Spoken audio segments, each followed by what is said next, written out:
5. We are here. Tonight's the night. We're going to find out, are we going to keep the same prime minister that we've had for about a month? Are we going to switch over to a new prime minister? Thanks for joining me here tonight. Let me know in the chat if you are hearing everything okay, if anything needs to be changed. This is going to be an interesting night. It's going to be probably a pretty long night. Some people think that the results are already a shoo-in. I'm maybe not as convinced. Again, thanks for joining me because we are going to be following everything that goes on tonight, and I appreciate you choosing to do so with me here tonight. Take a look at some of the things we're going to be looking at. We've got Polymarket is going to be one of the spots that we're going to check in on. We're going to be sort of seeing how these odds evolve. Of course, this is sort of like a live poll for what's going on here, where the money markets are for what election result will likely come about. We'll be checking in on here throughout the night, checking in on the election maps, but of course we're going to be listening to the various coverage from the various different news organizations and sort of seeing what people are talking about. Some interesting stuff has been going on over the past week that we need to talk about as we find these results here as well. You might notice a little bit of a rasp in my voice. I've been sick for the past 2 days. What great timing. So throughout the night, going to start, maybe we'll start with some shots of Buckley's, and then we might get into some of the a little bit harder stuff as we get later into the night. I remember doing this last time back in 2021. We got into the hard stuff a little bit later in the evening, so that might happen again. Good to see you guys. Good to see you, Corey and Randall and Ricky Boys and Sisu and Jonas. Good to see you. Let's tune in a little bit here, and we'll get into this. It takes 172 for a majority government. This is where it gets a lot tougher for the Liberals. They have 2 of the 3 northern ridings. Say they hold on to 2 there. There is a real chance in Saskatchewan that they could win this riding in northern Saskatchewan. Des Neffe, they've got a former NDP member of the provincial legislature running there. The polls have been suggesting that you might see 1 seat coming out of Saskatchewan for the Liberals. Then I skipped over Manitoba. My apologies to friendly Manitoba. The Liberals, they want to come out of the prairies essentially with 10 seats. They're strong in Winnipeg. If you're a Liberal, you want to see 6 seats coming out of Manitoba. Then you get to Alberta. They've got 1 seat in Edmonton last election, 1 seat in Calgary. They're hoping to gain a little bit more.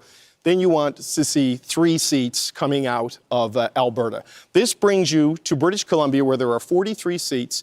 The Liberals need 15 seats to form a majority government. So all of that gets you to 172. The polls would suggest all of these outcomes are probable, if not likely, maybe a little bit more upside in Eastern Canada, but that is the path to majority for the Liberals.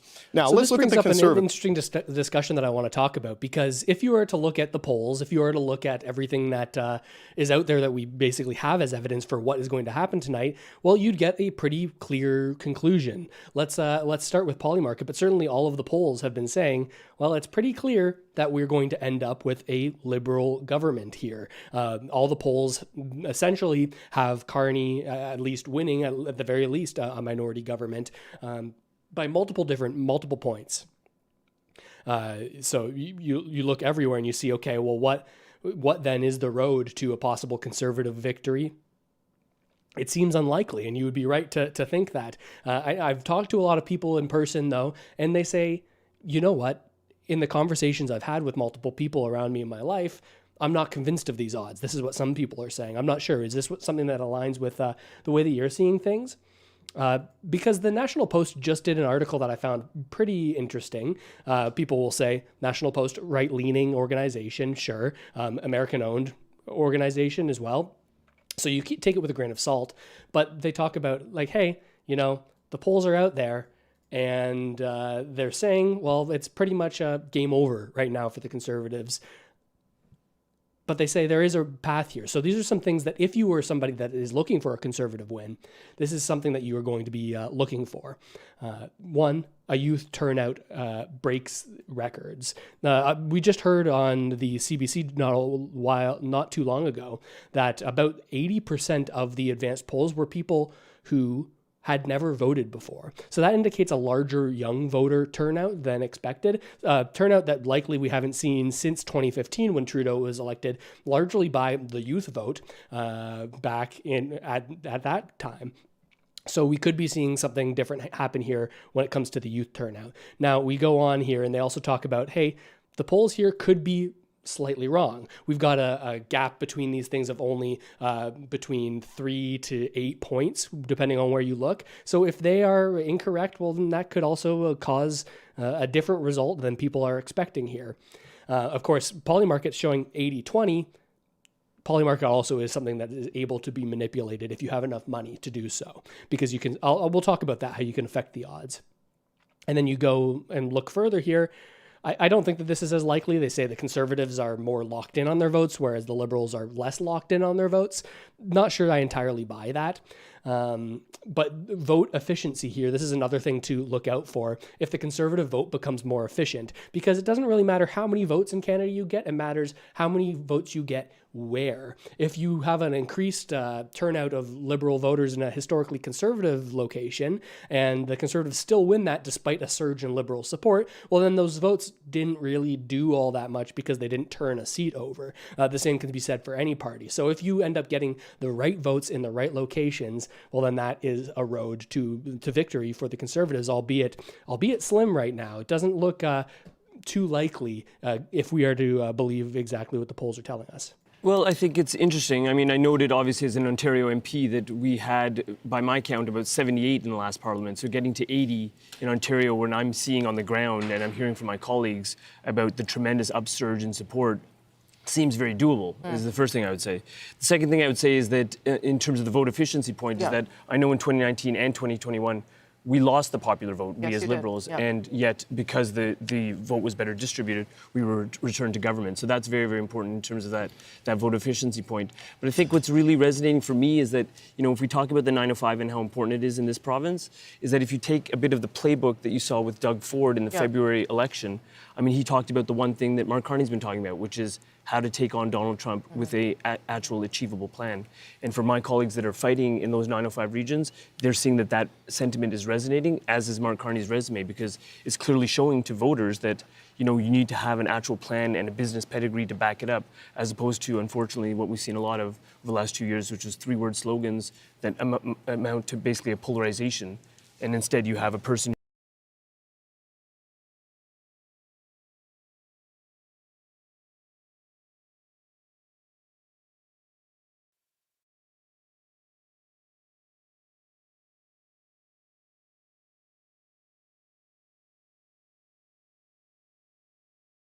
the beginning, Newfoundland Labrador gets a lot of time, and so David Cochrane's very happy. What can you tell us about this one blue on the? I was just telling you. We've got our first results here. Our one blue seat in central Newfoundland. The Atlantic provinces are going to be rather important and a signal of what we could see to come over the rest of the night. Let's listen in. They're explaining it here. 33 polls reporting. You got big towns, Gander, Grand Falls, Windsor, but a very rural riding. So it's going to take a bit of time before we get true clarity on how this is going to go.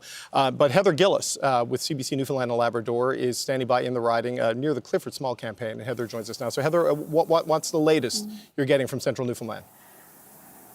Okay, well, David, we're outside Clifford Small's campaign, and we just heard a big roar of applause from inside, and that must be that one poll reporting that you were talking about. So just to let our viewers know who Clifford Small is, he's got ties to the fishery. He owns some restaurants. When Pierre Poilievre was campaigning here, he was front and center, of course, because he is the only Conservative MP in our province. He's up against Lynette Powell, who's a doctor, was president of the Medical Association in this province. And when we've been talking to people in this area today, the Conservatives are confident that Small will be reelected. The Liberals, on the other hand, saying that it's close, but the feeling here tonight is that Clifford Small, they do believe, will be reelected in this area. And this is, one seat to watch, because if the Liberals want a majority, well, this place was a long time Liberal riding. Will they flip it back red? And for the Conservatives, if they want to win this election tonight, this is one area that they're going to have to hold on to or even make inroads in this province. Okay, Heather, thank you so much. That's CBC's Heather Gillis outside Cliff Small's campaign headquarters.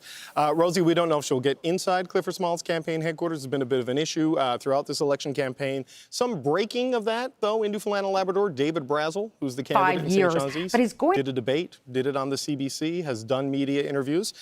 So they tend to go their own way. But this is a super important seat for the Conservatives because, you know, and Jason Kenney will remember this, Danny Williams scorched the earth for the federal Conservatives in the 2000s with the So they've talked about watching out for what seats are going to go blue or go red out in the Atlantic provinces, but there are some other important things at stake during this election, things that aren't tied entirely to who wins and whether or not it's a minority or a majority government. One thing that we need to look out for is whether or not the NDP will remain in official party status. They need 12 members of parliament in order to make this a reality. Now, a lot of NDP supporters would tell you that some of the most popular Liberal policies over the past number of years have only been put into place as a result of pressure from the NDP, pressure that they held over the Liberals' head to not call an election earlier. In fact, Jagmeet Singh just yesterday said, you know what, in my time as leader of the NDP, I put country above party. Even though we were so tightly tied to the Liberals' policies and now we're facing this potential loss of party status, we got stuff done for Canadians. We brought in this advancement of pharmacare and dental care. They will largely take credit for that, but now they face an existential crisis if they do not get 12 seats. 12 members of parliament in, they will lose official party status, and if we have a minority government here, it really is going to be interesting to see who holds that balance of power.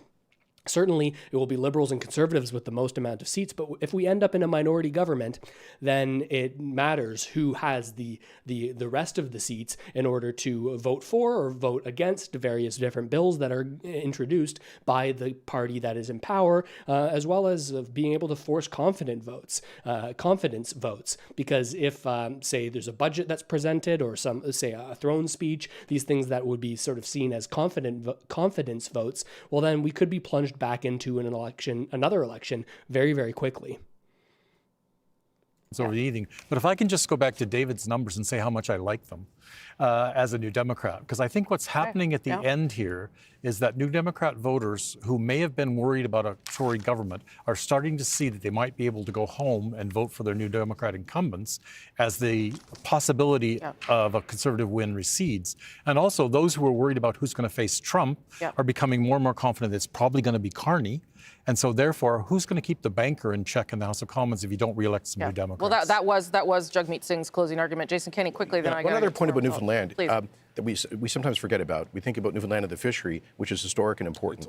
But increasingly, it's an oil economy. And so the emphasis of Mr. Poilievre and the Conservatives on the oil and gas sector, on energy development, responsible resource development, exporting Canadian oil, and a lot of Newfoundlanders have worked in the Alberta oil patch as well. So I think that there's been a gradual shift focused around those energy issues. Yep, that's an awfully good point. Got another result there, David. Yeah, and Jason Kenney's not wrong. My dad was one of them. That's why I lived in the same neighborhood as Pierre Poilievre in southeast Calgary for a while when I was younger. All right, as you can see here on the map, we have another result. This is from Labrador. This is the Big Land.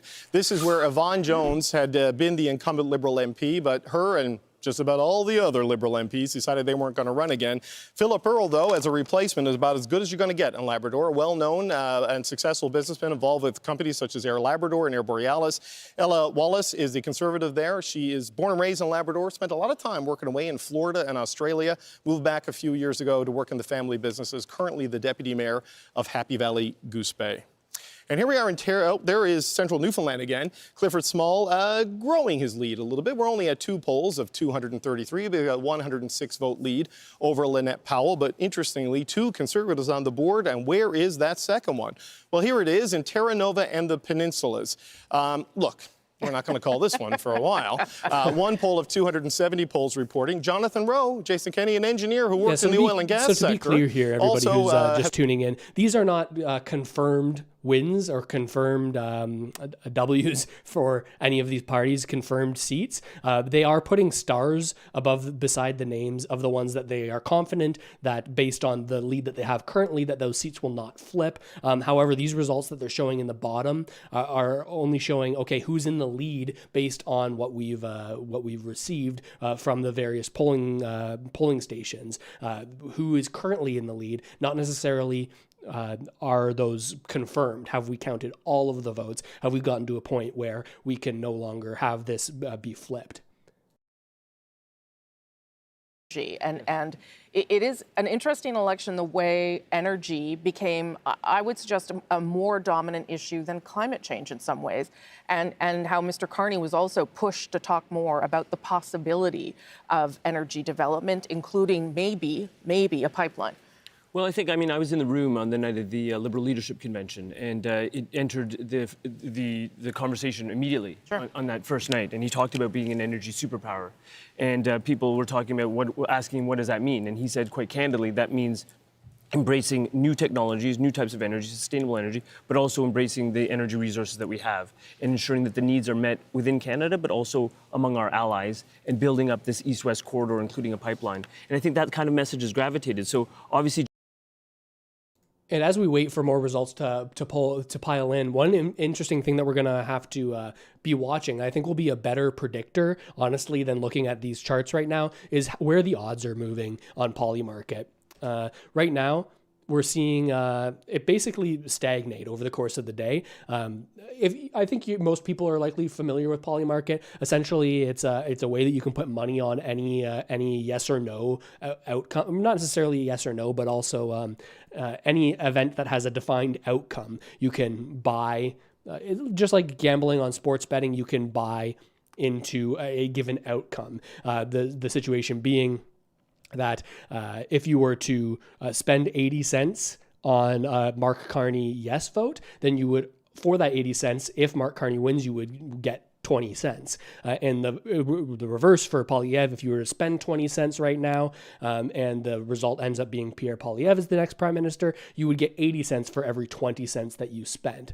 And I see in the chat people are saying, didn't Polymarket have Kamala Harris to win? Yes, they did for a point, but then throughout the night, you sort of saw these lines switch positions, and we're wondering, is this something that is going to happen here tonight? So we're going to be checking in on Polymarket on these odds. The fact that this is the one-day chart, you can see.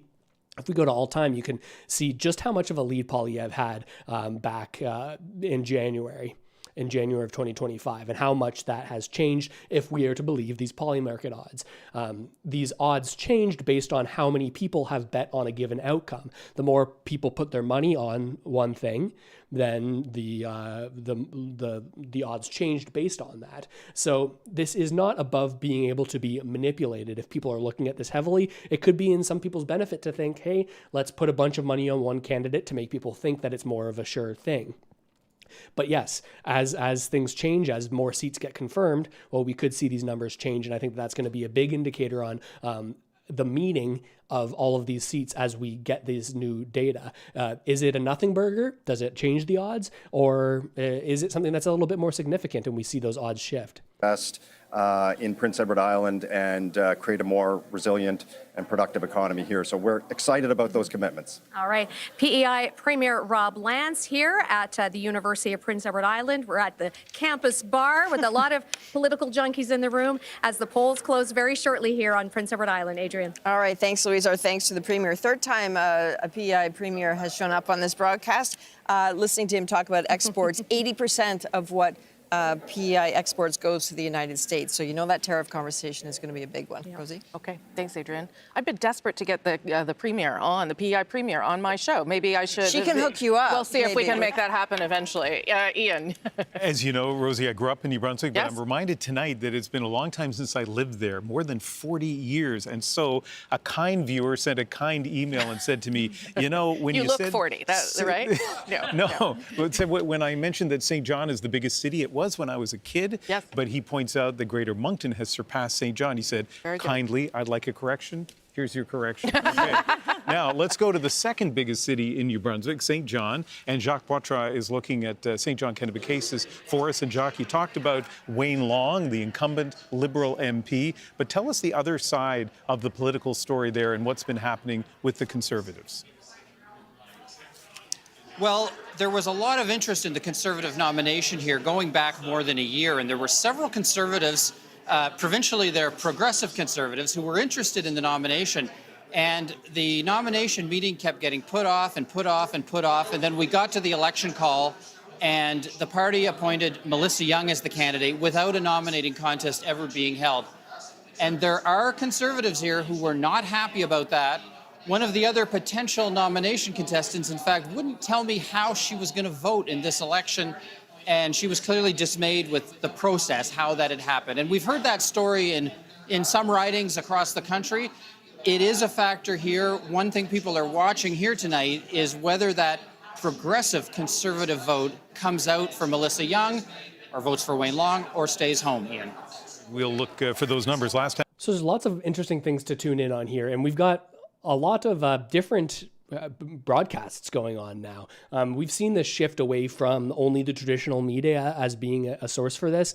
We definitely see the traditional media being a little more left-leaning, but in terms of independent media or the new media that is reporting, it seems like they're entirely conservative focused and very, very locked in on that being the case. Let's listen here. And then I want to tune into some of those more right-leaning, of course, because we're listening to CBC, we want to get different perspectives, some of those more right-leaning independent sources. Ken McDonald did that. Ken's not running federally. He's getting ready to run provincially. But Paul Connors is Ken McDonald's executive assistant, running against Steve Kent, a former deputy premier of Newfoundland and Labrador.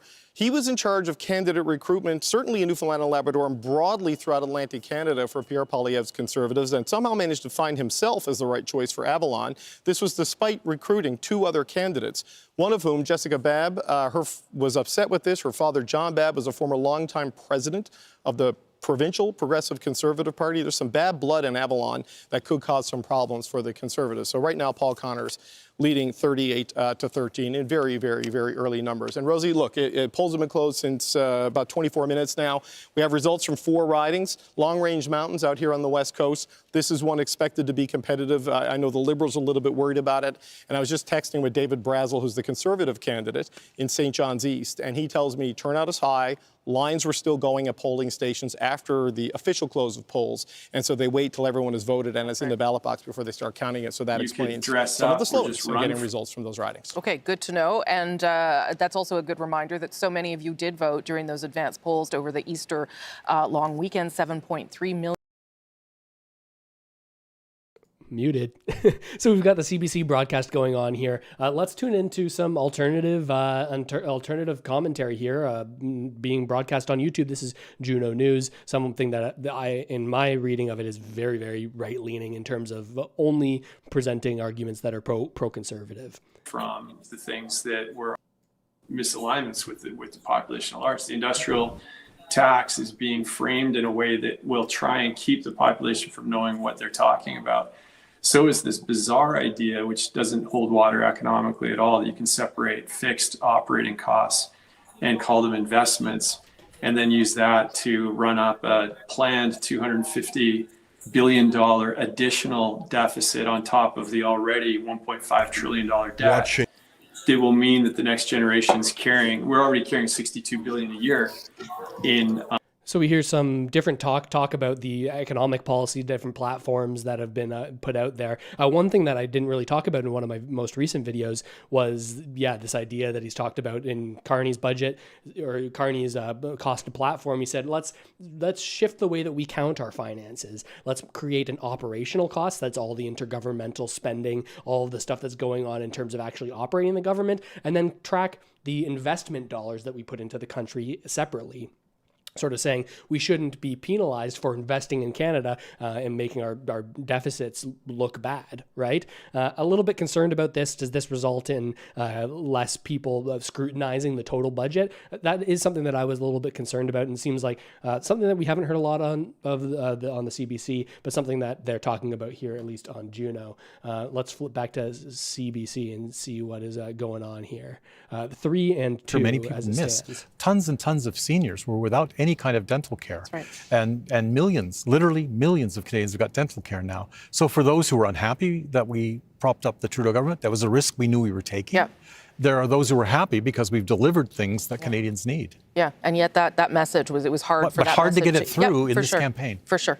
Okay, thank you for that, Randall Garrison. We'll go back to David Cochrane because the numbers have shifted a bit there on their screen. Yeah, they're pouring in now, Rosie. We got results from the West Coast riding of Long Range Mountains. This was the seat held by Liberal Cabinet Minister Goody Hutchings, who, like the 5 of the 6 Liberal incumbents, decided not to run again. Don Bradshaw is a well-known face across Newfoundland and Labrador. He has been, for many, many years, the West Coast correspondent for NTV News.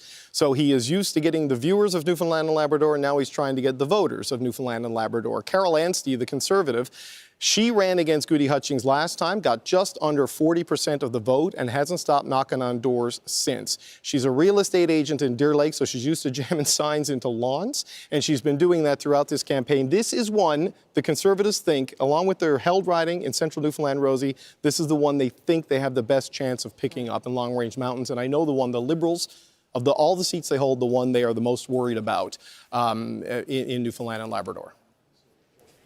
Okay, and look, one riding we're still waiting on results for is St. John's East. Luckily, we have Carolyn Stokes standing by there, so she can maybe catch us up on what's happening there. Because Carolyn, you know, a cabinet minister, there's some big candidates running there. What's the latest from St. John's East? Well, David, Joanne Thompson, she is the last Liberal standing in this province. She is the lone Liberal incumbent. We had 5 other Liberal MPs, but they all jumped ship. And Thompson was rewarded for sticking around with a cabinet position. Carney put her in the fisheries portfolio, but she is going up against some tough competition, some strong candidates in this riding. There's the PC candidate, David Brazel, who's the former PC leader and won 5 provincial elections. And there's also a very well-known NDP candidate, Mary Shortall, who is the president of the federal NDP and a veteran in the labor movement. So months ago, this was a pretty tight race, and there was a sense that Joanne Thompson was in for a really tough fight and that she might lose her seat. But of course, as I've been hearing everyone talking about, a lot has changed since then with Donald Trump and the trade war and a new prime minister and the collapse of the NDP vote, all benefiting the Liberals and Joanne Thompson. So the campaign here tells me that is something rather interesting, and I think it will be the central question of this election night is what did Canadians determine the central question of the election to be? What did they determine the central question of the election to be?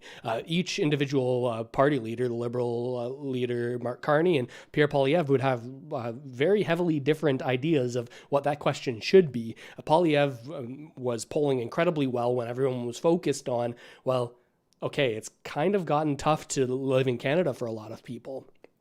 It's become challenging. Young people are feeling disenfranchised. They can't own homes. They are having trouble with upward mobility in their jobs, even when they get a job that pays better than they could have ever expected when they were growing up, but better than their expectations. They're finding, hey, how come I'm still unable to live a generally middle-class life? These are the kind of questions that Poilievre is really going to be looking for. But now we see that Carney has really tried to shift the conversation, and I think largely a lot of the mainstream media has really pushed to this central question being, who is the best person to deal with Donald Trump? Now, I see that as a valid concern. I see that as a valid question.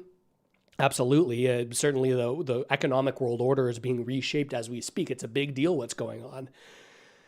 But it also is a little bit frustrating to see, okay, the question is changing, and okay, if we're putting all our support just to get things back to where they were 2 months ago, then is that really looking forward for Canadians? It's a question that I think a lot of people are asking themselves, but it seems like, hey, a lot of different people, different age groups are having different ideas about what is the actual question of this election. close, and we'll start to give you a picture of what else is happening in Atlantic Canada. And as David pointed out, if the Liberals want to form government, they really need to perform well in this part of the country. Catherine. Yes, Rosie, Randall Garrison's been telling us about Halifax as a potential bright spot for the NDP in Atlantic Canada. One thing that makes the riding of Halifax particularly interesting, those folks haven't had an MP since September, when the Liberal, Andy Fillmore, decided he was going to leave the House of Commons, try to run for mayor of Halifax. He succeeded. He's been the mayor for months. They're still waiting to find out who their new MP is going to be. So let's visit the CBC's Tom Murphy, who is in the riding of Halifax. Tom, what's going on? Yeah, another reporter reporting from another bar on election night. Don't read too much into that. But it's half-price wine night here. It's half-price wine night here, by the way, for some of the curious in the room. No, this is your panel was talking about how this is a strong riding for the NDP. It really is. I know the Liberals you mentioned have held this seat most recently, but this is a seat that was held by Alexa McDonough, federal leader of the NDP, and also Megan Leslie MP after that. Real big NDP roots here for sure. Now, obviously some of that frustration that the panel was talking about as well, about how some of those NDP issues seem to get lost in some of those bigger issues, housing, healthcare, affordability, all of them big issues, certainly in the city of Halifax as they are in many cities across the country. One in a by-election during this campaign. How did they get the time for that? As I said, we're going to be flipping around coverage here, and we've got some more coverage coming up. Just started their coverage, Global News, shifting over here. Last year. If you can notice any difference in terms of talking points between the different media organizations. Yeah, people are noting, got anchor mode. This is like once every few years when we have an election, I put on a sports coat. I'm sure in about an hour and a half, I'll probably take this off, and maybe after we have a beer, I'll take off the sports coat and we'll just be rocking a t-shirt. But from day one of this campaign, there were predictions that things could be tough in this election, possibly even devastating. Some of the early projections had them going as far as low as 4 seats. That doesn't appear to be the case. They might lose some, but certainly not the red wave that was predicted early on. That did happen, by the way. In 2011, they went down to 4 seats. That was a painful election. The party had to be really rebuilt after that. The problem really hasn't been the campaign that was run. Things actually have been strong. It was really those external dynamics and Donald Trump and the shadow that he cast on this campaign. The ballot question kind of left Yves-François Blanchet, the leader of the Bloc Québécois, off the ballot in a way. The battle between the other parties was who could make the best prime minister to go up against Donald Trump, to defend people against Donald Trump. Well, because Blanchet was never going to be the prime minister, he was left out of that. And that's really been the problem he had getting traction in this campaign. Donna? Right, we're just looking at some pictures there. I believe those are pictures of Yves-François tonight watching the results come in. So he will find out his and his party's future in not too long from now. All right. He's watching with interest, even though it's... Some people are saying that the Bloc could be in trouble as well. We said earlier, if you're just joining us, that apart from a majority, minority, and which party forms it, there are some other interesting questions here. Which parties will remain in official party status? That means you need at least 12 members of parliament voted in. NDP seem like there's a real chance that they won't get there, and that could be a big problem when it comes to access and funding for the future, ability to make their voices heard in parliament. Same goes for the Bloc Québécois, though, who have historically been known as, we are the people that are looking out for the interests of people in Quebec. How much of a voice will people in Quebec have if the Bloc Québécois do not get as many seats as they were expecting to get? Interesting stuff as well. About the Bloc Québécois not getting to that party status. And as well, if you don't get a certain number of votes in the election, or in each riding, you don't get some of your costs reimbursed. So that could be financially ruinous for some of these parties as well. Do that, but he's also gone on to predict a Carney victory, and then has tried saying, look, Quebecers, you can just vote for me so I can defend you guys from a majority government. Now, a few months ago, it was a very different picture. Think of Justin Trudeau's unpopularity. Last September, the Bloc won that by-election in Montreal. They might have been thinking about forming official opposition. That's very different than now, when they're aspiring to hold a minority parliament to account, as the party that holds the balance of power, and they might be able to pull that off even if they lose some seats tonight. And that would be an argument Blanchet could then take to his supporters and say, look what I've accomplished. Yeah, similar challenges to what the NDP is going through there. And Rafi, just so you know, Mr. Blanchet did have Radio-Canada on his laptop, so he hasn't abandoned us quite yet. Thank you for that. That's Rafi in Montreal. I believe Adrienne Arsenault has some results from PEI. Indeed. We have some of the first numbers in from Malpeque. Let's have a quick look-see and see what's going on there. So that is the Liberal incumbent Heath MacDonald with a lead of 14 over Jamie Foxx, who is a former MLA. Just 1 out of 97 polls reporting. So, you know, there's a ways to go. Worth noting that Pierre Poilievre spent some time on Prince Edward Island, quite determined to try to move the needle. We'll see if he does. Okay, just very early results then on the island, but you can see there on the bottom of your screen, things are starting to move around a little bit, 6-3, but again, early results as we start to get more from.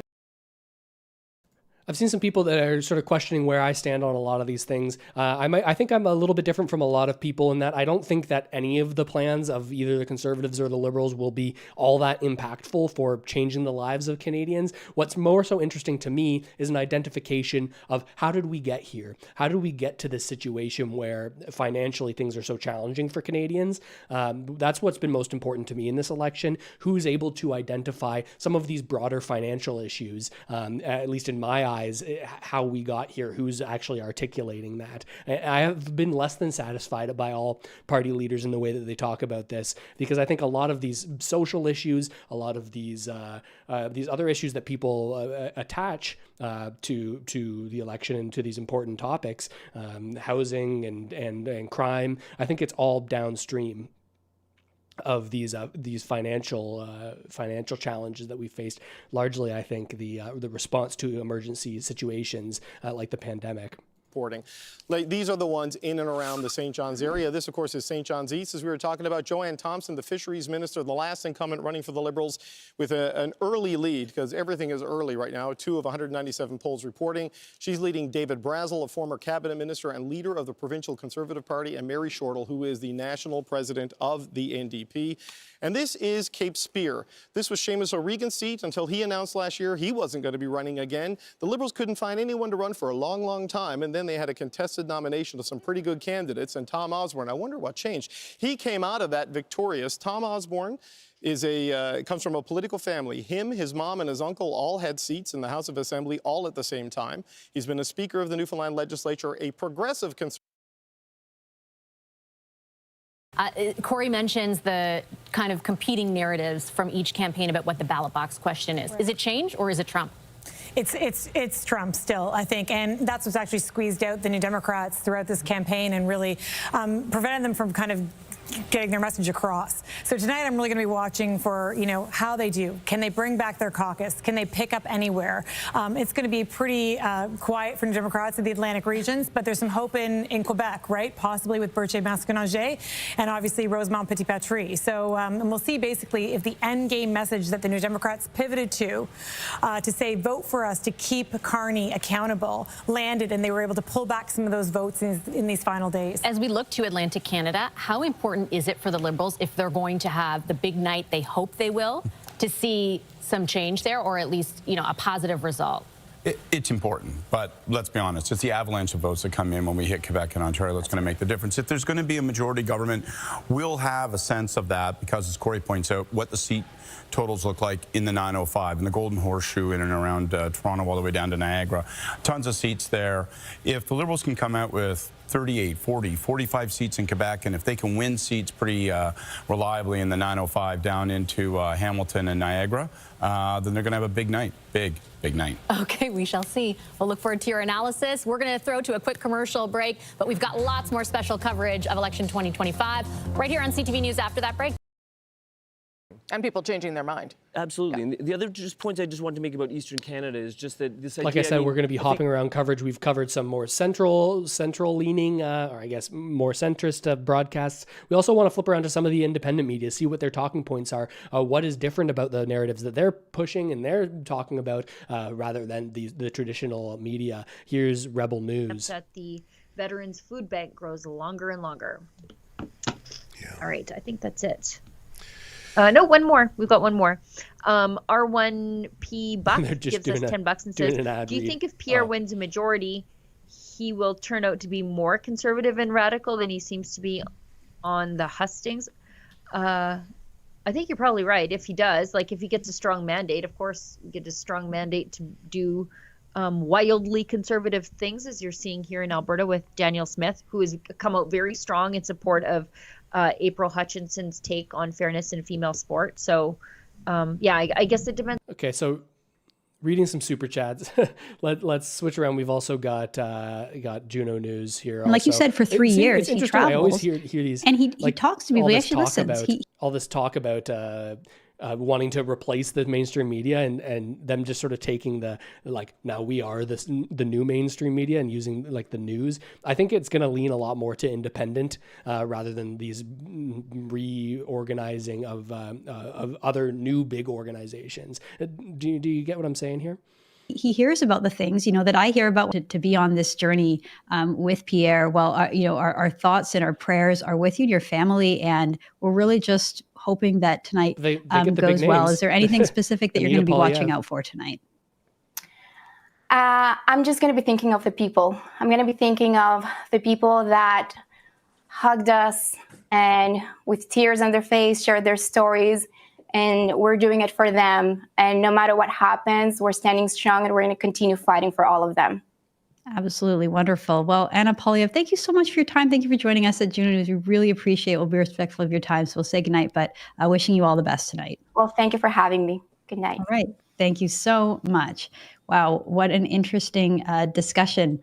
Well, Kian, David, I've got you back on. So what did you think of the interview with Anna there? That was fantastic and so generous of her to lend her time to Juno. I mean, I think it speaks to the fact that Juno is really the fastest growing news outlet in this country. Okay, just talking about their growth. Let's move over to CPAC. That's why we're saying this is really such a different election. So many things happened. But the shifts went back and forth. Once the change or the shift came, once the Liberals were ahead with Mr. Carney, nothing seemed to shift that needle in spite of Mr. Carney's mistakes and inexperience, in spite of Mr. Poilievre's attacks on him, or the bloc attacks. But his party might make Mr. Poilievre pay the price. Wow. This just in, a big shift in the odds. Have you seen this yet? Let's shift to take a look at this. So I said we were going to be tuning into Polymarket throughout the night. We've seen the whole day, and honestly, for the past week or so, the odds sort of sitting around that 80-20 point. But now we see a dramatic tick just in the last hour here, just in the last 10 minutes even, of this 80-20 split now shifting to a 75-25 split. Very, very interesting to see here. We saw this in the American election, that throughout the night as votes came in, as they saw things, these lines swapped and the odds will change. So this is, I think, is a good way. I said this earlier. This is a good way to gauge, okay, which announcements and calling of different ridings will actually have impact and which ones are kind of nothing burgers as we see the odds change here.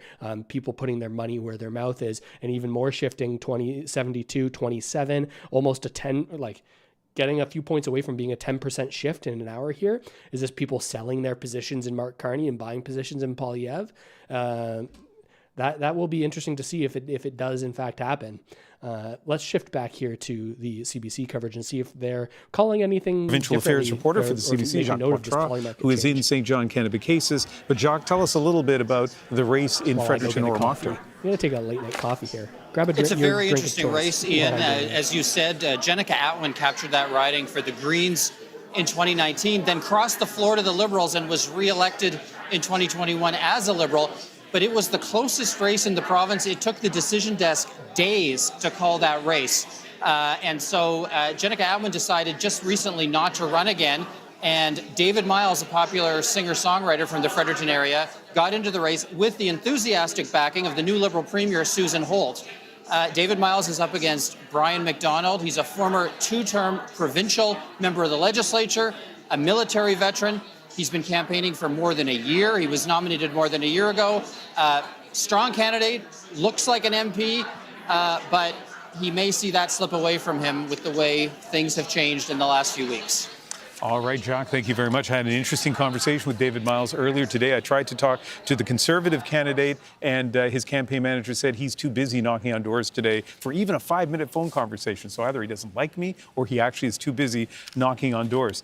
We have our first results, by the way, from a New Brunswick riding, Acadie-Bathurst. And there's a famous quote in New Brunswick politics, or maybe infamous. The former Conservative Premier Blaine Higgs said, "The Liberals could run a lampshade in northern New Brunswick and win." And, you know, not casting any aspersions on Serge Cormier, an excellent politician, but Liberals do very well in Acadie-Bathurst. And, of course, this is really, really early here, but we would expect to see the Liberals to continue to do well in that riding, Rosemary. Okay. That's great. Thank you, Ian. Did want to remind people about that Elections Canada website issue. The other way that you can find out where to vote, if you are still doing that, is if you got your voter registration card at the mail. That also has your polling station on it. Otherwise, you can go to cbc.ca/results.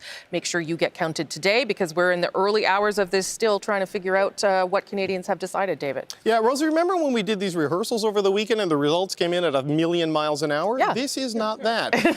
But yeah, it's kind of refreshing, though I don't know what to do with myself. Look, we're going to look at the three Conservative leads in Newfoundland and Labrador right now, because this would have the Liberals down to in a usually reliably Liberal province. In Long Range Mountains, Carol Anstey, the real estate agent from Deer Lake, who came second to Goody Hutchings, the cabinet minister, last time, is ahead by 720 votes now, with 35 of 253 polls reporting. She's beating the appointed Liberal candidate, Don Bradshaw, who's well known across the province from his years as a correspondent with NTV. But right now, he is running in second place. The other riding is Terra Nova, the Peninsula's. Again, a riding where the Liberal incumbent, Churence Rogers, decided not to run again. A former president of the provincial party, a multi-term MP, he has stepped aside. Jonathan Rowe, an engineer from the Clarenville area, from Clarenville itself, actually has a 321 vote lead over former CBC broadcaster Anthony Germain. And of course, in central Newfoundland, Clifford Small, who won narrowly last time, now has a pretty good lead with 45 of 233 polls reporting. So still a lot of polls to come, Rosie. I think just a little over 11% of polls reporting. The dynamic, as I understand it, in Newfoundland and Labrador is Liberals did very, very well in the advance polls, is what they think. Yeah. Those tend not to come until late. And so in conversations about what to expect I was having with people from Conservative and from Liberal campaigns is that you might see a lot of blue early as day of vote in smaller rural areas are counted first and get into the system first. Lineups in the more urban centers, a little bit longer open pass voting time, could delay things a little bit in some of the larger centers in the ridings here. I'm not saying that means it's all going to flip. I'm just saying that's why you're probably seeing no projected elected in some of these ridings yet, because there's a whole lot of vote to come and in areas where we expect the Liberals to be strong.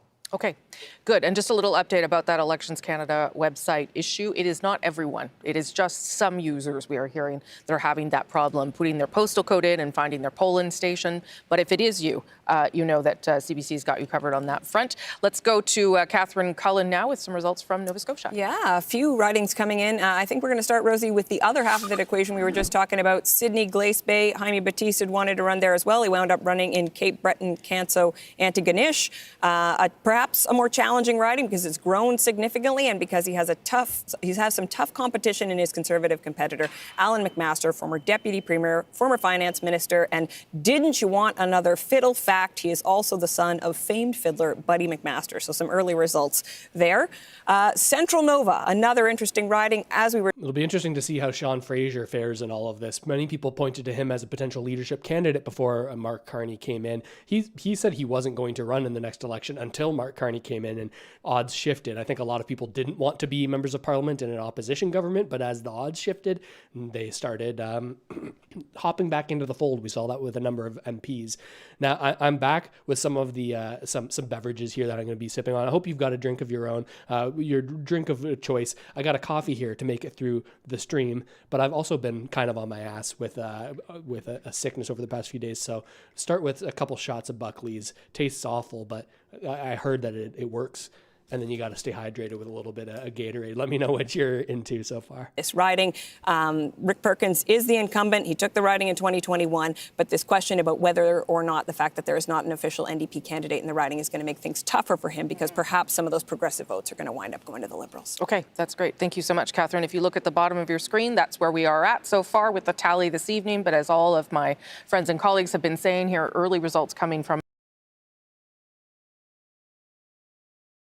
Okay, let's get back to CPAC and see. Or maybe this is the global broadcast. Yeah, they're also saying 11 and 3. We have focused a lot of the discussion. Is the poly market odds have been on the trade issue, but he which also are shifting held up dramatically. a We'll get to mirror those in a second. About what we need to do for our own sake, and that does revolve around the border and security issues. Well, when you say that, I think it's interesting because I personally expected there to be a lot more about the border and like national defense in the election. Yeah. And there hasn't been. And in fact, the Conservatives want to spend $1 billion less than the Liberals. Yeah. No clear plans. No one's trying to accelerate defense spending to before 2030.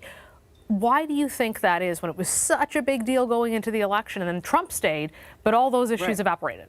Well, and it is a key issue. It will be a key issue. I mean, I think it's easier for people to focus on the trade issue because he talks about it every day, because the tariff issue is there. But implicit in what he said at the beginning and what he says repeatedly, it's about security, folks. So it's about your contributions to NATO.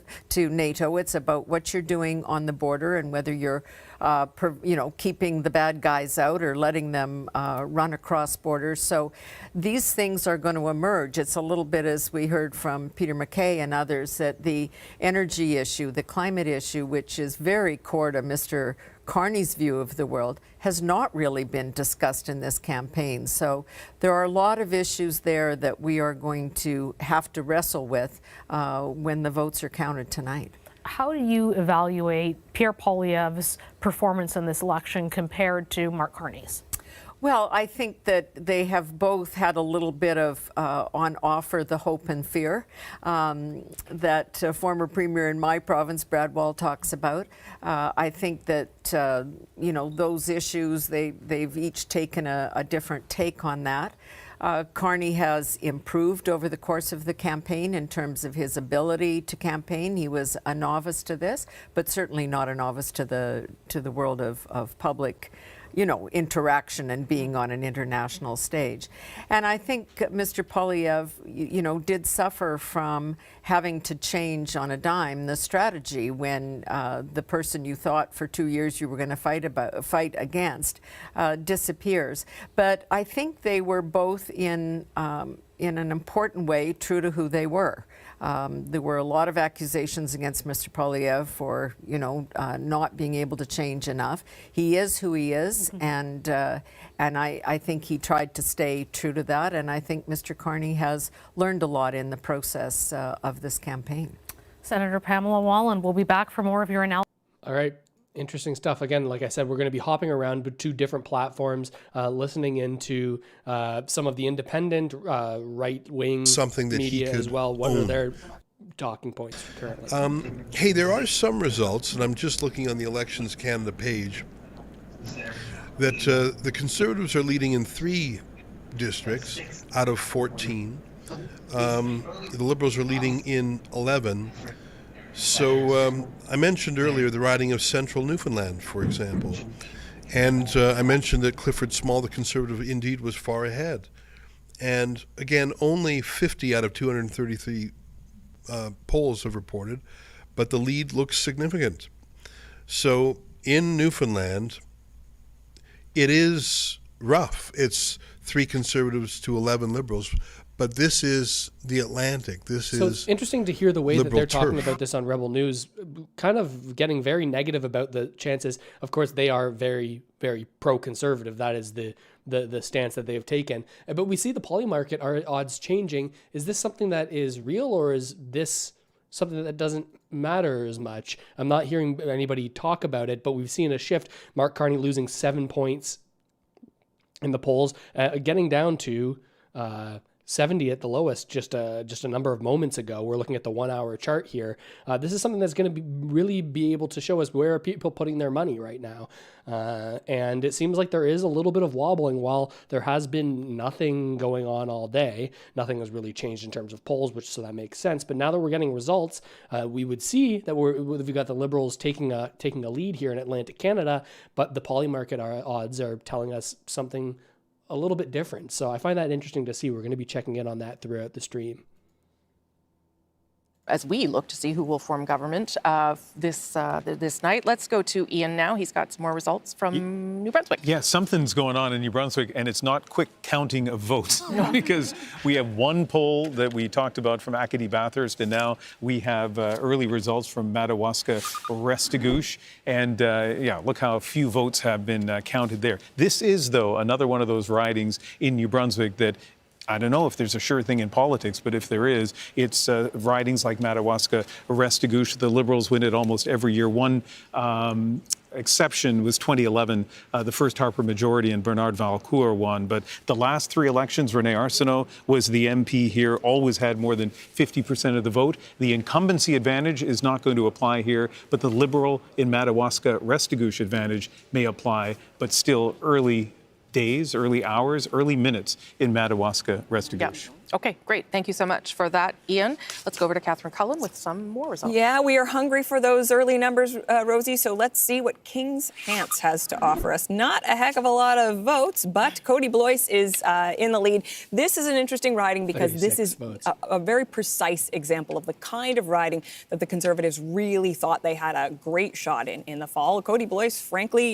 he was sweating about holding on to his seat when Justin Trudeau was still Prime Minister. Since then, he was named Minister of Agriculture in Mark Carney's government, and I've been talking to him the past couple of days, feeling pretty optimistic about that, says he's been meeting with a lot of farmers, getting a lot of requests for signs.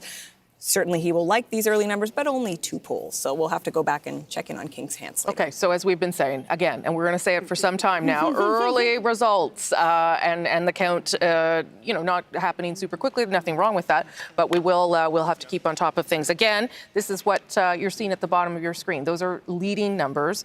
No one is elected yet, and we're waiting for more polls to report. Remember, the next big swath of polls to do that will happen at 9:30 Eastern with 266 more polls reporting. But one of my producers smartly reminds me there's one little one, Les Îles de la Madeleine, that reports at 8:30 Eastern. That's actually an interesting riding, so we'll bring you that when that happens as well. Let's go back to our panel here. Whether you are, is there anything that you are remarking? It's early results. This is what happens in Atlantic Canada. Yeah. Here we are. The Conservatives are leading in popular vote an hour and a half into this thing. So well, that happens a lot. I'll take what I can get. Okay, that's fine. Fair enough. I just want to reflect on, we had a little panel shot of Yves-François Blanchet, and I think if there's one thing we'd probably, the three of us, agree on, it's that Donald Trump's gift to Canada has been dampened Quebec's sovereignty interest. I mean, I remember the Four Nations face-off. I was at a Habs game in Montreal actually just about 10 days ago, and the amount of patriotic red and white Canadian nationalism happening in that province right now is an amazing thing for people who want to see this country unified. Obviously, there's been some tensions out west. I think it's an open challenge, and people should be asking themselves about how Mr. Poilievre in particular responded to Danielle Smith and Preston Manning. But I think with respect to people that want to keep this country united and dampen Quebec separatism, that has been a phenomenal achievement that has been presented by an external threat. And I think that's what people are gravitating towards, a different message. And that seems to be Mark Carney's message. Sure. I mean, I would say that's the central question of the election. Are you seeing this as something of a nationalistic response to Trump? Is that how people have voted this year? Or has it been more domestic issues that you were thinking about? Certainly it would be in the benefit of the Liberals for it to be more of the existential threat from the South narrative rather than the domestic issues that the Conservatives have been talking about and saying is the result of Liberal action over the past decade. Now, Polymarket is quite interesting. We've seen the odds shift 7 points in favor of Poilievre since we began the stream. This was originally sitting at 2080. So even though we've seen only polls coming in saying, okay, this is going to go red, the Atlantic provinces are going to go red, now we are seeing that previously BC was projected to be on Polymarket was projected to be a liberal win, that more seats would be won there. These are all based on the individual betting markets that have gone on, and we've seen this switch from conservative to liberal here. Again, this is where people are putting their money where their mouth is, but it also is manipulatable by large amounts of money. So if people wanted to sway the way people are viewing this, if they think that this will have an impact on how people vote, then perhaps they would target BC, where those polls are still open and are most likely to be impacted by perhaps a change. Although I don't think there's many people changing their minds in the last minutes here. How we determine who is leading and who is elected. Once the results start to come in, the count below there, as I said, will show the number of seats each party is leading or projected elected in. You might be wondering, hey, how do they do that? How do they make those projections? Behind that projection is a team of journalists, the CBC News Decision Desk. That team is working behind the scenes tonight to crunch the numbers and analyze results as they come in. These journalists have been studying each riding across the country, looking at demographics, boundary changes, voting history and trends, the candidates, and local issues that are likely to influence the vote.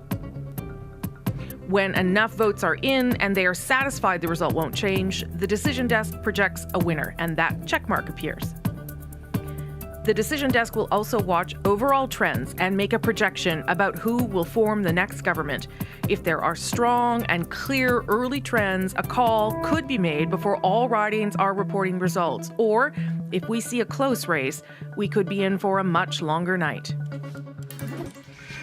But we're here with you until it gets done. Don't you worry, stick with us, because the Decision Desk has got you covered, and we do as well. Ian has some results at this hour. Well, before we get to the results, Yes. I want to mention something. You know how I said that the Blaine Higgs, the former Conservative mayor or premier, said you could run a lampshade for the Liberals and win? So I'm having this lively conversation by email with strangers, and somebody just emailed me. This is what you do as a job, I think. Muted. I can see the comments now. And so we also see not only did BC shift on Polymarket in terms of the odds, leading to that increase of odds for Poilievre and slight decrease for Carney, but we also see a change here in popular vote. As we heard on the CBC there, it seems that based on the ridings that are polling right now, well, we've seen the popular vote swing slightly to the Conservatives, but that is also what is causing this dramatic swap from a 70-30 up to a 53, or 53 for the Liberals, Conservatives 46 now. They swapped positions just a moment ago. But now it's a very, very tight race for the popular vote. So we'll be keeping an eye on that as well. Dominic LeBlanc looking like he's taking his seat. The current finance minister, unless that changed under Carney, but I thought that was Dominic LeBlanc, to the best of my knowledge. That for us, and that's where we are bringing you all of. Look at it. That's where we're bringing you all of these results. And Catherine Cullen has. That's more. a lot. Yes. More, earlier, Taryn Grant was telling us about Acadianapolis.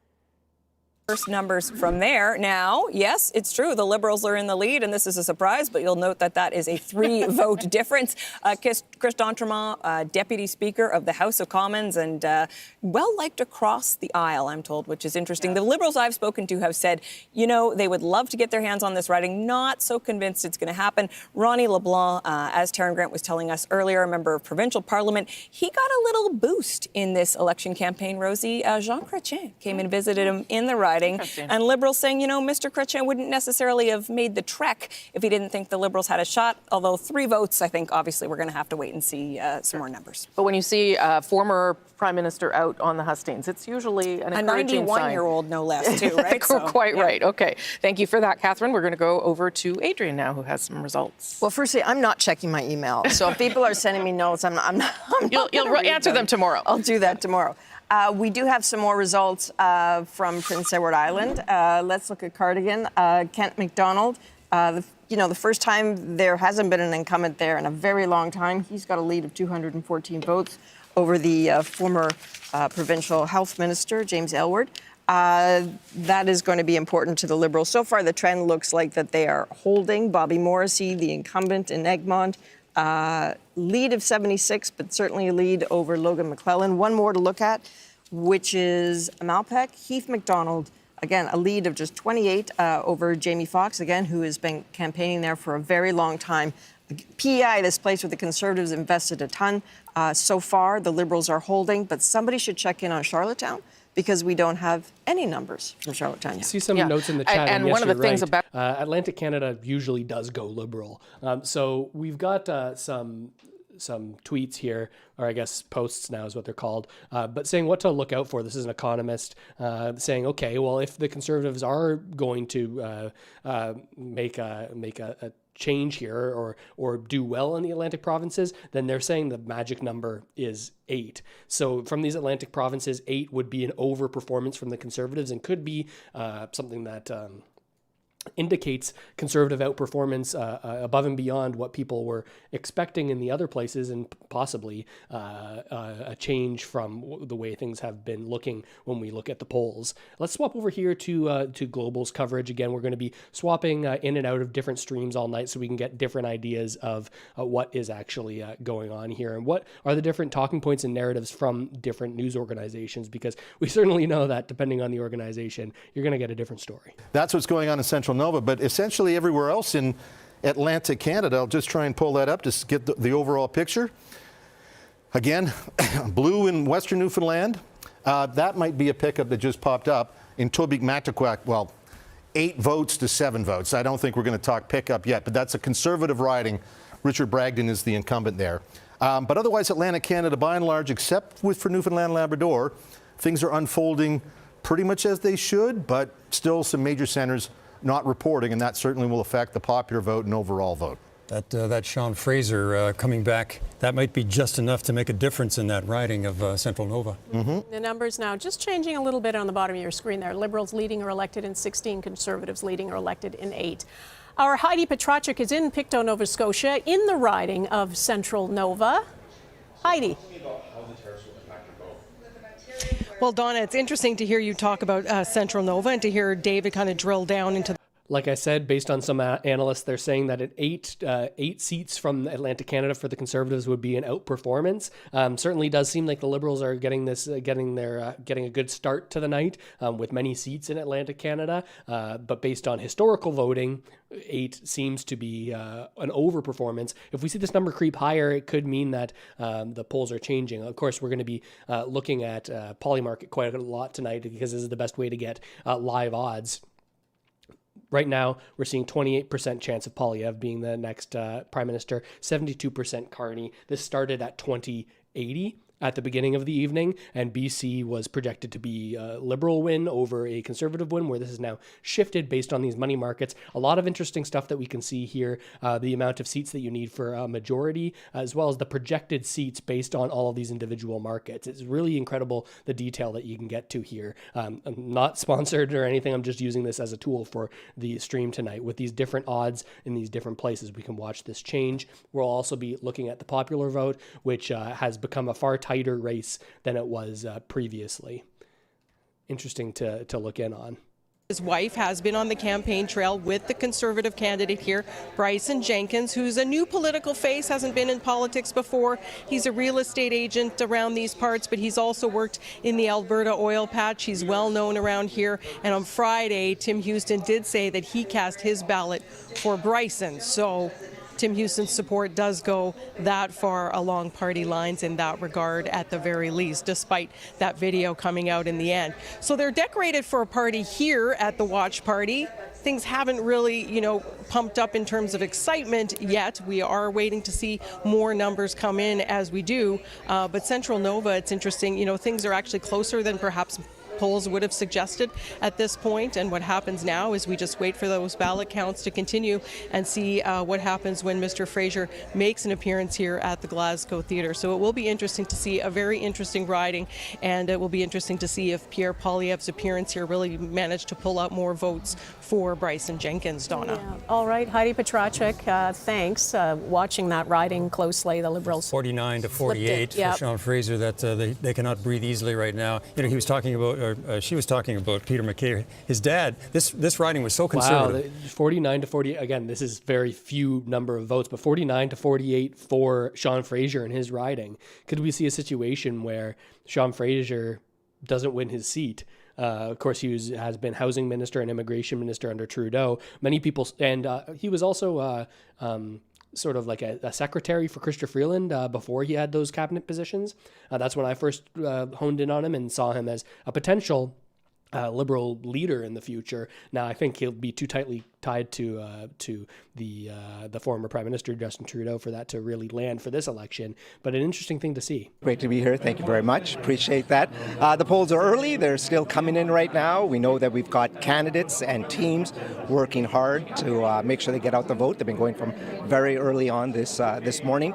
And just for a moment on that, a huge thank you to all our volunteers from coast to coast to coast, our candidates that have been working so very, very hard, and our leader, who's been amazing, coast to coast to coast, talking to Canadians and really listening with them and their messages. It's early tonight with these results, but we saw in advance voting that there were over 7 million Canadians who voted. When you match up the names of the people who voted there with what you guys have internally, how do you feel how the advance voting period went? Well, first of all, no election is won or lost till that last vote is counted, and I think that's very, very important. We're seeing the numbers coming in right now, but we're going to see as they come in throughout the country. It was important and good to see a huge number in an advance vote, and I think that really speaks to the moment where our leader has really risen up to and the concern that Canadians have. We've heard it at the door. We are seeing it with the long lines to polls today. It's going to be good to see across the country as the numbers come out. Obviously, for the Liberal Party, it's been a very busy few months. You had the leadership race, Mr. Trudeau resigning. From your perspective, what do you think some of the key differences are between Mr. Trudeau and Mr. Carney? So I think every leader creates his or her own space. And in the case of our leader this time, he's really risen to the moment where the democracy of Canada, the freedoms that we want to have in this country are really up for question. And he's worked hard at that, listening to Canadians, traveling across the country, and really delivering a message that is about unity and working together and making sure that we get to the other side stronger than ever. Care to make a prediction on how it's going to go tonight? No predictions, just working hard and getting to the other side with all of Canada, Canada strong. Sacha, appreciate your time. Thank you very much, Mackenzie. Back to you, Donna. Nice try there, Mackenzie. Thanks very much. All right, let's take a look at some of the results. These are some of the first elected MPs in Newfoundland and Labrador. Let's have a look at... There we are in central Newfoundland. Wow. That's the incumbent. I mean, that's the incumbent winning it, and you'd say, well, why wouldn't you expect that? But look at the spread. One and by remember, one. this is Newfoundland, and the polling was suggesting that the Liberals should be doing well here. At the moment, the Conservatives and Liberals, with about 55,000 votes cast across the province, are running even. Liberals would normally win by 15 points or more across the province. This is Labrador. The Liberals, a big change. Healthy lead and there. We see the odds Philip shifting. Earl, that would be no surprise. So they are holding Labrador. Just as these polls are coming in, you would expect, and we've been covering this, 8 to be the number of showing, okay, things are tight.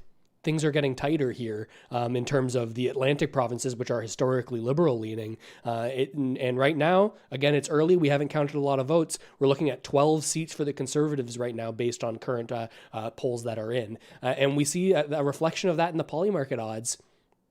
A reflection of that. And we see Poilievre has gained 10 percentage points in terms of his chances to become the prime minister. If we look at Polymarket, this started at 80-20, and now things are shifting. BC seems to have flipped, as well as the popular vote flipped and then flipped back, still leaning Liberal for this odds-making sort of put your money where your mouth is Polymarket data we have. Is a real developing story right now. All right. I want to find out what our political panel thinks about it, particularly the man from Newfoundland and Labrador. Mercedes, over to you. Absolutely. Well, I want to start with Lisa, because Lisa... You know what? I'd be interested to hear what's going on CBC News and how they're framing this sort of this swing that we are seeing right now.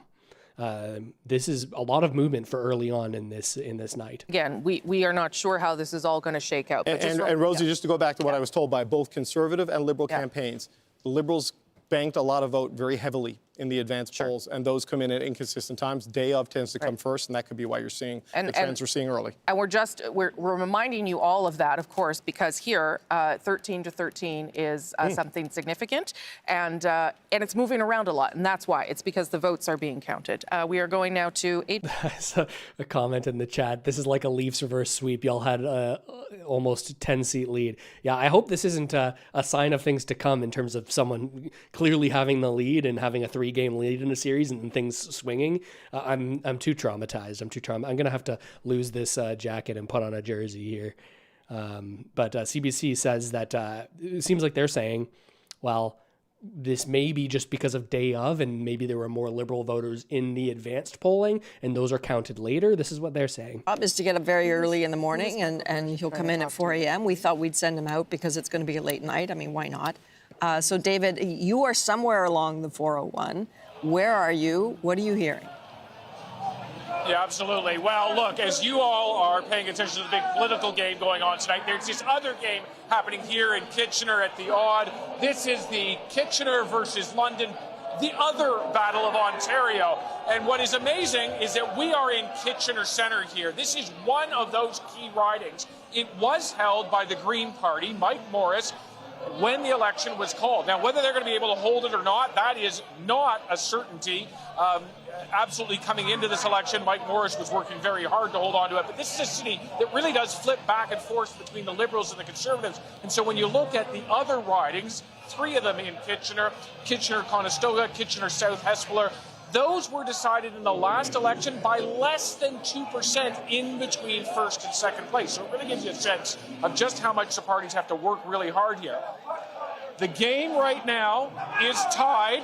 The crowd is pumped. And guess what? When we get to the second intermission, if you haven't voted yet, that's no problem, because just down the hallway here, right down the stairs, that's a polling station.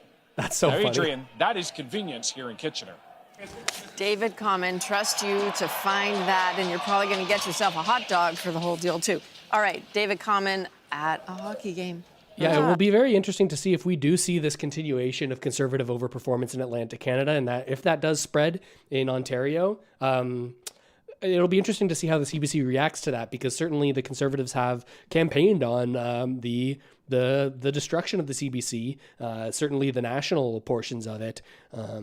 So it'll be interesting to see those people who are in those media jobs. How are they going to report on this? How are they going to explain this? We're going to be flipping around between different coverage all night. Now, we've covered some more center-leaning. Let's flip over to some of the right-leaning, conservative-supporting, independent media. Here is Juno News. Let's see what they're talking about now. We still have a lot to get to this evening. And so one of the things that we are doing, there's Key and Bexy. One of the things that we are offering is a live chat over at Substack. So you can join the chat. Well, we don't need to be listening to You can send us your questions. We're going to be answering. We'll flip back here later. Maybe we'll go to another media organization. Again, that is pro-conservative. We'll be clear about that. He completely is. He sat through an anti-abortion, pro-life sermon in his local Catholic church before he stood up to get communion. Last year, at which Donald Trump Jr., Glenn Greenwald, Viva Frei, and others spoke, the Liberal government under Justin Trudeau tried to get it canceled, and they foisted about 40 grand worth of security fees on us. We couldn't pay it, but Rumble paid it, but now we're suing the government for breach of contract and, and to the point that basically abuse of office. We'll see how that goes. But I'm delighted to say we right now have 30,000 viewers on Rumble. Not really and it's hearing such a lot a pleasure about the to have election you. here, just talking about themselves. I had a request here to flip over to the hub. Now, there's usually some interesting analysis from these guys. So let's see what they're talking about, and so and if it's tied to the I've election been, results right now. Covering elections very closely since 2006, 2005-2006 election was my first election, and I've covered every single one since then. So that's great. So it was nice to. It was very familiar for me to go back onto the campaign trail. Yeah. So to answer Sean's question, what was your sense of of the Carney campaign in these final days as you kind of tagged along to see his interaction with the media, your fellow colleagues, and more importantly, I guess those press conferences are challenging to get much out of them, but if you could get a feeling for his mood, where his head's at. I mean, it was a front runners campaign. Very, very careful, Yes. very disciplined. The message was very disciplined. It was. I was at the final press conference of the campaign on Saturday. At that point, when you're a front runner, you're not really very experimental. You're not going to be taking any risks. Okay, I'm going to hop off of this, less interested in the coverage of the previous campaign events that have happened. I want to flip to see sort of what are people making of the results that are coming in right now. Some interesting stuff going on. We've got Polymarket at 30 to 70 in favor of Carney, a shift from 20 to 80 for Carney just an hour ago. A big change here. Yeah, and I appreciate you all tuning in. You can watch the election anywhere. You're choosing to watch it right here. I appreciate it. Do my best here to cover things for you. And with that, I think we got to do our first shot of the night, although it's not going to be a traditional one. I am losing it here quick. Not sponsored. Buckley shot. Let's see if I can keep this down. That is god-awful. Ooh. Okay. Back to the CBC. And a lot of those shy conservative voters perhaps felt intimidated into saying they were going to vote for conservative and perhaps weren't entirely forthcoming. So we'll see. But that's happened in previous elections where conservatives outperformed the polls. You're right. I thought I was looking at live Polymarket odds. There has been some serious movement. This is not what the polls have said. This is not what we were expecting from the polls. I've talked to a lot of people, and they've said in their personal experience what they've talked, how they've talked to people around them, that it wasn't tracking with what they were seeing in the polls and in the news and in the media. Things are changing very, very quickly. Take a look at this. Started at 80-20 for Carney, 43-57 on Polymarket. I repeat, 43-57 on Polymarket. We almost are seeing a shift here. This is unprecedented for a swing this early. Look at this drop. I want to see this on an hourly chart. Just 10 minutes ago. And like I said, we got to know what we're looking at when we're looking at Polymarket. This is people putting their money where their mouth is in terms of who they think will win. So a lot of people will look at this and say it's a better indicator of where things are going as people are live trading it, like almost like they're like day traders on the stock market, right? If it would be a good analogy. People are trading shares in Mark Carney and Pierre Poilievre based on what they think the election result will be. Whoever holds shares in the winner will be rewarded based on when they bought that and what the odds were when they bought that. So we're seeing a swing here, and just in the past hour, a dramatic swing from 80-20 at 7:30 to just an hour later. We see 54-48. Still Mark Carney lead, but it's largely because of this swing in Atlantic Canada. We haven't expected to see something like this happening in Atlantic Canada. We've largely thought that it would be a dramatic Liberal outperformance, and now we're seeing the CBC report, 10 seats for the Conservatives. Again, we were talking, it would be an outperformance for the Conservatives to lock in 8 seats in Atlantic Canada, and it would be an indicator that perhaps we're going to see more of the popular vote go that way, and perhaps we're going to see Ontario go that way, which will Ontario and Quebec will really be the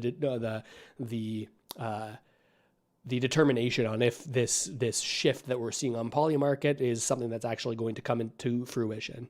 David Cochran.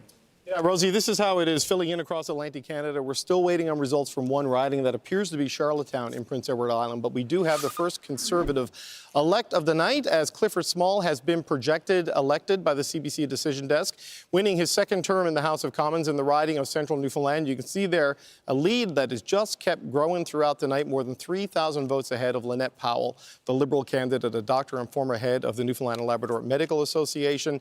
This was the big target in Newfoundland and Labrador by the Liberals are now behind their performance of 6 seats in that province in the last election.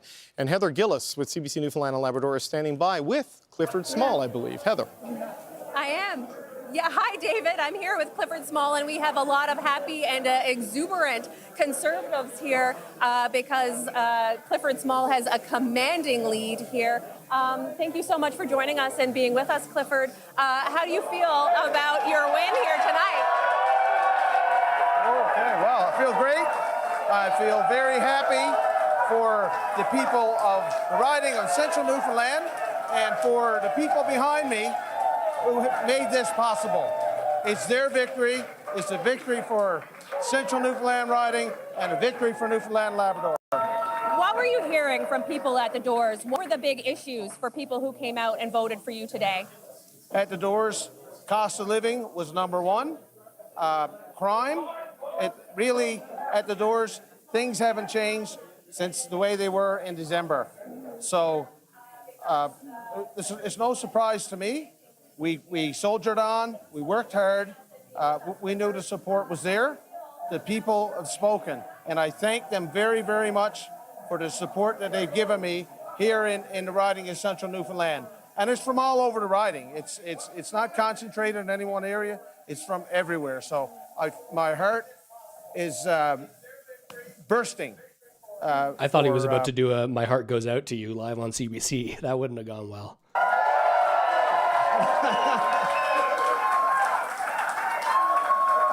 It's a very humbling victory, and I'd like to thank the people. Again, I can't thank them enough, and my volunteers. And what are you looking forward to about your second term in Ottawa?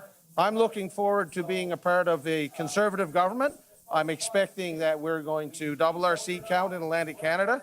That was my prediction right from the beginning of this election. I predicted 3 or 4 here in this province. I'm predicting 16 to 18 in Atlantic Canada. The blue wave has started, I think.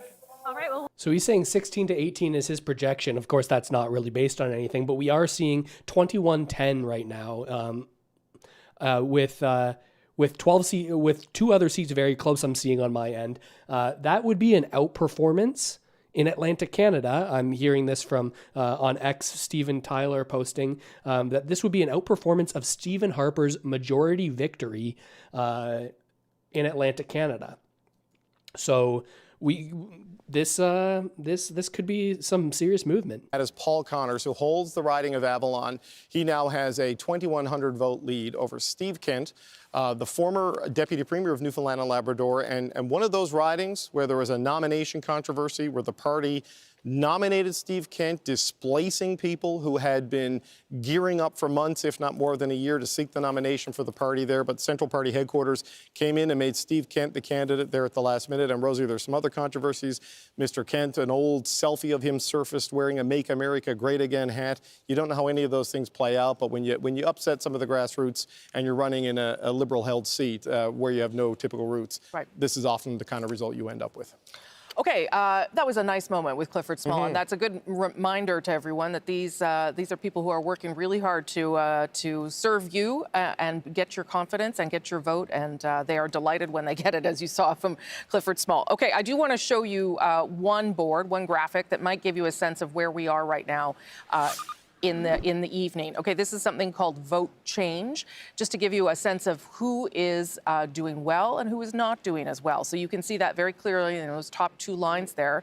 Liberals, an increase of 6.3%, but the Conservatives, double that. And that is the kind of performance that they would want to see coming out of Atlantic Canada. This is the beginning, at least, of a very good night for the Conservatives if they can make that kind of gain in Atlantic Canada. And Muted. That would be a very big change here. We're seeing Conservative gains across the board as we are still early in the night, and I'm going to be here with you all night, although I might move on from the coffee and might grab myself something a little bit harder, maybe even a little harder than my Buckleys here that I've been working on as well. I want to show you the Polymarket popular vote ads. This is something that has been swinging all night. Something that's been swinging all night, much like snowbirds down in their Florida retirement communities, swinging back and forth. We've got, this was the who will win the popular vote in Canada, and we're seeing this change dramatically. It was about 50-50 just 10 minutes ago or so, and now we're looking at 60% chance of Conservatives winning the popular vote and 40% chance of the Liberals winning the popular vote, which is so things are moving, things are widening, but we still see, if we look on the main page, unless things have changed since I've last refreshed this, we're still seeing the Carney Liberals more likely on Polymarket ads or odds to win. So I will be clear here. We got to know what we're looking at when we're looking at Polymarket. This is manipulatable. Is that even a word? You can manipulate Polymarket ads or data by putting money down on a candidate. So this bounce back, Polyev was up higher than this just a number of minutes ago. If we look at this in more detail, we have seen a change here. This could be a result of people saying, hey, well, Carney had these odds to win, and now they've shifted so much, so let's put some easy money on Carney. If we are to believe the polls, then this 68, you put down 68 cents, you're gonna win 32 cents for every 68 cents that you put down. So that might be a good bet for a lot of people as we see this shifting back down the other way from this. We were getting close to 50-50 here. Now it's shifting in the other direction. Let's go back to our traditional media coverage to see if there's any explanation for why this swing is happening, or maybe it's just a movement in the markets. Very much. We are now just 39 seconds away from one poll closing, and that's in Les Îles-la-Madeleine, just off the coast of Quebec there, a beautiful place if you've never been. And that will bring us one more poll closing before we get, again, to the big dump of polls closing that happens at 9:30 Eastern. That's when 266 more polls close, and we start to get a much better sense of how this night is going to unfold. But you can already see there on your screen, 21 for the Liberals, leading or elected, 10 for the Conservatives. And while the Liberals are off to a good start, it is really the fact that the Conservatives seem to be doing well coming out of Atlantic Canada that would be giving them a little bit of encouraging signs as we head into the next bit of the polls closing. I believe it's Ian now who has some results. Yeah, and let's start with one that's really interesting, and I think it'll be surprising to a lot of political watchers in New Brunswick, or at least political watchers outside of Madawaska, Restigouche. This is a riding the Liberals have won 3 straight times with about 50% of the vote there. But as you can see, it's the Conservatives that are in the lead.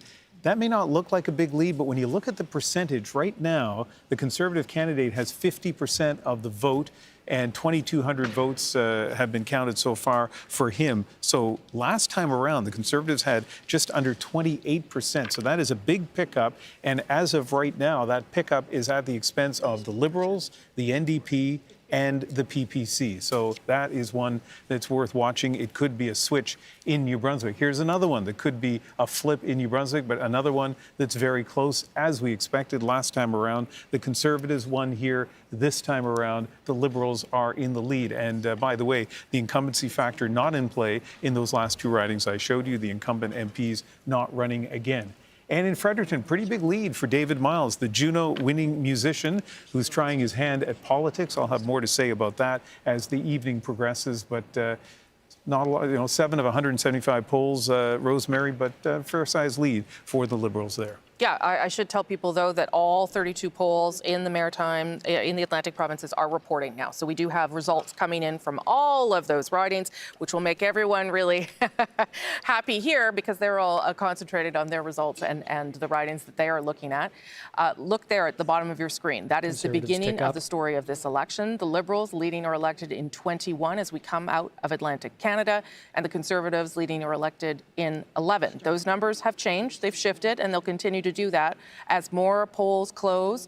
We've had one additional poll close in these. Let's shift over to some alternative coverage here.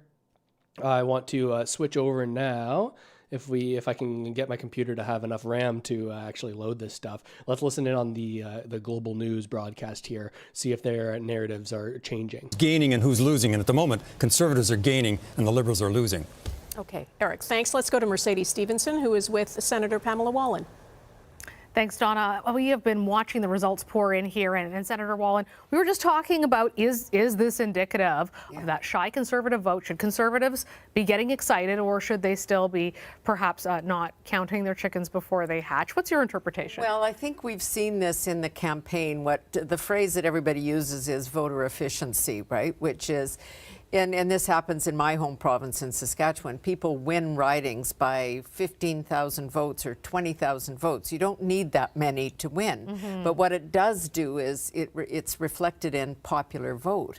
So we've seen that happen in places like Saskatchewan. We've actually seen it in downtown Toronto this time, where the Liberals are overrepresented in these ridings because they've sucked up all of the NDP votes as well. So it kind of distorts those popular vote figures that we've been operating on, because it's all you've got until you start counting votes. But this is, I think this is a bit of a change.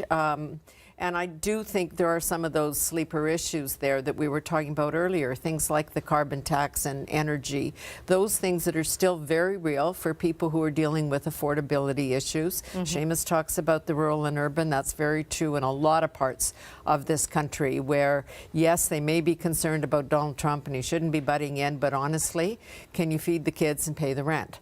So I think that's some of the issue. And as we well know, there's a lot of people who live in Atlantic Canada that actually work in the oil patch and commute. I'm with them on the plane all the time going back and forth. So they have an understanding of that issue and an appreciation of that issue. And so we don't know yet, but I think we're seeing something interesting. Well, it was interesting to watch how this developed. Muted.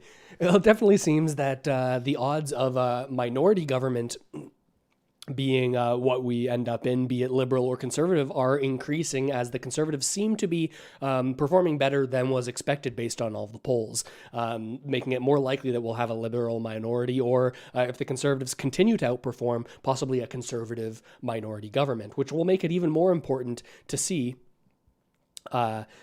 which secondary parties, not the conservatives, not the liberals, but the other parties will have seats. And if we are in a minority government, it will be very important to have those seats as a secondary party, because they may hold the balance of power. Will we vote along with the minority government, or will we not? Another important thing to look at is we look down here at the Bloc Québécois and the NDP.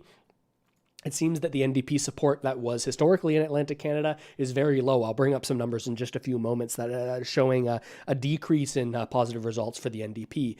Now, will we be able to have the same sort of liberal minority government that we've had over the past number of years, with the NDP propping them up or voting alongside with them and not triggering an election if they don't have the number of seats to allow them to do so? Another interesting thing to watch is if we do not see many seats going to the Bloc Québécois or the NDP, and the Green possibly not getting an MP at all in this election, which is something that people are projecting, it will be interesting to see a minority government that will be in a tighter position with the opposition if it is as close as people are saying it is right now. Or really the conventional part of the sector, people's ears are attuned in a very different way. And I was just, for a generation or two of us who grew up on the NEP, the National Energy Program, and the impact it had in throwing people out of houses and businesses for a decade afterwards. This is very sensitive. They're smart. They understand what's up for grabs here, and there wasn't a lot of clarity on that on the campaign from the Liberal side. Some discussion, but not enough. Mr. Poilievre has been talking about this for 2 years, so everybody knows what he means. But you're very right. There's, the consumer carbon tax went. Atlantic Canada led in that particular battle, and there were a lot of unhappy MPs there that said, take this off or you're done. So, it may have had an impact, but we're still looking at clean. That really was the beginning of the end for the carbon tax in terms of Liberal support for it, was this opposition to it from a number of Liberal MPs in Atlantic Canada, where a lot of people use oil heating solutions, and they're saying, hey, it's just not practical for us to switch to something else. We're not using forced air furnaces, or rather natural gas. And so it's interesting to see this sort of shift in Atlantic Canada. Shifting back here to see as much of that this here's time Andrew around. Coyne in the If these issue results were panel. indicative, it would say this is clearly at this point Liberals underperforming, and you'd be more inclined to see national trends in that. The difficulty is we don't know how much of this is rural versus urban, how much of this is advanced polls versus election day voting, and so one has to be really, really careful. Yeah, I would also say in this part of the country so far, we are not seeing, the NDP isn't really a factor yet, and that could also be part of the story moving forward. The same for the Bloc. Althea? Well, I don't want to just repeat what Dave said, but you can.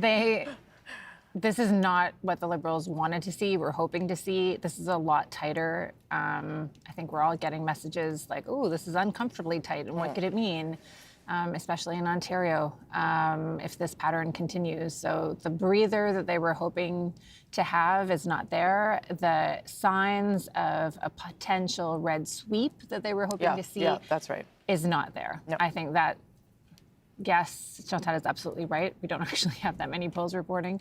But from early indication, even this pickup in Newfoundland that the Liberals did not want to see, I think the other conversation we may end up having is the importance of incumbency. Yes. So many Liberals decided not to run again. What will that mean if that pattern Though it is the same, it's almost the same number. It's 109 to 107 for the Conservatives. So I don't know whether that, but yeah, you're right. It's something to keep an eye on. Okay, thank you all. Everyone's glad that you're here. We'll come back to you. So a little bit of a muted enthusiasm coming from the CBC. Of course, they seem to be the news organization that has the most at stake here, with the talk from Poilievre's camp saying, hey, we are going to we're going to defund the CBC. It can continue to operate, but not on public funding. So it's interesting to see that. Here's a former cabinet minister with fewer seats. So that's interesting to see the Bloc Québécois sort of taking Diane Labouthier, who I believe was the sort of minister responsible for the CRA for a long time. Thank you for that. I think I'm going to go back to Rafi Bouchikanian in Montreal. What was the Bloc talking about when it was talking about that riding, Île-la-Madeleine, Gaspésie, Listigouche? Rosie, they were very aggressive about that riding. They said they could take it. Yves-François Blanchet visited the riding twice. That may not seem like a big number, but keep in mind it's a little difficult to get to, especially for a party leader who does not have his own plane, unlike all the others. So he would have had to charter a plane, go there, come back. He went to see Alexis Deschênes, and as Catherine said, Deschênes is a known quantity in that area. On top of being a candidate for the Bloc, he's also run for the provincial Parti Québécois a couple of times now, but never in his home riding, never where he lives. And they're hoping that'll make the difference for them this time around. That being said, they might have also been hopeful that Diane Labouthier would not run again. She used to be cabinet minister, was shuffled out by Mark Carney, but she decided to run again. And the Liberals seem to be aware that there could be a challenge for them there. They actually flew Dominic LeBlanc over from his campaigning in New Brunswick to go reinforce her. Now, if the Bloc ends up winning this riding, that would be an early sign of enthusiasm and Bowie supporters who have been hearing for this whole campaign that some seats held by the Bloc could be in danger. This would be a flip. I don't know if I can deal with the background noise Rafi, anymore. thank you for that context. Okay, Very early results in that riding, of course, though, and the margin is small as well. But we'll come back to you, Rafi. Appreciate that. Canadians across the country are voting still right now at this hour, because polls are still open in large parts of the country. But many of them will be voting in new ridings in this election, and here's the reason why. When Parliament dissolved, there were 338 seats in the House of Commons. This election. So while they go to this segment, I want to show you also, again, using CBC's data, how the votes are shaping out. They're showing the amount that are elected and the amount that are leading. 9 confirmed elections in Atlantic Canada for the Liberals, 3 confirmed for the Conservatives, leading in 12 for the Liberals. This is what's giving us these 21-11 numbers. Interesting to see the share of the popular vote, though, telling a slightly different story at 43% for the Conservatives versus 50% for the Liberals. This is a lot to do with something we call vote efficiency. It matters where your votes are and if they are having an impact on the result of the individual ridings relative to what you may have expected. So if you get a lot of votes in a riding and you outperform but you still don't win the seat, well then those popular votes that would contribute to this 43% aren't doing you all that much good when it comes to your chances of actually getting elected. So that's interesting to see. I'm going to flip over here to the do better. coverage. She jumped in back in December, so some credit And to you know her. what? Thank you for tuning in. You could be watching this anywhere you're watching it here. Join me. Take a sip of whatever beverage you're having. For me, I'm still working on the hard stuff, the Buckley's cough syrup. But I think this will be my last one. I don't think you're supposed to have so much of this. I might start hallucinating things on my monitors here. Oh, God. Leading or elected in 22 ridings in Atlantic Canada. Conservatives leading or elected in 10, and the Bloc Québécois, because there's that one riding that gets swept up in Atlantic Canada, leading or elected in that one seat. And we should say within 45 minutes, the polls will close right across from Quebec all the way to Alberta. And it's great to see everybody in the chat. Somebody saying sticking with the electrolytes. I've got that going too. If you haven't already, make sure to like the stream. It'll help more people find it, especially if you enjoy this coverage where we're flipping between the different broadcasts, getting the different narratives and trying to figure out what's going on here while looking at the poly market odds. I'm doing my best here to bring you all the information you need. Like the stream, subscribe to the channel if you haven't already done so. Appreciate you being here. And we'll swap back over here. So 30 out of 99 polls reporting. Egmont, if you recall, is the one riding on Prince Edward Island that has flipped between Liberals and Conservatives at some point over the last 40 years. It has been bouncing a little bit at the bottom of your screen over tonight, and it is not over yet in Egmont. Okay, Adrian, thank you for that. Let's go down to Ian now, who's also got some results. Well, let's start, Rosemary, with the change in the vote in New Brunswick from 2025 compared to 2021. And you can see both the Liberals and the Conservatives up considerably, and to an extent at the expense of the NDP as well as the other parties. But, you know, votes are kind of like shots on goal in terms of the actual goals, the seats that parties are leading or elected in. Well, nothing right now is changing in New Brunswick. Let's take a look at Madawaska-Restigouche. Last time we looked here, the Conservatives were in the lead. That's changed. And what happened is there was a huge swing in Madawaska-Restigouche, almost like 7 or 8 percentage points just in a matter of minutes. This is more of what we would expect in that riding. 3 times in a row, the Liberals have won there with René Arsenault and new candidate, but old story in terms of a lead. Miramichi-Grand Lake, this one has been going back and forth, and right now a 52-vote lead for the Liberal. This would be a flip, and so this just happened a moment ago, but it's been going back and forth exactly as we expected. Not that we could predict who would win, neither could the candidates when I talked to them, but they did predict it would be close, and indeed it is close at this point. There are 4 MPs projected, elected in New Brunswick, and no surprise that Dominic LeBlanc is one of them.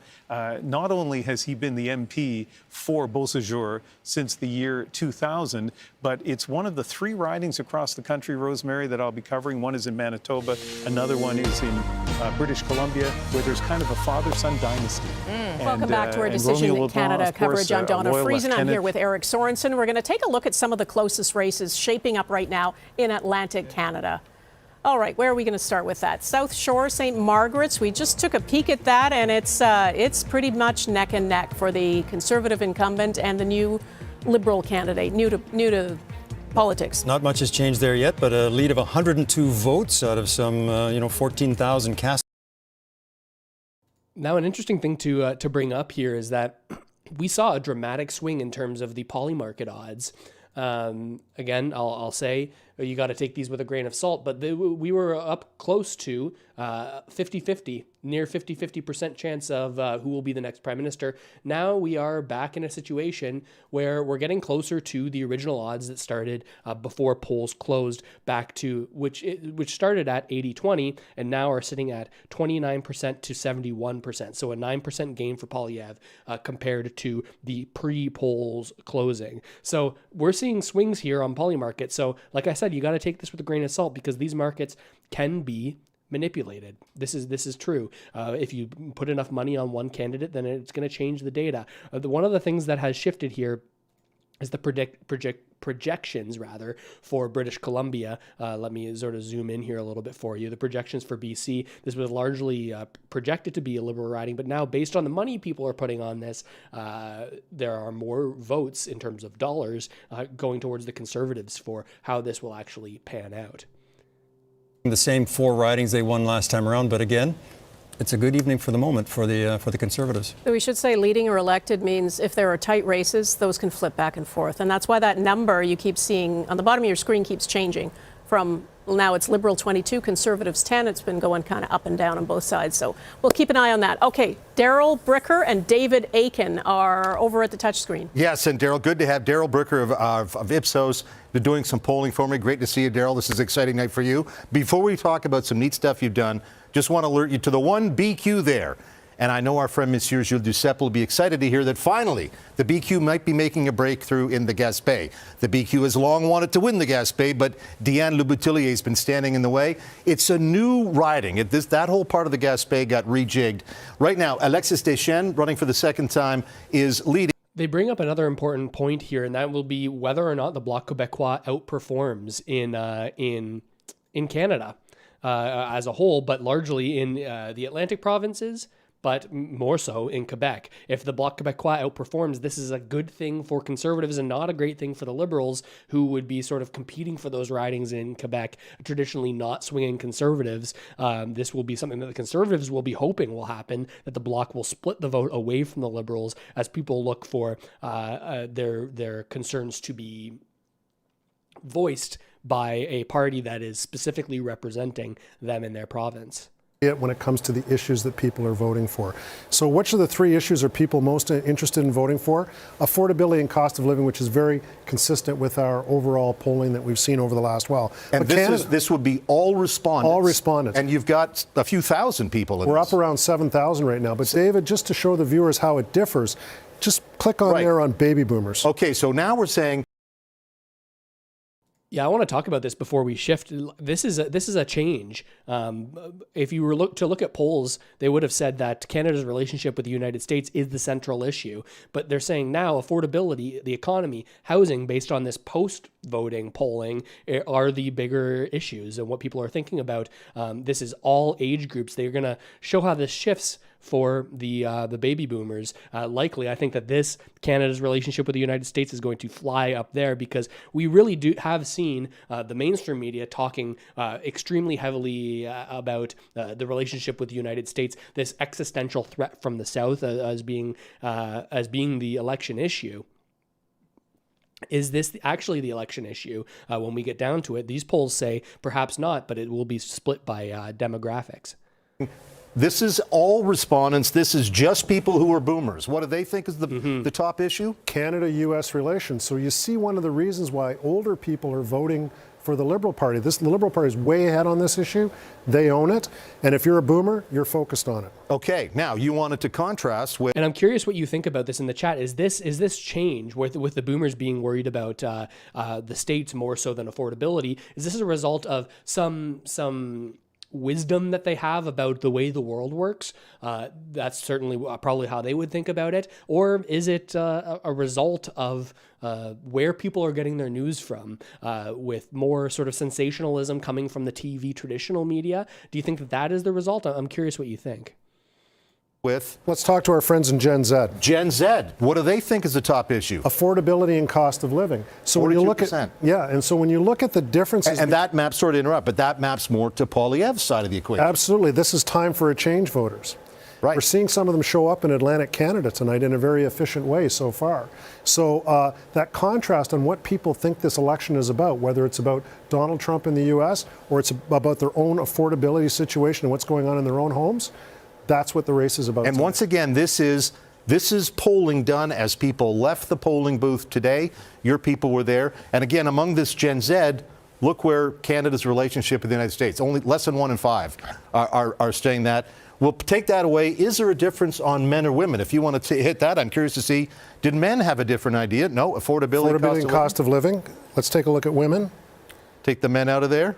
And for the women, it's the same thing. Yeah. So again, that issue, that as they say, the issue frame, the issue set, in that case, this might explain why we're seeing the Conservatives do well. I mean, even if they do drop back down to 8, they're doing fine. I think if we would have asked the Conservative campaign if they came out of Atlantic Canada with 8 seats tonight, they would have been thrilled, David.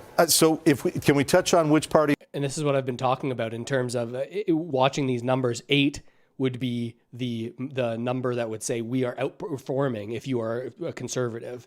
If you're a conservative, you're saying getting out of Atlantic Canada with 8, let alone 10 here, with 10 or 11, I believe, being what the Atlantic count was for the majority government that we saw with Stephen Harper, a big swing in Atlantic Canada. Is this something that is repeating in Atlantic Canada this time? Rooney's days. Yes. Joe Price from 1984, I the certainly last do. Conservative to win out there. I certainly do. And Seamus O'Regan is really missed in Newfoundland right now. He is. Our good friend Seamus. Okay, guys, we'll send it back to you. 22-10 is where we're at. That includes 1 seat in Quebec, and that one right now is the Bloc Québécois is leading. So far, 1-0. It's like the Montreal Canadiens leading 1-0 in the province of Quebec right now. All right, David, always back to the hockey. Okay, let's go to Taria Isri at Conservative Party headquarters in Ottawa. Taria. Well, Donna, I mean, the people gathered here seem to be feeling pretty good. The results in Atlantic Canada, they're early results, but they're better than what the polls suggested. They're better than what a lot of the experts were predicting. Like I said, it's early, but let's bring in my colleague Alex, a Global News reporter who's covered the Conservatives for about 10 years, lots of insight. Alex, what do you make of these results in Atlantic Canada? Well, like as you said, it's pretty early going so far, but I would say that certainly the Conservatives are outperforming what we would expect based on the national and regional polls so far. You know, I noticed the room has gotten a little bit more subdued. You know, back when it was like 3 seats to 3 seats, everybody was in a very good mood, clapping, cheering. Things have gotten a little bit more quiet now that, you know, the polls have evened out closer to what we would have expected. What do you think of how the Conservatives ran this campaign? I mean, you had reporting about some internal turmoil, some criticism for how Poilievre maybe didn't pivot enough to the trade issue. What are your thoughts about how this campaign was run? Well, I think no matter what the outcome tonight, a Conservative win, a Liberal win, I think the Conservatives have a lot of questions that they have to ask themselves in terms of the direction of the movement and really, you know, unity within the movement. You know, we hear reports of internal civil war between the Ontario Party and the federal Conservatives. That's not a good position to be in, whether they win or lose tonight. So I think that there are some deeper questions that the Conservative Party has to answer, no matter what the outcome is tonight. Do you think that, what would you say they did well in this campaign? I think message discipline has been a strong suit. Mr. Poilievre is very, very committed to his talking points and very, very committed to what he wants to say and the message that he wants to convey. So I think that probably was the highlight. In terms of challenges, I think the failure to pivot towards Donald Trump and the tariffs, Mr. Poilievre's answer to that was basically doing exactly what he wanted to do before Donald Trump was reelected. So I think that's something that they're going to have to think about as well.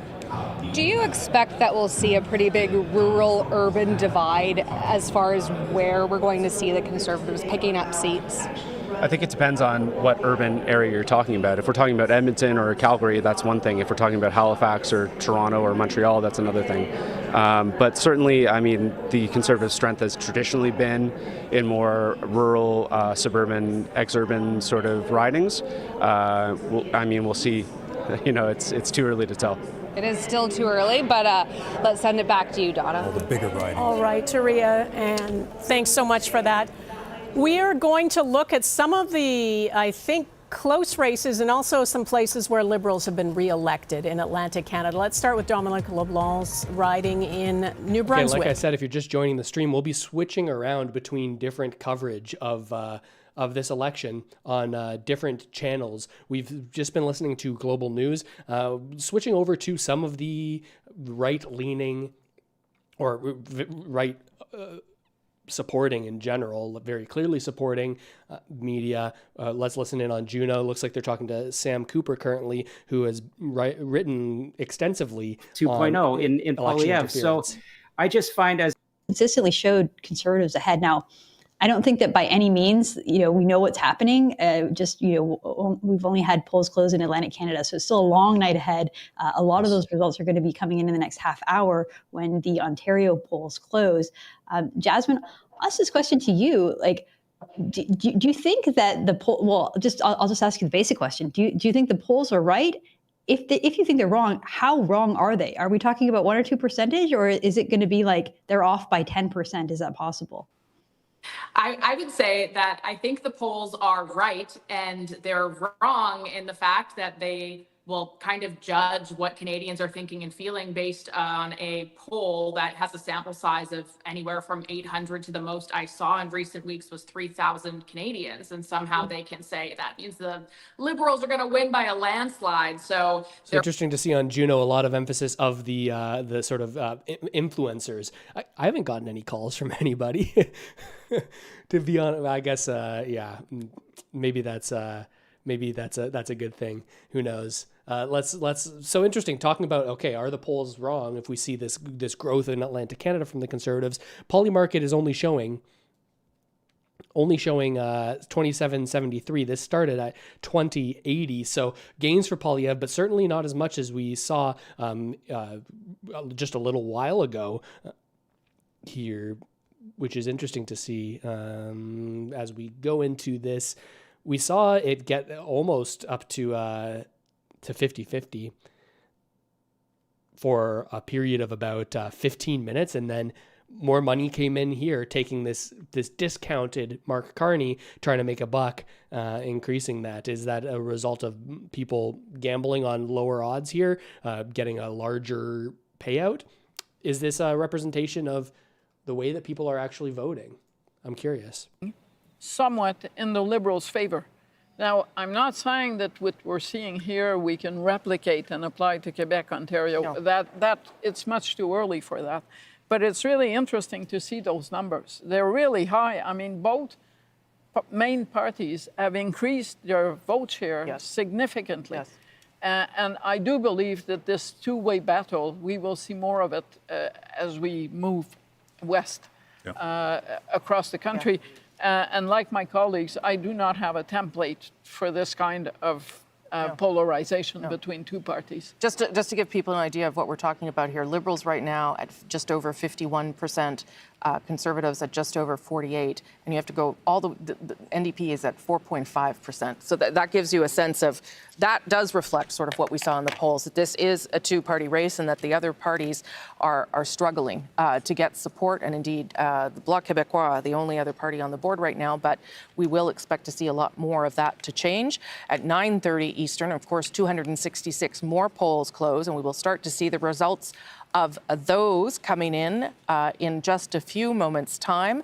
We are getting ready for another important moment, and that's because many more of you are joining us at this hour. It is Monday, April 28th. It is 9 p.m. Eastern Time, and we are live from the atrium of the Toronto Broadcasting Centre. For 36 days, federal leaders did their best to sell their visions of the future to Canadians. It all comes down to this. I'm Rosemary Barton. It is election night, and this is Canada Votes.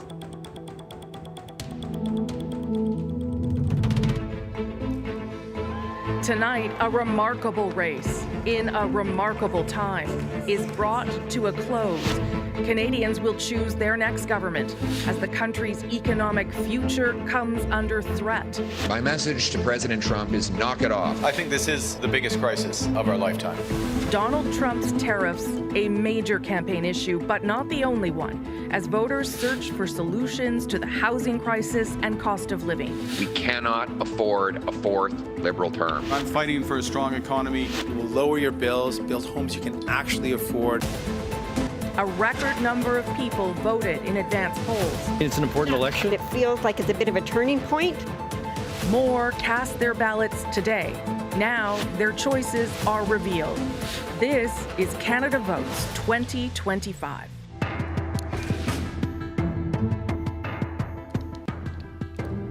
And as we're saying, we've already had a lot of results, but there are a lot more to come. In 30 minutes' time, we will get results from 266 more ridings, a huge amount of data and a huge amount of votes from Quebec all the way over to Alberta and two territories. That round of votes will come fast and furious, and things will start to look a lot clearer in terms of the direction of this country going forward. You can see there, though, at the bottom of your screen, that is where we are at now, with Atlantic Canada results coming in. 22 leading and elected for the Liberals, Conservatives at 10, and the Bloc Québécois at 1. And as she's saying, things will get very, very interesting in about 25 minutes. That's when the polls, or we'll start getting results for Quebec and Ontario, which oftentimes will decide the election.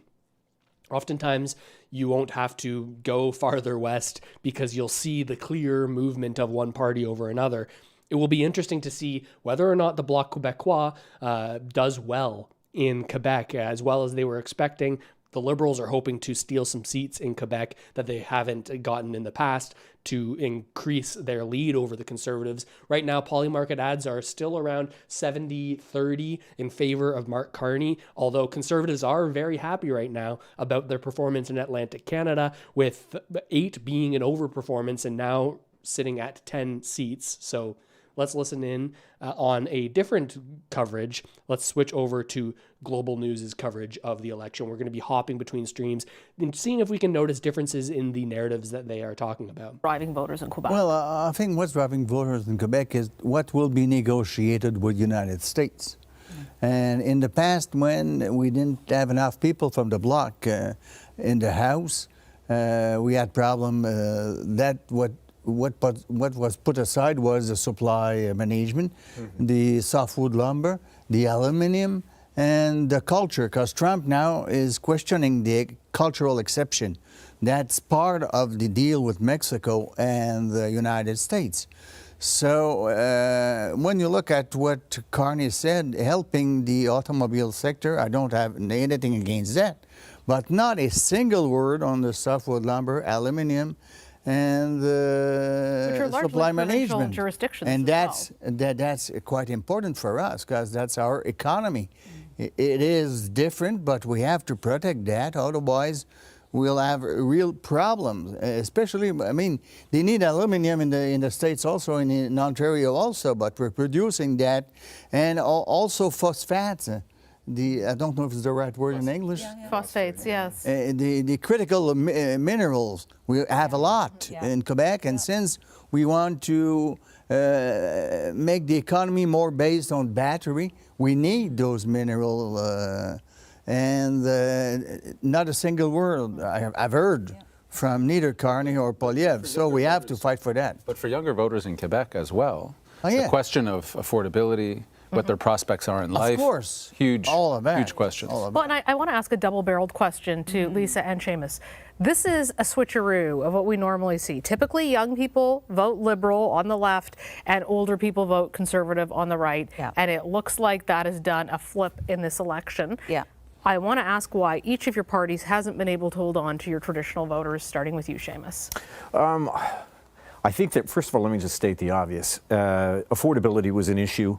Back in November, December, affordability has been a primary issue and kept the Conservatives ahead for 20, 25 points over the past 2 years. The game changer is Trump. The Liberals, after 10 years, my party, was not looking forward to this election, and now look at it. So Trump obviously had a huge effect on this. But it does peter down to generations. It does, I think, come down to those who have homes, those who do not have homes, those with the prospect of owning a home, those who do not. And it gets complicated. And for I think, a younger generation that is looking usually to save up and aspire to have a home, these past few years, given COVID and given inflation, have been tough. Lisa, what do you think? So I think what's happened in this case is that the older demographic who are probably refreshing their banking statements to see what's happening to their investments are looking for a short-term fix. And what they see in Carney is somebody who can negotiate, who knows the system, who knows the ropes. And maybe he's the better choice for the short term. I'm retiring a lot soon. I'm retiring soon. But then the younger generation is, that's great. I don't even have a hope in heck of having an investment. I want to be able just to survive. Fear with the boomers and then frustration with Gen X. And we have alliteration on the panel, fear and frustration. I think that's a fair assessment of what's going on here. one thing that has been central in my mind, for those who are interested, is talking about what has gotten us to this financial situation. Not so much the policies moving forward. I don't think that there's a lot positive in either of the platforms for short-term change. An identification, though, of the way that decisions were made by central bankers and centralized institutions that really affected people's prospects financially. We don't hear a lot of talk about that from any of these leaders, which is frustrating on my end. Donna will be looking at more of those questions as the night unfolds for all the leaders. Yeah, a lot longer than 25 days. All right, you guys, thanks so much. We're going to take a quick look at some of the results. You can see the Liberals now leading or elected in 23 seats in Atlantic Canada, the Conservatives in 10. That, for now, is a pickup of 2 compared to the last election, but the results not final. There are a couple of cabinet ministers, though, who are certainly in good shape, looking to be in good shape. Jeanette Petitpas-Taylor is one of them in Moncton-Dieppe. Yep, Jeanette Petitpas-Taylor in the riding right next to Dominic LeBlanc, and those are in the one spot in the entire Atlantic Canada where one province has 2 cabinet ministers. Prince Edward Island doesn't have a cabinet minister at the moment in the Carney cabinet, and here's another. The Liberal leading with a wide margin here. Yeah, Cody Blois added to cabinet just in March. Maybe that was with a nod towards a riding that they wanted to be sure they could win, and giving Cody a bit of a boost, putting him into cabinet may have helped. And I think we've got one more.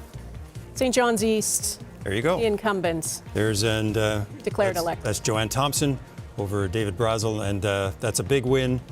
She is in the cabinet as well, also a recent addition, and important for the cabinet ministers to hold their seats, because if they come back in government, you want some experience around that cabinet table, and all of these that we've just looked at have that experience. All right, there are some very close races in Atlantic Canada that we are watching. Something interesting here on X from Daniel Foch. How nice would it be to be one of these folks tonight, showing the amount of people that just in the past day have Google searched for, is there an election tonight? Is there an election? And did Trudeau resign? No better way of saying ignorance is bliss than that. That would be nice to not pay attention in a certain kind of way. Turn blue tonight. If the Conservatives are going to continue the trend they may be starting in Atlantic Canada, the Liberals need that to hold.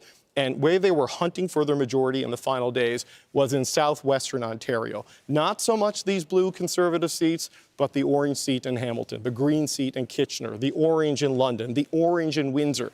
This part of Canada is where the election story and the Trump story intersect at scale, because it is the home of the auto sector and the manufacturing sector. It is the most vulnerable part of the country to the trade threat presented by Donald Trump.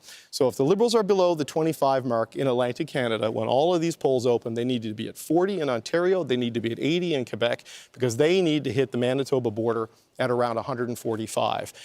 They think they can win a seat in northern Manitoba. There's going to be a fight in the Winnipeg area where you can see St. Boniface should be fine for them. But it's these 2 NDP seats where the Liberals have ambitions, where the NDP needs to hold in their quest for party status, and they think they can actually take some seats from the Conservatives in Winnipeg West and in Kildonan and St. Paul. They believe they have a shot in Saskatchewan up here. This is a Conservative seat in the House of Commons that was just dissolved, but with the redrawing of the boundaries and the overlaying of the vote from the last election, it projects to go Liberal. Just a projection. That would be where they hope to gain. And of course, Edmonton and Calgary, NDP, Conservative and Liberal fights there. But if this continues, Rosie, if the Liberals underperform in the Atlantic, though as more votes come in, they get back closer to at least status quo, they need to pick up ground here and pick up ground here, because the chances for targets are narrower on the prairies and in the north, and then a whole lot could be riding on British Columbia. But they just got one more seat on their quest there, and that is because the CBC Decision Desk has elected Joanne Thompson in the riding of St. John's East, the fisheries minister in the Mark Carney government. So interesting statements made there on CBC saying, okay. Well, Vashi, this is really interesting. And, you know, just in the days leading up to this, Pierre Poilievre had not made a visit to Nova Scotia.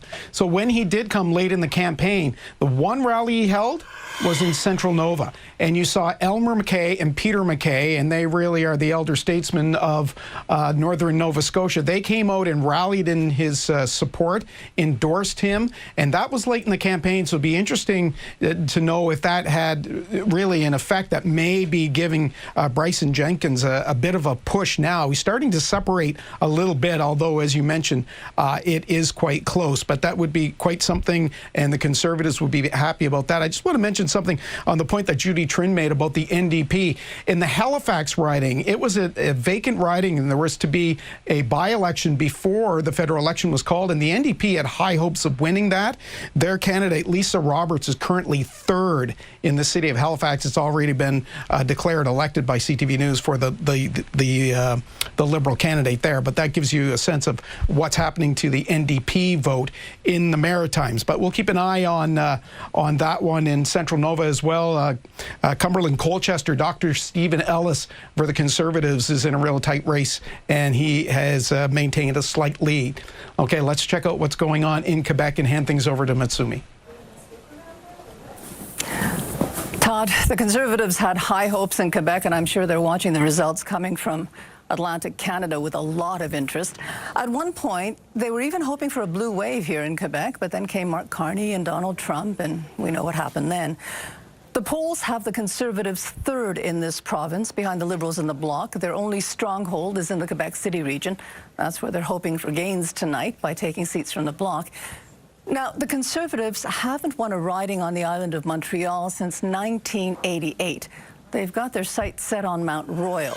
Now, that's a riding with a large Jewish population. The Conservatives have Neil Oberman. He's a lawyer known for supporting the Jewish community. He's challenging the Liberal incumbent there, Anthony Housefather, very popular there, also known for his strong support of the Jewish community and for English language rights. But the Conservatives have put a lot of energy and effort to try to get this riding. We go to Ottawa now. Patricia? Matsumi, thank you. One riding we're keeping a close eye on here this evening, the suburb of Canada, home of the Canadian Tire Centre, which some of you hockey fans may be familiar with. It's where incumbent Jenna Sudds is looking to hold her seat up against Conservative Greg Kung, NDP candidate Melissa Simon, Jennifer Purdy with the Greens as well. Now, Sudds is a former Ottawa City Council, replaced Karen McCrimmon back in 2021 and served as Minister of Families, Children and Social Development. I was actually there on this night in 2021 doing an interview with Jenna when CTV declared her elected, so got to break the news to her, which is one of the fun moments, really, with reporting on election night. Now, this is a riding that has voted Liberal the last 3 consecutive elections, but it has undergone some boundary changes, those boundary changes that Mark Carney was unaware of at one point, sort of swapped some land with those 2 ridings, Nepean and Canada, and the margin of victory for the Liberals. Good call. We've got some more swinging and Polymarket odds. Going back, almost Polyev losing ground when it comes to Polymarket. Losing ground on Carney. We saw this as close as 48-52, I believe, was where we were at the closest odds. Now, things have changed. Things have changed. We're back to 21% for Polyev, 79 Carney. That's a 1% gain for Polyev based on pre-polling numbers. We were sitting at 20-80. We see this this dip, but a dramatic come up from Carney just over these past moments. Seems that this progress in Atlantic Canada for the Conservatives, maybe it will not stick in the way that people were expecting. Maybe less of an indicator of this being a blue wave for the Conservatives and more expected based on what we've seen in the polls. But again, as I've said, and I'll say every time, when it comes to Polymarket, this is very manipulatable. This is very easy to put money into and shift the odds because it's based on basically people making bets on the results of the election. And the dollars they put in will change what those Polymarket odds are. It's also be really interesting. But for now, let's go over to Calgary. Thanks, Michelle. Now we know that Alberta isn't exactly liberal.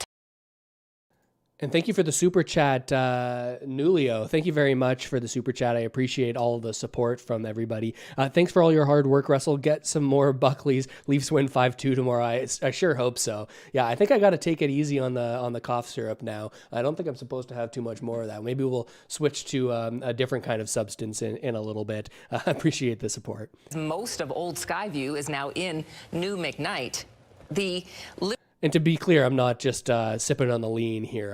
I've got a cold, so I'm working on the Buckleys. It's not a casual enjoying of Buckleys. Disgruntlement. Did I just make a word up there? Toward the Conservatives right now, and I'll tell you why. It's because the Conservative Party appointed both of the candidates for McKnight and Skyview, and there were a number of potential candidates who were hoping to run in those two ridings. They had spent about a year fundraising and door knocking and signing up members, and a lot of their voters have been telling us that they're really angry about this. So Skyview might be a place that could be a pickup for the Liberals tonight because people are upset with the Conservatives. We'll be watching it. Let's go to Mijung in Vancouver. Thank you, Tara. Well, we have seen, as you were mentioning earlier, the Conservative support actually higher than expected in Atlantic Canada. If that trend continues, the Conservatives could have a good chance of flipping some seats here in BC. One of them is Similkameen, South Okanagan. In 2021, it was a close race with the Conservatives less than 2 points behind the NDP. We're also watching Richmond East, Steveston. Now, this has a history of flipping between Liberal and Conservative.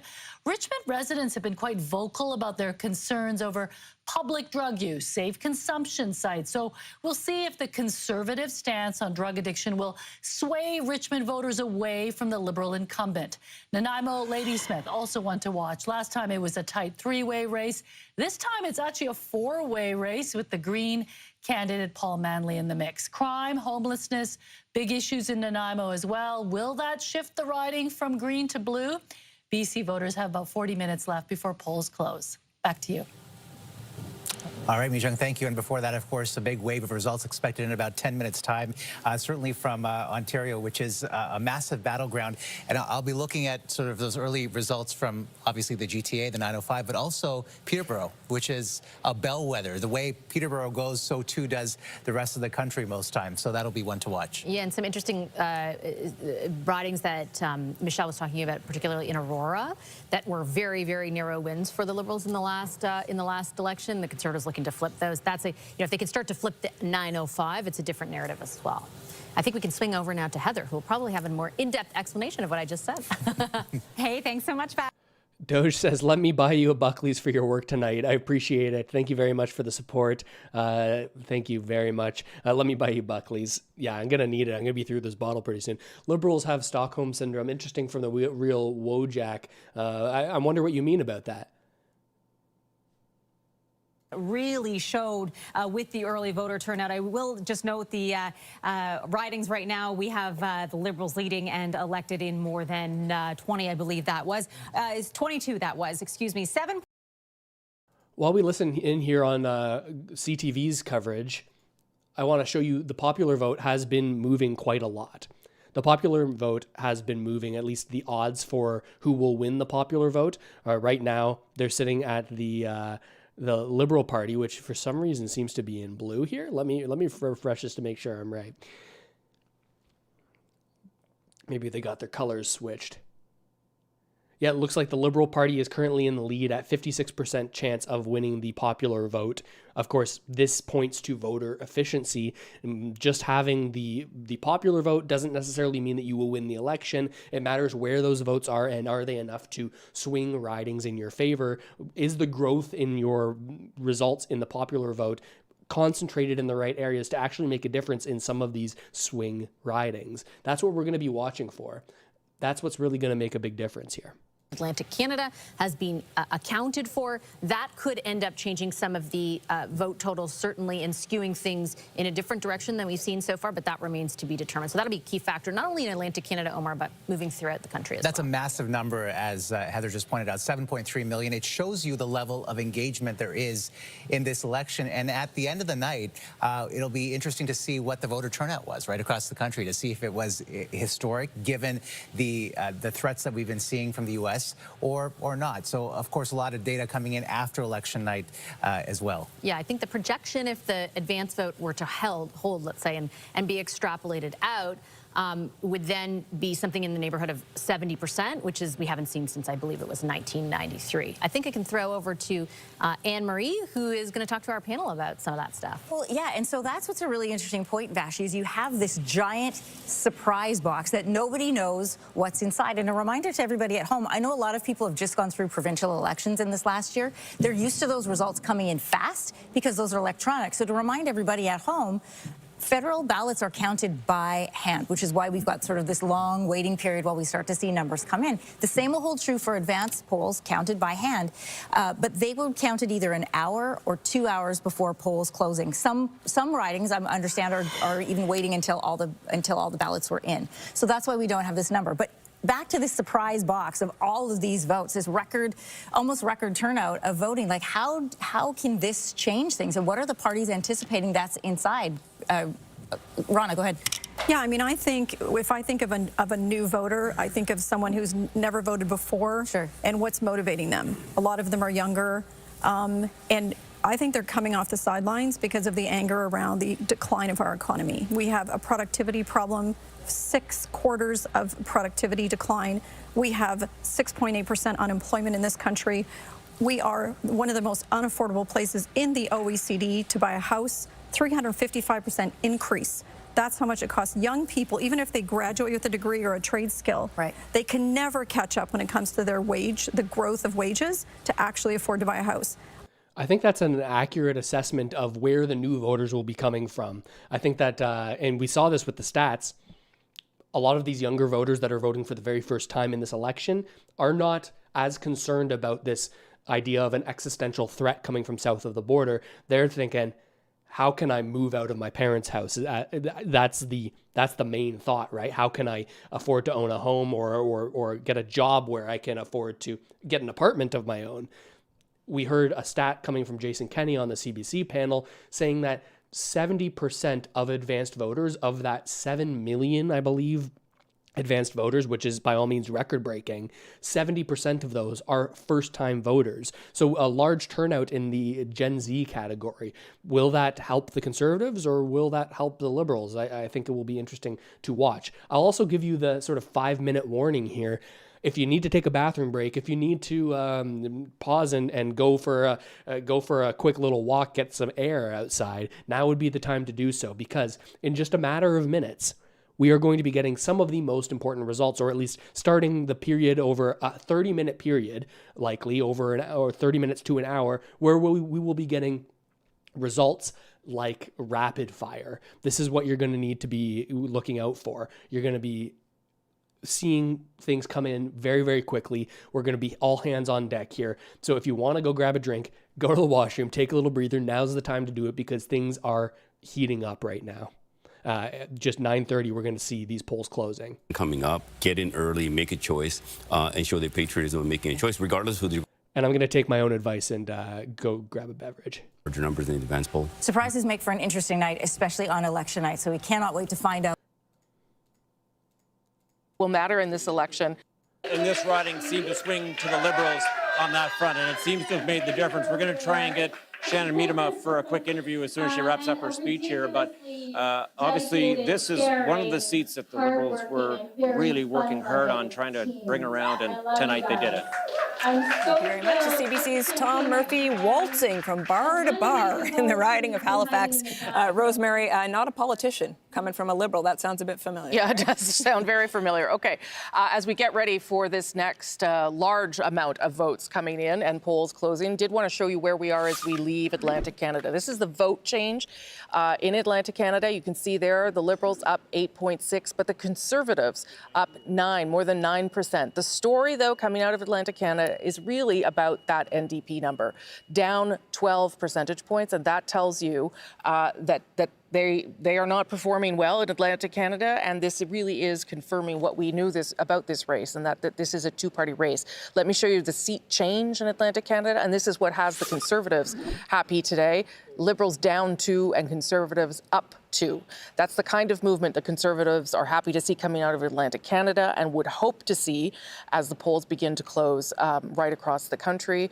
But we will see, right? As we've said, this is early times. Now, what we're going to see now is a whole lot more data coming in. I'm going to just go quickly, just like 30 seconds to you, David. I just want to show you one interesting thing where the NDP vote is going a way that common wisdom would suggest it wouldn't. This is way down by about 4 percentage points. By the numbers, it's all gone to Jonathan Rowe, the Conservative, as has the People's Party vote. In this riding, the Bull Arm fabrication yard that built the Hibernia project, there's an oil refinery there, so it's trades people and the traditional offshore industrial base. So the NDP collapse is more that blue-orange thing rather than the orange-red. So that's how it's playing out, at least right now. That's what Jason Kenney was warning us about, or telling us about. Yeah. Okay, good. So good thing to keep in mind as we get ready to bring you a whole lot more information. This is where the bulk of your votes are going to be counted now. Almost 9:30 Eastern. Polls are going to close between Quebec all the way to the Rocky Mountains and 2 territories. This is when your say will start to determine who is going to form government. As we come out of Atlantic Canada, you can see where the results are at the bottom of your screen. Polls now closed in much of the country. Polls have now closed in most of Canada, and that means we're about to get the biggest waves of results we'll get tonight. From Quebec, Ontario, Manitoba, Saskatchewan, Alberta, the Northwest Territories, and Nunavut.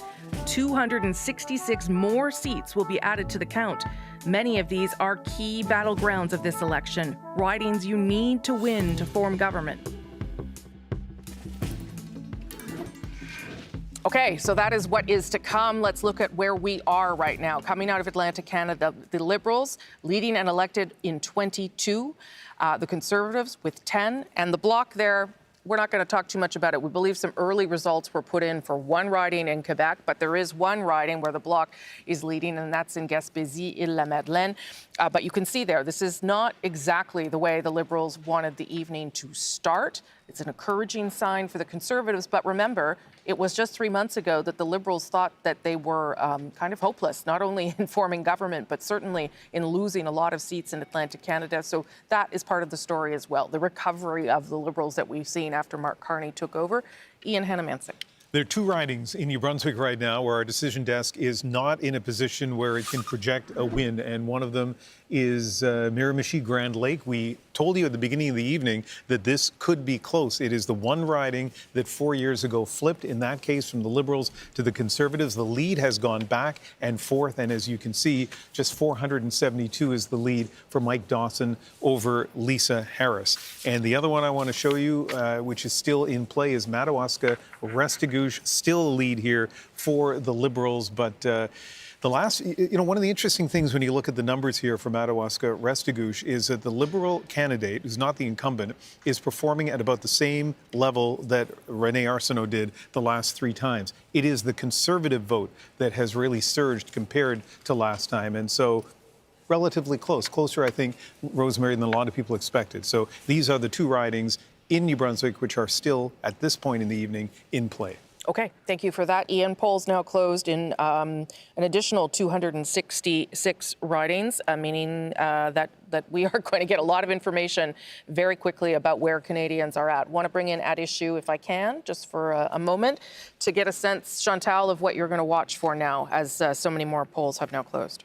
Well, obviously, what happens to the Bloc Québécois vote, whether it's going to be down, as was predicted, or whether the Bloc will hold its ground. The only riding that we actually have numbers for, Gaspésie-les-Îles-de-la-Madeleine, and I'm not even sure that we're getting the entire numbers, because a section of the riding is actually on the same time zone, in the same time zone as the rest of Quebec. I see. So, but this riding, which we will get a result, a more definitive result early, is significant. It's actually 2 ridings because of redistribution, a former Bloc riding and a Liberal-held riding.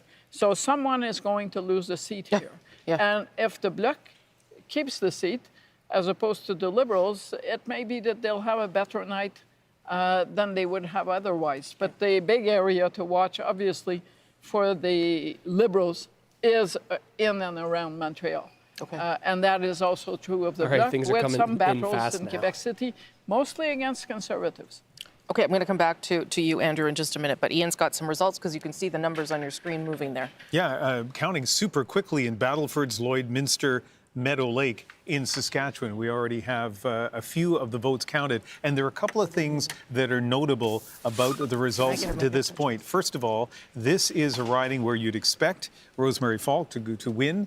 She has already, and her vote share in 2019 was 78%, in 2021 69%, and it's even greater at this point. It's in the 80% range. And one of the reasons for that may be that Meadow Lake, Saskatchewan, is now part of this riding. A lot of Conservative supporters there. And I mentioned Meadow Lake because it used to be part of the Desnethe, Missinippi, Churchill River riding. The fact that it's now moved in redistribution, Rosemary, is good news potentially for the Liberals. It makes that more likely a place where the Liberals could pick up. And the Liberals have not won a seat in Saskatchewan since 2015. The Conservatives have won all of the Saskatchewan ridings in 2019 and 2021. Okay, Catherine Cullen, I believe, has some early results. We've got some early results coming in from Quebec. Let's start with a new riding, Les Pays d'en Haut, where you can see, Rosemary, this is an area, now, again, only 2 polls reporting, but based on redistribution, this is an area we'd expect to go Bloc, but the Liberals have a candidate, a local mayor in the riding, who is going to have a little bit of name recognition. Let's move on to Chicoutimi-Le-Fjord. This is a Bloc Conservative fight, so interesting to see the Liberals in the middle of that mix, but again, only 1 poll reporting. We will move on to Terrebonne, where the Bloc incumbent, Nathalie Sinclair-Gagné, is in the lead. And another really exciting riding to watch in this province, a 3-way race in 3 rivers, Trois-Rivières. Now, the Liberal candidate in this case was actually something of a parachuted-in candidate from the Outaouais. The Conservatives are going to be looking for the Bloc Québécois to do very well over this next little while, taking some of these seats that the Liberals were hoping to get. So the more you see, if you're a Conservative, the more you see the Bloc Québécois number go up, the less likely it is that the Liberals are taking seats in Quebec. What's really going to be interesting is seeing Ontario and whether or not that flips in a direction. Stay tuned. Always a little bit hard to read. Andrew, what are you watching for now as more polls are reporting? What are the things that you're going to keep an eye on? Well, there's been 2 things happening. We've been focusing on how the race has been tightening between the Conservatives and the Liberals. Right. There's also been a bit of a bump up in the Bloc support in Quebec in the last couple of weeks of the campaign. And why that's important, you know, in a first past the post system, everything's on such a knife edge. Small little differences in the popular vote can lead to major changes in the seats. What was really working for the Liberals when they were projecting 45 seats in Quebec was the Bloc and the Conservative vote was almost perfectly equally divided. And that's an ideal thing for a frontrunner. If the Bloc starts getting ahead of the Conservatives, then that, you know, a lot of seats can move on that. Similarly, in Ontario, you know, it's easy to, we often say the national numbers don't mean that much, it's regional. Well, the race had been tightening in Ontario as well. And Ontario votes, the seats have traditionally been so closely fought that a relatively small tightening in the popular vote, again, can mean quite a few swings in seats. So we'll have to see how much of that tightening was real and how much of it turns out on not to have been. Okay, great. Althea, I'm going to come back to you, but first I want to get to Adrian, who's got some results. Yeah, absolutely, Rosie. Thank you. What everyone is looking for in a province like Ontario is a flip. And in some very early results, we're starting to see one. Let's begin with Algonquin, Renfrew, Pembroke. Now, 1 poll of 262, a lead of only 5. But keep in mind, Cheryl Gallant has held on to Algonquin, the Conservative Party has held on to this riding since 2000. Cheryl Gallant, a long-time MP there. Just a lead of 5, but everyone immediately always looks for flips. You're not seeing a lot, though, in the early results. Let's look at Haldimand, Norfolk, Leslyn Lewis there. That's a sizable lead already, 737, with only 5 of 266 polls reporting, counting very fast there. One more to look at, if we can. David McGinty, 1 poll, but already a lead of 1,000 over the Conservative. That is... If you're just tuning in, we've been switching between the different coverage that's been going on here on different news organizations. We've been listening to CBC, left-leaning, certainly. let's listen in on some of these alternative media that have been outright in their support for the Conservatives, and if they are speaking any differently about what's going on here than the current left-leaning traditional media is. Liberal Party. But the fact that we have I'm looking at the clock, the seat count tick up just below the screen. Seats are changing. Yeah, you're right. The Conservatives are moving up. So is the Liberals. Polls are closing across the country. As we speak, polls are starting to close, and we're starting to get results as far as the prairies. I'm not sure if these are advanced ballots that are coming in or not, but I think it's safe to say that Alberta is going decisively Conservative.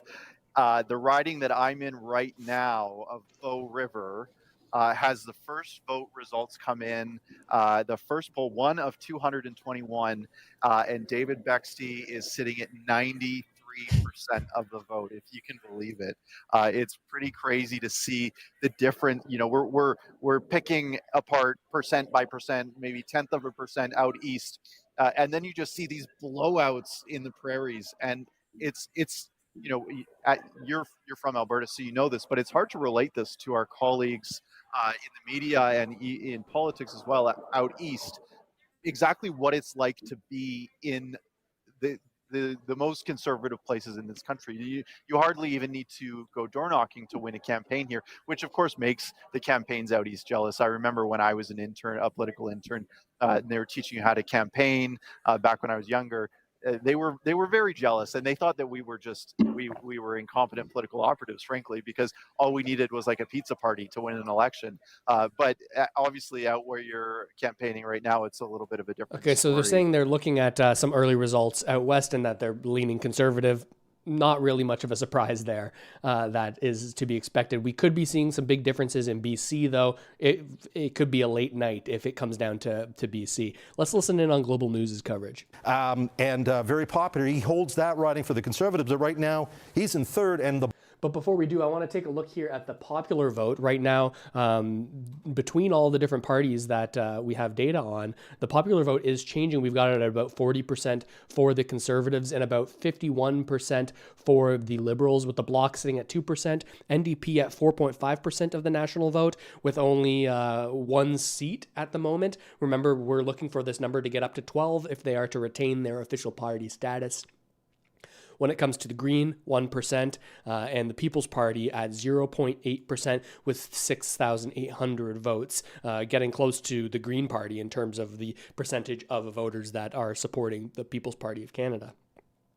Interesting to see these numbers change as the night goes on. Looking at Polymarket, which is showing the live odds for who will win this election, we saw some very short-term spikes for Poilievre, getting this up to about 45 to 55 in favor of Carney. Now back down to 26.74.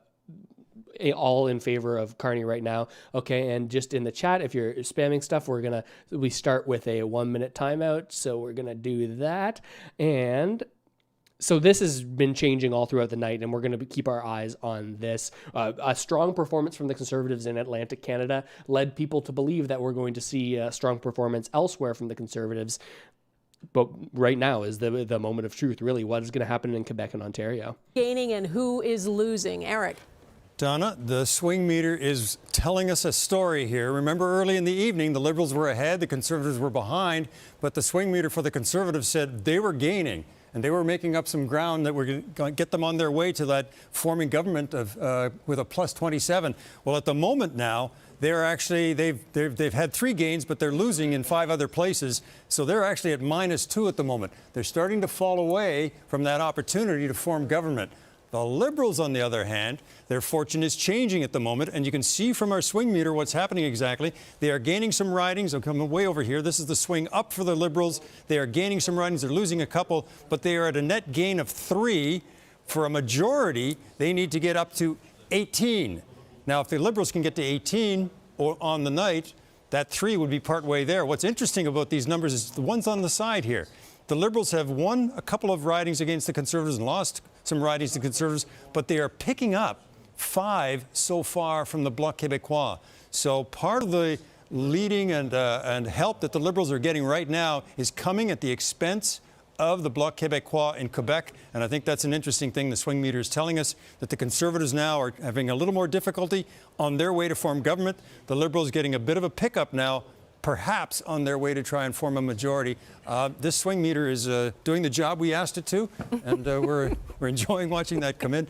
It's interesting because it... And so this is exactly what we've been talking about. If you're a Liberal, you would want to see the Bloc Québécois not doing well, because that would mean more votes are coming your way. A lot of people in Quebec voting for Liberals, it seems, instead of the Bloc Québécois, largely based on polling that we've seen as a result of threats from south of the border saying, okay, well, we need to push our votes onto the Liberals so that we have Carney instead of Poilievre. This is how it seems that people are voting in Quebec as it stands now. More votes that will be coming in, a lot more ridings to be counted, that you'll see those numbers change a lot just in the next half hour. Yeah, and curious that we're watching some very tight races we know are shaping up, have shaped up in Atlantic Canada, but we're expecting some very tight races in BC too, where the polls have not even closed yet. No, so it's like 0-0 out there, so it's really tight. Yeah, so you have to keep watching. All right, let's go to Carolyn Jarvis, who is in Toronto in the riding of Toronto-St. Paul's. Carolyn, this is a long-time Liberal stronghold that the Liberals lost in a by-election. Yeah, and this is one of those tight races that you just mentioned, Donna, that we will be needing to watch tonight. I know it looks empty behind me right now, but the appetizers and the beer have just started to flow in this cafe in the heart of Toronto's St. Paul's riding. This is the Conservative watch party, where they're hoping there will be a reason to celebrate tonight with what they hope will be the re-election of Don Stewart. That is yet to be seen because numbers are not in yet. But if you look at this riding, this is really where the story of this election began, at a by-election that was called and held in June of last year, some 10 months ago, when Carolyn Bennett, as you mentioned, resigned. In a shocking turn of events, Don Stewart took this riding for the first time to the Tories in 30 years. It was an upset that nobody saw coming, and it sent a loud message to Liberals who held seats across the country and all the way to Parliament Hill, saying if this riding is not safe, what other ridings across the country may be up for grabs? It was widely seen as a referendum on Trudeau's leadership, and what followed was months of Liberal rebellion and ultimately his resignation on January 6th.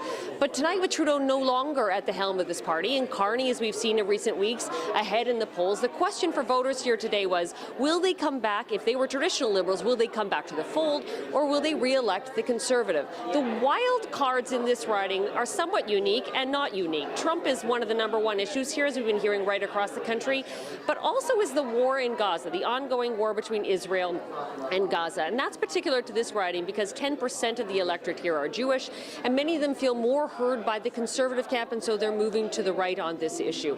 It is such a tight race that in recent days we've seen star candidates from other Greater Toronto Area ridings be parachuted in by both parties, trying to shore up support. People just behind me here moments ago said, oh my God, I'm starting to get nervous. The results are coming in. We're waiting to see, certainly at this cafe, whether it will be a cause for celebration tonight. Donna. Okay, Carolyn Jarvis in the riding of Toronto-St. Okay, and hopping around in our coverage, we're going to flip back to CBC and see like how they're talking about But let's things. go to the Greater Toronto Area. Very few results, very early, right? So this is that belt that Jason Kenney was talking about, Mississauga and Brampton and up in the York region. That's the battleground between the Liberals and the Conservatives in Ontario for first place. We have almost nothing from there at this point in the night. Similar thing, I believe, in southwestern Ontario when we go there. This is where the Conservatives are very strong in some of the rural areas, but we've got Windsor, we've got London, we've got Kitchener, we've got Hamilton. If I'm going to extend southwestern Ontario beyond its normal definition, we still have nothing from there. And it's a similar story out on the prairies, okay? You go into Manitoba, you see the blue seat there, but look, Winnipeg, we have one riding. You know, the bulk of the population in Winnipeg, there is no reporting from there yet. So it's still very early in terms of being able to draw any firm conclusions about where this is going. Same thing in Saskatchewan. Nothing from Regina. Nothing from Sask. As these results roll in, keep in mind, the Liberals, before they get outside of Ontario, are really looking for this to be around the 145 mark, with the expectation that the Western provinces will lean Conservative, albeit BC is still up in the air. It seems like it's going to be a close race, but it will come down to Ontario and Quebec. And I want to thank you for joining me and for watching the stream with me here tonight. You could be watching it anywhere. I appreciate you being here. Like the video so more people can find it. Subscribe to the channel if you haven't already done so. Let's keep listening in. One, That one, Rosie, is in Leduc-Wetaskiwin. I believe that's where Pierre Poilievre had that massive Edmonton rally, because that's the riding where the airport is. If the New Democrats win that, nobody knows anything about this election, and everyone has been wrong all along. I mean, I'm willing to accept that. Let's, me too. As we've been saying, so early results and lots of results flooding in. And as you can see there at the bottom of your screen, 11 minutes now before polls close in British Columbia and Yukon. But let's look at the share of the vote to start to get a sense of the story so far this evening. 51.2% for the Liberals, 39.7% for the Conservatives. The NDP and the Bloc still in very, very low numbers there. Let me show you what that looks like in terms of seat change so far, right? And this is leading and elected. This is not the full picture yet, but look, the Liberals are up 13. And it looks like, at least at this stage of the evening, that it is to the expense of the Bloc Québécois down 12 and the Conservatives 1. If that kind of trend were to continue, that would be encouraging for the Liberals. That would mean that they would come out of Quebec having gained some seats and some more strength, frankly, than they perhaps needed.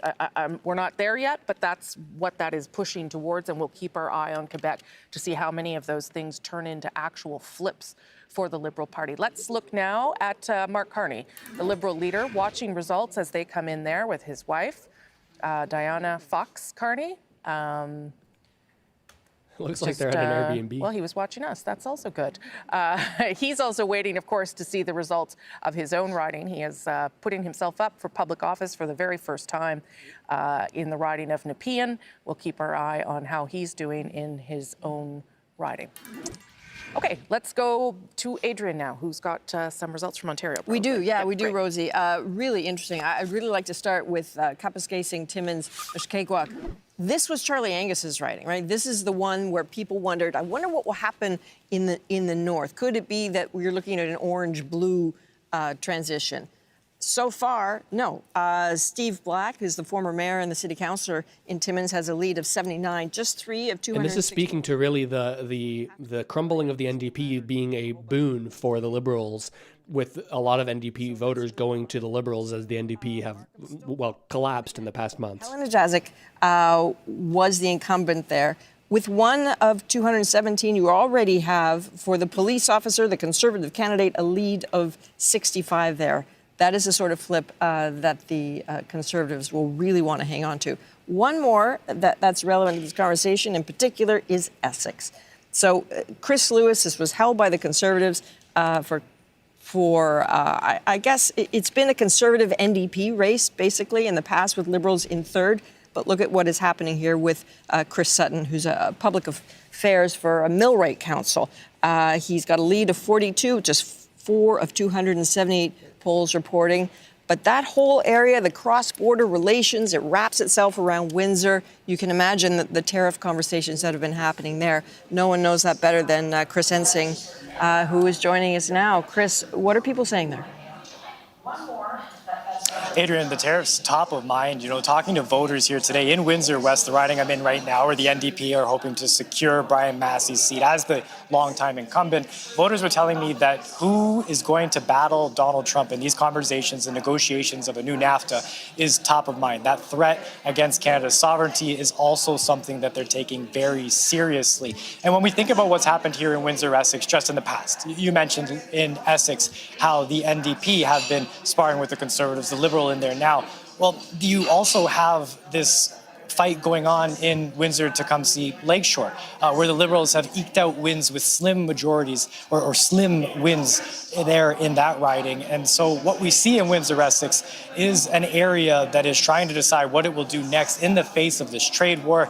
Just very quickly here, Trump is saying they want to onshore manufacturing there now. Well, we watched this with Biden as well, that administration throwing credits at battery plants that want to build in one of these countries. Well, the battery plant that came here that is promising more than 2,500 jobs for vehicles built in Windsor, well, people are starting to wonder what is going to happen there once this election finishes and once these negotiations finish up when we're talking about that. Yeah, I'm hoping that in about a month's time, my beard looks like this guy's if the Leafs go deep in the playoffs. It's going to get gnarly. And now people are wondering what its future holds as well. That's what's in the mind of voters as they try and decide who they're going to pick to lead them moving forward here, Adrian. Okay, Chris, you might be in for a long night. Thanks very much. Hey, Rosie? Thanks, Adrian. Thanks, Chris. And I'm going to go to Ian now. Let's take a look at Desnethe, Missinippi, Churchill River in Saskatchewan. Redistribution suggested that the Liberals had a chance to pick this seat up, have a chance to pick this seat up, still obviously really early in the counting. And Jim Lemaigre is a former Saskatchewan Party MLA. Buckley Belanger is a former NDP, MLA, both high profile, both considered strong candidates by their parties. And we are going to be watching this riding very closely because if the Liberals were able to win this riding, it would be their first win, as I mentioned before, since Ralph Goodale won in Regina, Wascana back in 2015. Okay, thank you for that, Ian. I can tell you that at this hour, more than 1 million votes have been counted, and obviously the counting continues. Of course, there were also more than 7.3 million of you that voted in the advance polls, but lots of vote counting going on right now to bring you some of these results that you're seeing here at the bottom of your screen. Take a look. Those numbers are leading and elected. So the Liberals are leading and elected in 80 ridings at this stage, Conservatives 56, Bloc on the board with 11, NDP with just 1, where they are leading and or. As we see these results roll in, as they will rapidly over the next half hour to an hour, Polymarket odds a major swing in favor of Mark Carney, shifting from about 25-75 now to 14% Poilievre to 86% Carney in terms of the betting odds. This has just happened here in the past number of minutes. A dramatic shift. Let's look at the 1 hour chart, and you can see this shift right here from this 75-25 as of 9:45 to now 10 minutes later, big money shifting into Mark Carney to be the winner, and maybe people selling their shares of Pierre Poilievre.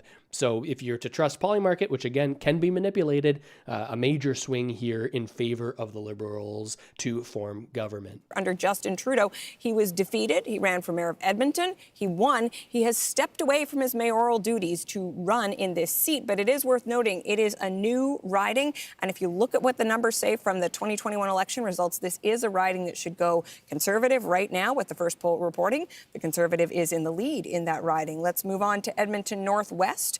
Billy Morin, this is a candidate the Conservatives are certainly excited about. Former chief of the Enoch Cree Nation, very enthusiastic about resource development and somebody that the Conservatives would really like to have in their caucus. Finally, in Lethbridge, Rachel Thomas. Now, what makes this riding so interesting? Certainly, it is traditional Conservative territory, but Chris Spearman, the Liberal candidate there, former mayor of Lethbridge, he was endorsed by the provincial NDP former cabinet minister Shannon Phillips. So note, NDP, provincial cabinet minister, endorsing a Liberal candidate. Also, Rosie, provincially, Lethbridge is 2 ridings. Lethbridge West, that went NDP. So perhaps some movement here, but Rachel Thomas definitely has some reason for enthusiasm as well. This is serious Conservative territory. Another strong member of the Conservative caucus. Jason Kenney, want to weigh in there on Michelle Rempel-Garner winning re-election, the first Conservative re-elected in Alberta? Yeah, well, not surprising. Not surprising that any of those folks would be well in the lead, and I think it's confirmation at early stage that the strong Conservative support in Alberta is holding. Can hit you with a few snaps. There are some phenomenal new candidates as well. You just saw Billy Morin on the screen. I've worked very closely with him as premier. He was chief of the Enoch Cree First Nation, and really a significant leader in economic development for First Nations in Western Canada. He, together with Ellis Ross, a former chief councillor of the Haisla First Nation out in the BC West Coast Kitimat, if those two are elected, you will see 2 very strong voices for reconciliation for First Nations to not just exercise the right to say no in consultation, but to say yes to responsible resource development. So one of the interesting aspects of this campaign has been energy has not been a dominant, but a significant issue, perhaps for the first time ever. And you may end up with some very strong pro-resource development First Nations leaders in the next parliament. And that may be because of Donald Trump. Really, that's why we're talking about it in a different way than we had before. Okay, thank you for that, Jason Kenney. Polls closing in British Columbia in just over 2 minutes, which will add another 44, British Columbia and the Yukon, another 44 polls to our count, and which will mean that all polls are closed right across the country. That happens at 10 p.m. Eastern. 343 seats, remember, because there has been a map that has been redistributed. 172 is the magic number to get you to a majority government, but we are not able to get anywhere near calling any of those things yet because results are still coming in, and Adrian has some. Boy, you're not kidding about them coming in fast, Rosie. I told you. All right, let's look at some important ridings that we've been talking about all night. Let's start with Peterborough, because this has always been a riding to watch. Historically, a bellwether, bucked the trend in 2021 when Michelle Ferreri, a popular TV anchor, won. But look at that lead, 436 for Emma Harrison, the small business owner, with just 6 of 308 polls reporting. The Liberals will want to hang on to that one. Let's look at the next one here. This is important. Newmarket Aurora. Okay, so this was the second slimmest margin of victory for the Liberals in the GTA in 2021. But look at what is happening. Sandra Kobena, lead of 227, just 2 of 212's polls reporting. But that is on trend, certainly for what the Conservatives want to see. They poured a lot that into is really that important. riding. One last one to look at. This is important. This is Niagara. This is all about vote efficiency, right? If we see one party pulling ahead in these slim margin ridings, then that could have a large impact here. But this is a riding that's been conservative for the last 25 years. It's definitely smaller in redistribution. The Liberals were hoping that would help them out. Rosie? Okay, but a very, very small lead of 8 votes, so we'll see. Mark Carney was down there pretty recently as well, making his case about Canada, the U.S., and taking on Donald Trump, another area where, of course, that argument resonates very strongly. Okay, polls closing in British Columbia and the Yukon in just moments. If you're in line to vote, stay there, because you still get to do it even after the polls are closed. It is 7 p.m. Pacific. Polls are now closing. Okay, so swapping over coverage, we've just been watching CBC, who traditionally left-leaning in terms of their coverage. We've also been switching over to right-leaning independent media. This is Juno News. Are they talking about things differently here? Good job at reforming. I mean, I shouldn't say good job, but they did a good enough job to form government in British Columbia. Why have they collapsed nationally when they were just able to form a government in one of Canada's largest provinces? That's a very good question, and I really put it down to the NDP federally just having a very poor leader, running a very poor campaign, and not being able to connect with people. And when you look at the NDP in British Columbia, the NDP party in British Columbia, they're actually more aligned with the federal Liberal, or you might say that the federal Liberal is more aligned with some of the components of the NDP. This isn't my clicking. Really, this is this guy on the left. Close together, and so I think I'm going to swap over. I'm more interested in sort of the results. It seems like they're talking about why the NDP seems to be collapsing. Here is the global coverage races so far, and you don't want to read too much into it. And this one just has a few polls reporting a lead for the Liberal by 13 votes over the incumbent Bloc Québécois MP. And Terra Nova, the Peninsulas. We've been watching this all night. It is still too close to call. This is, they're getting close to the end. I mean, there are only, 24 more polls to close. It's a lead of 306. That's almost in recount territory right there, but a big lead by the Conservative at first in the evening, and that has narrowed. And Central Nova, same thing, very close. Wow, just Sean Fraser potentially losing his seat. Between the Conservative and the Liberal incumbent. And I keep looking up at the polls reporting, and in this case, we're, we're about 3/4 of the way through. So Sean Fraser is biting his nails at this point. All right. David Aiken is looking at we've got some numbers coming in Alberta already. Yeah, so let's remember we could keep going out west. I mean, there's a lot of action in Quebec, a lot of action in Ontario, but I wanted to tell people what's going on way out west. Right now, if you're looking at that, you see a little dot of orange. Not a little dot, a big dot of orange. It's the riding south of Edmonton, Leduc, Wetaskiwin.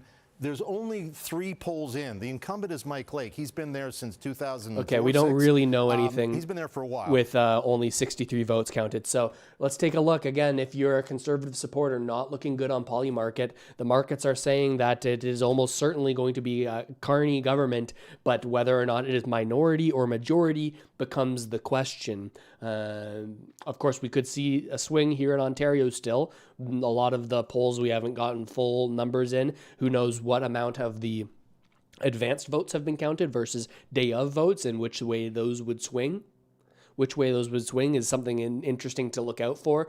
But coming from an early almost 50-50 at one point, based on polymarket odds, from an 80-20 in favor of Carney, this is now a significant loss for Poilievre on the market odds. A lot reporting.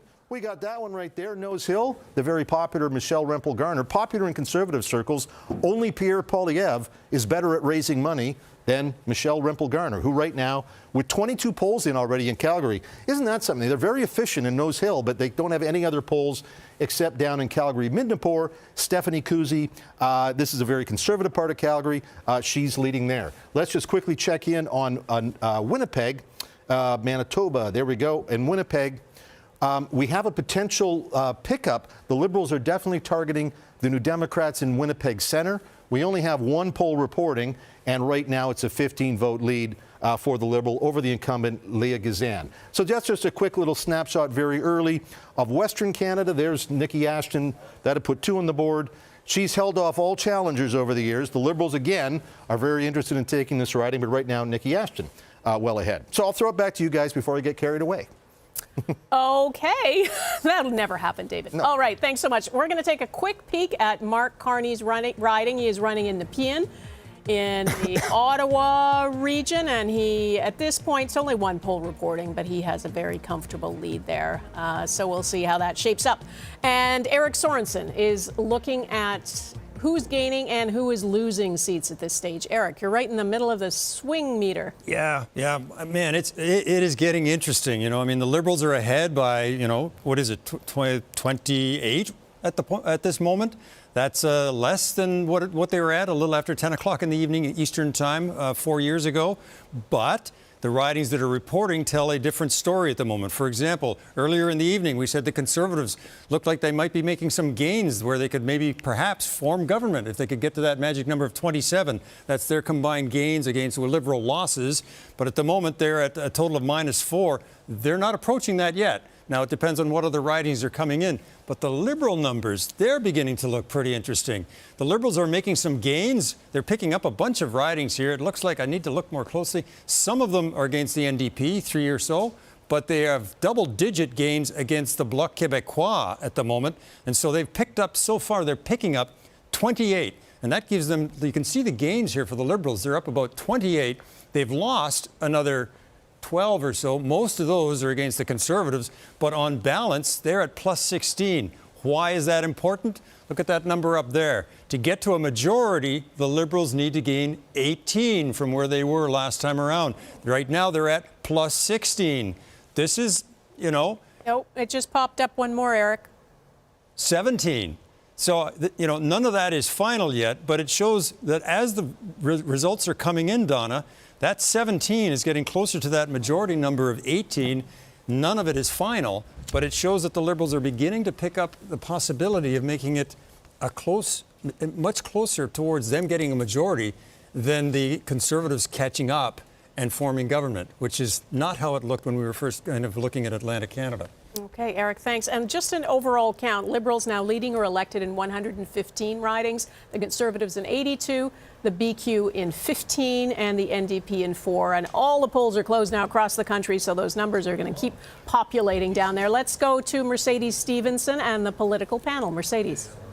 Thanks, Donna. Well, our first opportunity to talk about this fire hose of information that's coming in that we're all watching and trying to make sense of here in real time. Seamus, starting with you, as we've seen these polls that have closed from Ontario all the way over to BC and then BC and Yukon shortly thereafter. What do you make of how the results are shifting? Well, maybe I'm, grasping at plastic straws here, but, you got, excuse me, but so many of these are advanced polls, and we know that the advanced polls were at a record high. So these numbers look good for the Liberal Party right now. These numbers are still coming in, and I think you'll see that progress. I mean, it really is quite extraordinary how many people made up their minds in this election very early on and decided to take advantage of advanced polls and at a rate we haven't seen. Well, and really good point, because a lot of folks at home may not realize that the advanced polls are coming in first because they're already there.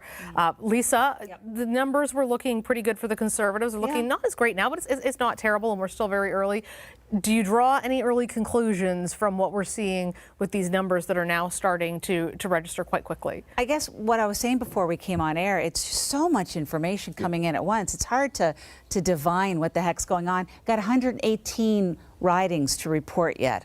That's a lot. So you can't really draw much from it, but it's nice to see some of my friends get reelected, I'll say that. and we have Gilles Duceppe on the panel, whose son is doing very well right now. Well, it's not officially elected, so we have to wait till it's official. That's right.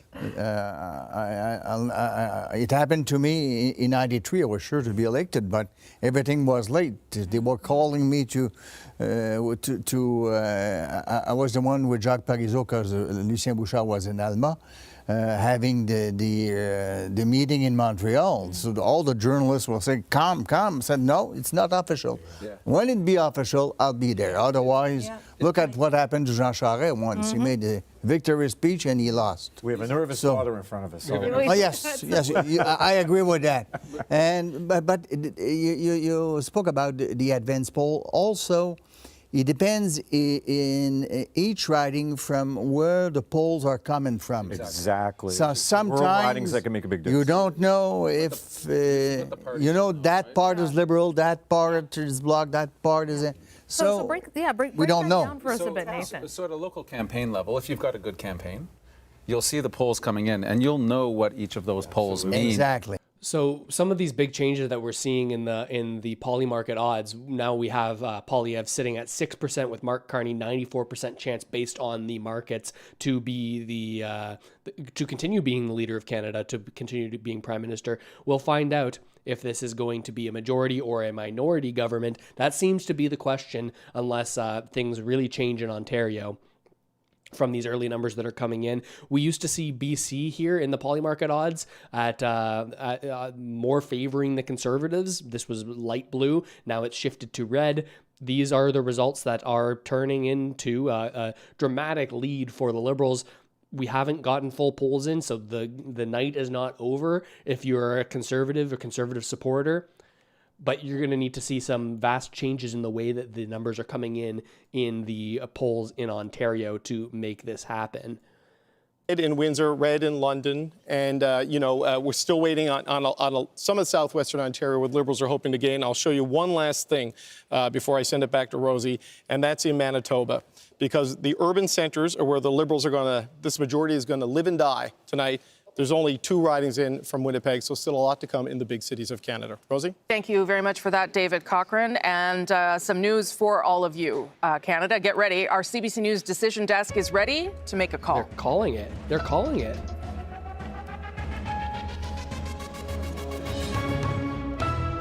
Canada's next government will be a Liberal government. It is not yet clear at this hour whether it will be a minority or majority, because some of those close races we were talking about. CBC calls a Liberal government. Fourth Liberal mandate. Very rare in Canadian politics. But the Liberal Party, led by Mark Carney, has pulled it off. A stunning reversal, a Liberal comeback with a first-time politician as leader. You're looking live there at the Liberal Party headquarters right now.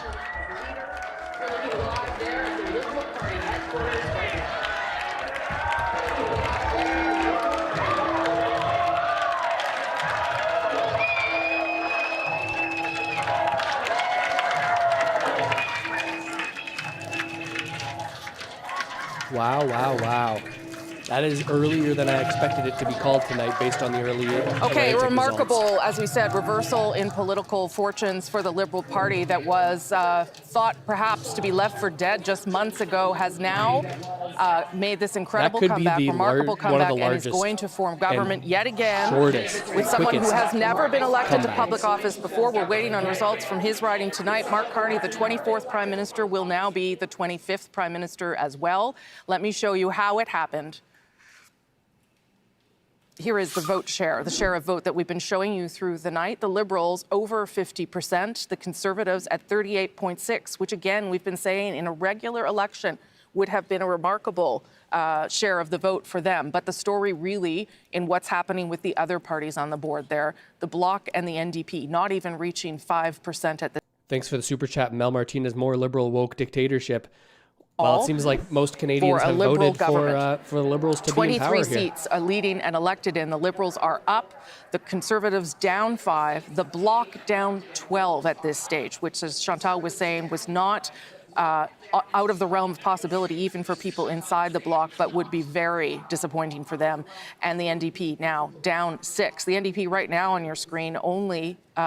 This really is the story of the night, is this dramatic decrease for the Bloc Québécois and the NDP, seeing almost all of these votes go over here. And it seems that with the calling of this election for the Liberals, we don't know majority or minority at this point, but it seems that Canadians have said the question of this election was the threat from south of the border. This seems like this has been the real linchpin in the Liberal campaign. This has been the talking point. So it seems, if we are to trust CBC that this is what's going down, then all you can hope is that this Liberal government will do well for Canadians in navigating this new world, this new world order that seems to be emerging as the result of the change in leadership south of the border. And any Canadian who's listening in on this, all you can do is hope that the government that seems to be taking power right now will do what's best for Canadians in the long run. Leading or elected in 2 seats that will fill in over the course of the night. History and polling tells us that these will go Liberal. Let's refresh this. We had suggested they would want to get 6 here to build up to a total of 10 on the prairies to be at a majority level. They have 1, obviously, in the north right now where they're leading in the NDP-held riding of Churchill. And they've got a couple of 3 seats right now in Winnipeg, and these are also seats where the Liberals will be competitive once we get more results throughout the night. So there is still upward potential for the Liberals as they try to get to that magic number of 172. Mel Martinez with the super chat. No more God. We are the new Sodom and Gomorrah. Interesting. The very polarized opinions from people depending on how they voted, for sure. For the Liberals to break through in Saskatchewan for the first time since Ralph Goodale was a member of Parliament. And here in Alberta, you see a lot of blue. This is where a lot of the Conservative seats are coming from. But you got to zoom in on Calgary, where the Liberals are leading right now in Calgary Centre, and you got to zoom in on Edmonton. These are going to be the areas where the Liberals and the New Democrats are going to be in a battle. Those 2 seats that I just showed, those will be pickups right now for the Liberals if those results hold. So, Rosie, you can see a roughly even performance in the Atlantic with the potential of it to get back to where it was and maybe grow a little bit. A good early start in Quebec, decent numbers in Ontario, presence in the prairies. Still too early to say exactly what's going to happen in British Columbia. But, you know, BC often complains about being the empty net goal on election night. They might be the winner tonight when the results come in there. Okay, and one of the reasons we have yet to call what kind of government Canada will have is because there are 100 ridings where the vote margin is about 100 votes. And that is simply too close to call for us and for the decision desk. And so we're going to wait to be sure before we get to that point. And that's partly why, as David said, British Columbia could be awfully important here tonight. You're always important, British Columbia, but even more important in terms of forming government for Mark Carney to become now, who is Prime Minister right now, but stays Prime Minister, the 24th Prime Minister. And now, for sure, won't have any problems beating Charles Tupper's record of being Prime Minister for only 68 days. He's going to hang in there a little bit longer, apparently. Ashley Burke is at Liberal headquarters where they are. We definitely see a big change in sentiment and attitude from the people on the CBC panel who were very low energy starting the night, as we saw. We thought we were seeing Atlantic Canada surge in terms of Conservatives, but now it seems that things have dramatically changed. I'm curious. I want to tune into some of the independent conservative media, stuff like Juno News, and see, are they talking about this in the same way, or is this entirely different in terms of the way they're framing things right now? Takes to actually govern the negotiating, the bartering that you have to do with other parties. Can you give us some color here? What is Mark Carney going to have to do to maintain a government with the Bloc Québécois? Well, I think that he is going to have to give up a fair bit of concessions. But I think coming out of this, too, you've got to look at it from the Bloc's perspective. What will the Bloc want to do? And I think the Bloc, we haven't seen the final results of what they're going to have, but I would think that the Bloc is going to be Yeah, so they're now talking about it like a best case scenario is a minority government for the Liberals, talking about the Bloc Québécois. We got a super chat from Louis D. Cortoril. Sorry if I pronounced your Cortoril, your last name wrong. Canada had its chance. Every nation gets the leader it's deserved. I hope I'm wrong. Rest in peace. Yeah, so I appreciate that sentiment in the I hope I am wrong because, and I've been wanting to say this, because for everybody, no matter which way you voted and which way you wanted this to go, my thought would be it's never as good as it seems, and it's never as bad as it seems. Things probably will not change for the better as much as you expect them to, but they also probably won't change as much for the worse as you may expect them to. And for every single Canadian, regardless of how you voted here, all you can do is say, whoever is the Prime Minister, I hope that you do the best and improve the lives of Canadians, regardless of if you agree or disagree with that person being your leader. I think it's best to get behind it and put your support behind the idea or the hope that things will improve for average Canadians, which is what I'm really into. Many people on the left choosing to consolidate around Mark Carney. What do you make of that, Brad? I think that's exactly it. Jagmeet Singh gave. Yeah, so this is all talking about the collapse of the NDP. I'm also equally delighted with what's transpiring. What we've seen is something that is truly quite remarkable. Yes. And I think what I'm really proud about tonight is Canadians, how strongly they came out to vote, what's been motivating them, but also just really discerning in terms of making choices based on what's on offer. An individual with a business background who had navigated 2 world economies through difficult crises, and you had another politician who was frankly still offering catchword phrases and running an election as if we were back in November or December. Things changed. Justin Trudeau is no longer around. The consumer carbon price no longer around, and Donald Trump entered in a big way. Yeah. And we saw. So, super chat, appreciate the support from Med. Pierre lost when Trump started talking about him. Everything will be fine, and Carney is likely going to do a great job. An interesting thought from Med. Yeah, this really has been the insertion of Trump as the main election question, and the result of that being a sort of immune system response from Canada and Canadians shifting from worrying more about domestic issues to worrying about international issues in this perceived threat from south of the border. As well, we've got appreciate the super chat and the support for everyone watching here. Tripping with Dumas. Didn't watch hockey this year. Disappointment because I always pick the Oilers. I'm happy I picked the right team this time. Yeah, I guess if you're not voting for if you didn't get the right result for your preference here in the election, maybe your team will win in the playoffs. Focused on Trump as the issue and therefore focused on leadership and Alberta is gone. Relative qualities of the two-party leaders. That was clearly to Carney's advantage. But I think probably what put him over the top was he was also enough change for enough people. Right. He wasn't on its own. It wouldn't be enough change. But the two things together, I think, was enough to put him over the top. Althea, what do you make of the win? I agree with everything Andrew said, but I would add, basically, it's New Democrats that have handed Mark Carney the ability to become Prime Minister, remain Prime Minister. And for them, the fear was, Donald Trump, but also Pierre Poilievre. They decided that they really feared Pierre Poilievre more than they feared another Liberal government. And so they've basically abandoned their party in droves and possibly handing Mark Carney a majority government. So it's not... you guys should send the NDP a thank you note. I think progressive voters in my riding of Tayakon Park Park, and good luck to the team there. But I think progressive voters really had to make a difficult decision, and that was simply that in the face of what the country is facing, we need to select a prime minister and a government.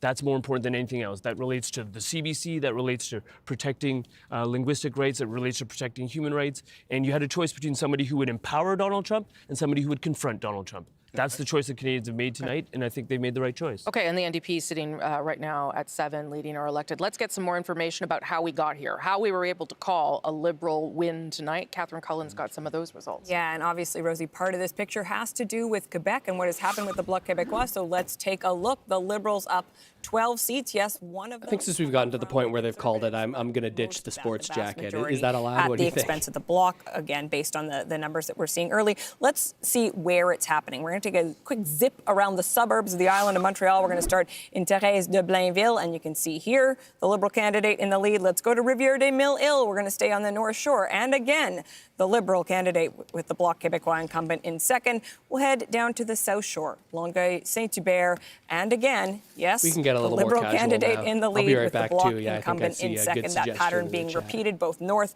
and south of the island of Montreal. Liberals looking like they're going to gain at the expense of the Bloc. That's a big part of what's happening tonight. And we'll look at more. We'll look at more of those results as they firm up, and we can project elected. Ian Hannah-Mansing's got some of those right now. Some results anyway. Yeah. So not projected elected, but still interesting trend lines. And let's start with Churchill. Kiwanatuk-Aski. Nikki Ashton has been the MP here for the NDP since 2008. In 2015, she almost lost to Rebecca Chartrand. There was a difference of 3 percentage points. And right now, early, but still, when you look at those numbers, fairly significant lead at this point for the Liberal candidate. This is Kildonan St. Paul, one of the Winnipeg ridings, and Raquel Dancho is the incumbent for the Conservatives. She's won 2 elections in a row. Thomas Nakin's a relative newcomer. Hard to find information about him, but he was acclaimed as a candidate when the polls suggested there was little chance of winning, and right now he's in the lead there. And let's just look at Regina Wascana. This is interesting. It's super close. When I started speaking a few minutes ago, Jeffrey Walters was in the lead. The big question in Regina Wascana for a lot of people is the number of times the Liberals won there. Was it Ralph Goodale that was the factor, or was it Liberal support? And a lot of people wondering what's going to happen there tonight. As you can see, it is close, but the Conservatives are in the lead in Ralph Goodale's old riding. Okay, Adrian, you've got some results too. Certainly. Catherine showed you some seat changes. I'd like to show you some vote changes in Ontario. Why don't we have a little look at this? So Liberals up 9.5 percentage points. Conservatives also up 9.0, but look at the NDP down 12.7. That is where the votes are largely coming from. So what does that look like? Yeah, this has Let's start with Sault Ste. Marie. The NDP gifting Algoma. the Liberals This is a right win. If it is a majority government, it will be thanks to the NDP. Certainly, we lost the jacket. Things are getting a little more casual now. And I think time to crack one on this election evening. If you didn't get the result that you wanted, hopefully you can still cheer for your playoff team. Or maybe if you did get the election result that you wanted, then maybe you can go double whammy and your team will win the cup too this year. And which is a big one for Fortress Toronto, if you will, is Leslie Church and Toronto St. Paul's with a lead of 701. She lost that to Dawn Stewart in July by just 600 some votes. So they're counting on that lead. And remember, that is part of the story. Thank you, Adrian. That is part of the story here, is that a lot of these ridings are still close, and that's why we cannot yet tell you what kind of government Mark Carney will lead. But yes, in case you missed the big moment, and a reminder, the Liberals. if you're spamming in the chat, you can send anything you want in this chat, but if it's the same over and over again, you're going to get a quick little timeout. In Nepean, Ara Ferrani, what are you hearing from your Liberal friends? Are you getting lots of texts of people? Are they thinking that a majority is still within reach here? What are they saying? I think obviously a majority government is aspirational. That's what we would like to have. You heard Dominic talk about that earlier, but I think people are elated. I mean, we know where the party was prior to Christmas. Yeah. We know where we were in early January. The fact that it's been such a remarkable swing is a testament to optimism. It's a testament to Mark Carney's leadership. But again, it's a testament to Canadian voters. And I think, when I think back about what's really changed in the last little while, I think if you're looking at somebody who you need to stand up to an American threat that is as clear and demonstrative as Donald Trump, and you have somebody who's posturing themselves that they want to be that person, Pierre Poilievre, who shows an inability to stand up to Preston Manning and Danielle Smith, I think you don't have the right individual. When you have somebody who still continues to speak in 3-word slogans as opposed to presenting an accurate plan, an outlined plan, a professionalized plan, you don't have the right person. Canadians have realized this, and as I said earlier on the show, I think that's Quebecers have realized this, it. notwithstanding linguistic limitations, notwithstanding concerns about Francophone rights, those are all very valid concerns. But when you're facing a threat of that size from the American neighbor, you need to put that aside and vote in terms of selecting a leader. And that's what Canadians have done. And my colleagues are all keen. Tyler B says, honestly surprised why people would think that there would be a drastic difference between Trudeau's Liberal government and Carney's government. A good question, right? It seems that perhaps the change in terms of the face is enough when paired with the existential, in many people's eyes, threat from south of the border. Also, ditch the jacket, put the hockey helmet back on. Good memory back to December. That hockey helmet smells a lot worse than it did back then, so I'm going to pass on that one for now. Result that we are seeing right now, even with Donald Trump in the White House. So there's other people. There's lots of things going on. Yeah. Create the scenario that we find. And thank you for the super chat, Randall Schwarzentruber, Canadian founder of a 200 million Canadian technology startup employing 100 plus people here. I left Canada in 2021 along with all my money because of the horrid Liberal policies. All I can say is good luck, Canada. Things are going to get much worse.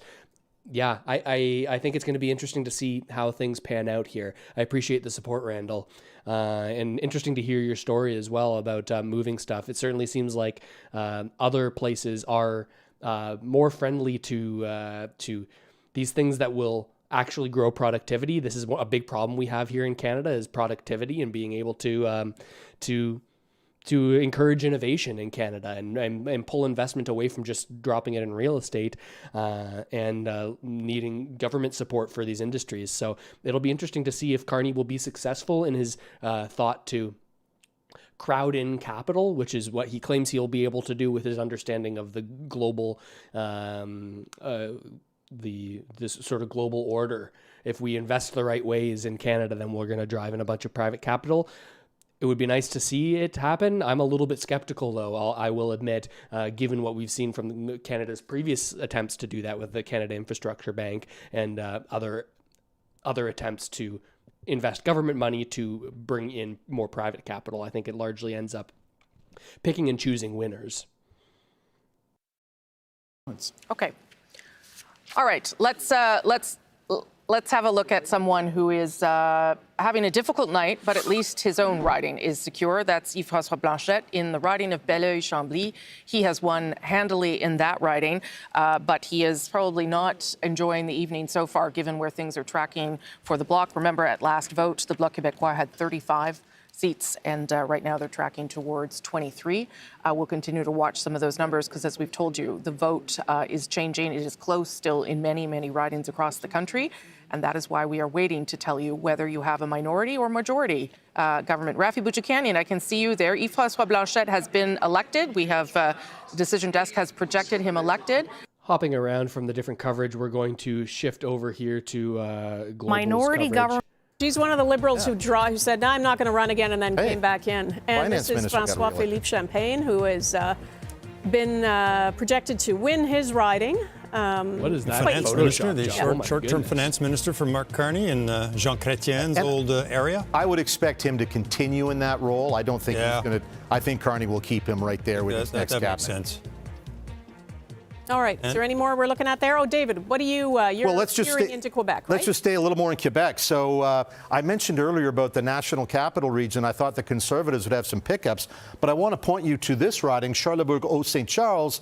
This is Pierre. Yeah, interesting here from Timothy. Thank you for the super chat and the support. Was undecided, but the behavior on right-leaning channels, often full of taunts, calling Mark Carney carnage or saying deport Carney, was a huge turnoff. Saw similar behavior on the left too, but far less extreme objectively.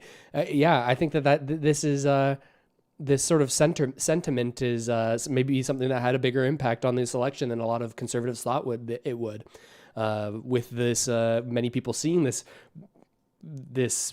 what's happening south of the border as a dramatic threat to Canada, does that make people lean more into the more reserved, more centrist coverage than stuff that leans one way in an extreme kind of way? Interesting to see how these independent news organizations may have helped or harmed in the long run. Big, huge riding. We talked about this. The strong candidate in Abitibi Bay, James Nunavik AU for the Liberals, is the former Grand Chief of the Cree Nation, the first female Grand Chief, Mandy Gulmasti. It's a tight race. 50 polls reporting 174 vote lead. we're now, because we know we're going to have a Carney government, I am now starting to think about potential cabinet ministers. And I think certainly Mandy Golmasti, given her executive experience as a senior Indigenous leader in this country, I think she's going to merit some consideration from... I Love My Girl says there's a clip where Carney says you shouldn't ask a banker about politics if people have faith in him to be prime minister. I don't get it. That is one interesting thing. I wonder if this will diminish the credible neutrality of central bankers. They cling to this idea that they are politically neutral and are always just acting, make sure inflation is just at that 2% mark between the 1% to 3% band. We don't make political decisions, but if we see a continuation of central bankers getting in and eventually moving into politics, then more and more so I think people will begin to think, okay, well, maybe there are political motivations behind the actions of certain certain central bankers, which maybe will diminish the credibility of those central bankers in their attempts to seem neutral. Last 15 minutes, especially when the leader himself at 10:25, Yves-François Blanchet, was named as winning. I'm joined right now by Olivier Gignac, candidate for the Bloc in Rosemont-Petite-Patrie. That's sort of the east end of the island for those in the rest of the country. I'm wondering, how are you feeling tonight at this point? I'm feeling excited. This is a moment where we see some numbers coming in. We don't know how many seats we will be able to gain, to hold.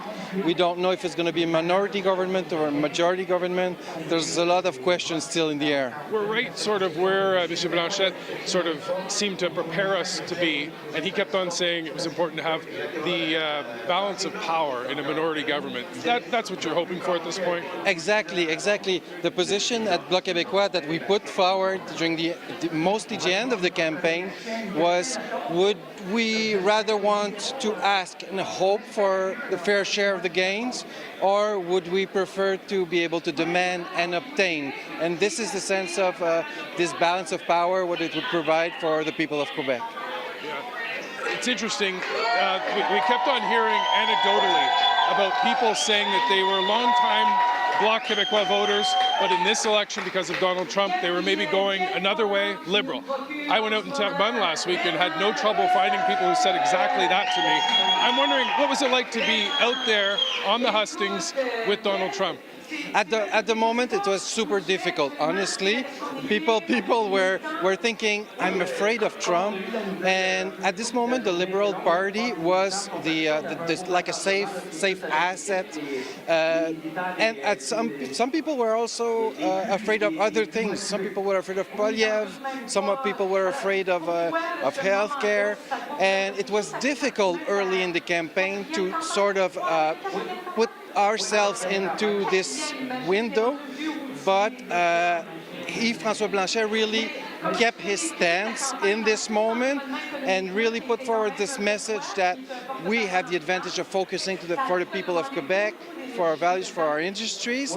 And then I would say in the middle of the campaign, this window sort of opened up, and I feel that tonight we get the results of this special moment where we kind of... I wonder how in the morning shares will move based on this. If Brookfield will, if there really are concerns about the assets owned by Mark Carney and the interests in impacting things, well, then maybe we'll see an uptick in Brookfield. And if you haven't already done so, you can open up a TFSA or an RRSP with Mumu. The link is in the description. You can get up to $350 in cash back when you do so.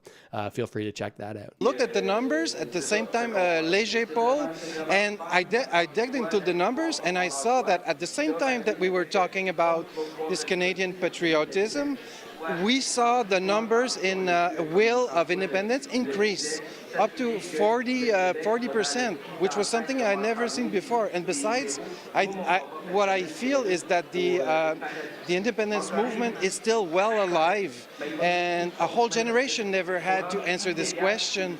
So I think it's still there, but it was not put up front. One of the things Mr. Blanchet has also said is that he doesn't want this to happen again. And there's going to be a Quebec provincial election next year, probably next year, about a year and a half, something like that. He wants to make sure, even if it's a minority government, he would keep that going because he doesn't want Donald Trump to step on another election. How important is that to you? Of course, very important. And at the same time, all the efforts that we put into this campaign will be transferable efforts in the next Quebec election next year. So all the volunteers, all the resources that we made to mobilize the people in the different districts will be able, and it was a motivation to know that we're placing those foundations also for the next election in Quebec I want next to check year. back in on how the conservative independent media is talking about this and how they're making sense of something that they certainly didn't want to have the same happen. approach as Mr. Trudeau, to be honest. He will say out in public that the supply management is not touchable, but he will end up doing something with it, granting the Americans with more access. And of course, in return, we'll probably have to compensate dairy farmers or poultry farmers and egg farmers with billions of dollars. And of course, when you understand supply management, farmers aren't losing anything, really. It's just, it's been argued out there so farmers can. Okay, I'm interested to see maybe how, because there was also another, where is it? Okay, here's another independent conservative media. How are they making sense of what is going on right now? Certainly won't be happy with these results. If my computer can handle the amount of tabs I have open. This is the real question. I built this computer back in 2017. So question period. It's funny because, I was right across the country during this election, and I spoke to a lot of people, and the results in the polls aren't what I was hearing. But then again, firearms owners, mostly, I'm not saying there's we have quite a few people living in the urban areas, but a lot of rural people, a lot of people. What I noticed during this whole thing was that people were mad that they dropped Carney in. I don't even know if he's a Canadian. I don't know if you guys do or not. Apparently he holds 3 passports. And and he doesn't live in Canada. He's got, none of his companies are moved to the States. I'm going out of my lane here, but I'm not going to lie. I'm a little mad right now. And I'm going a little out of my lane right now. And I'll tell you, I've been, as you know, I talk to a lot of Albertans, and I know the scenario out there. A lot of rural Ontarians are feeling the same way. Believe me, I believe it. That thing you got going on in Alberta, it's definitely migrated to Ontario, and a lot of Ontarians are thinking the same thing. So. And I'll share that sentiment as well. I wasn't convinced that the polls were entirely accurate based on the conversations that I had with a lot of people, both online and in my own personal life. I'm surprised that the result is as definitive as it seems to be. So I can see why people are a little bit surprised here. This is the first time in my life, and I've had hundreds, if not thousands, of people walk up to me and ask me what I thought about this election. And I didn't have an answer.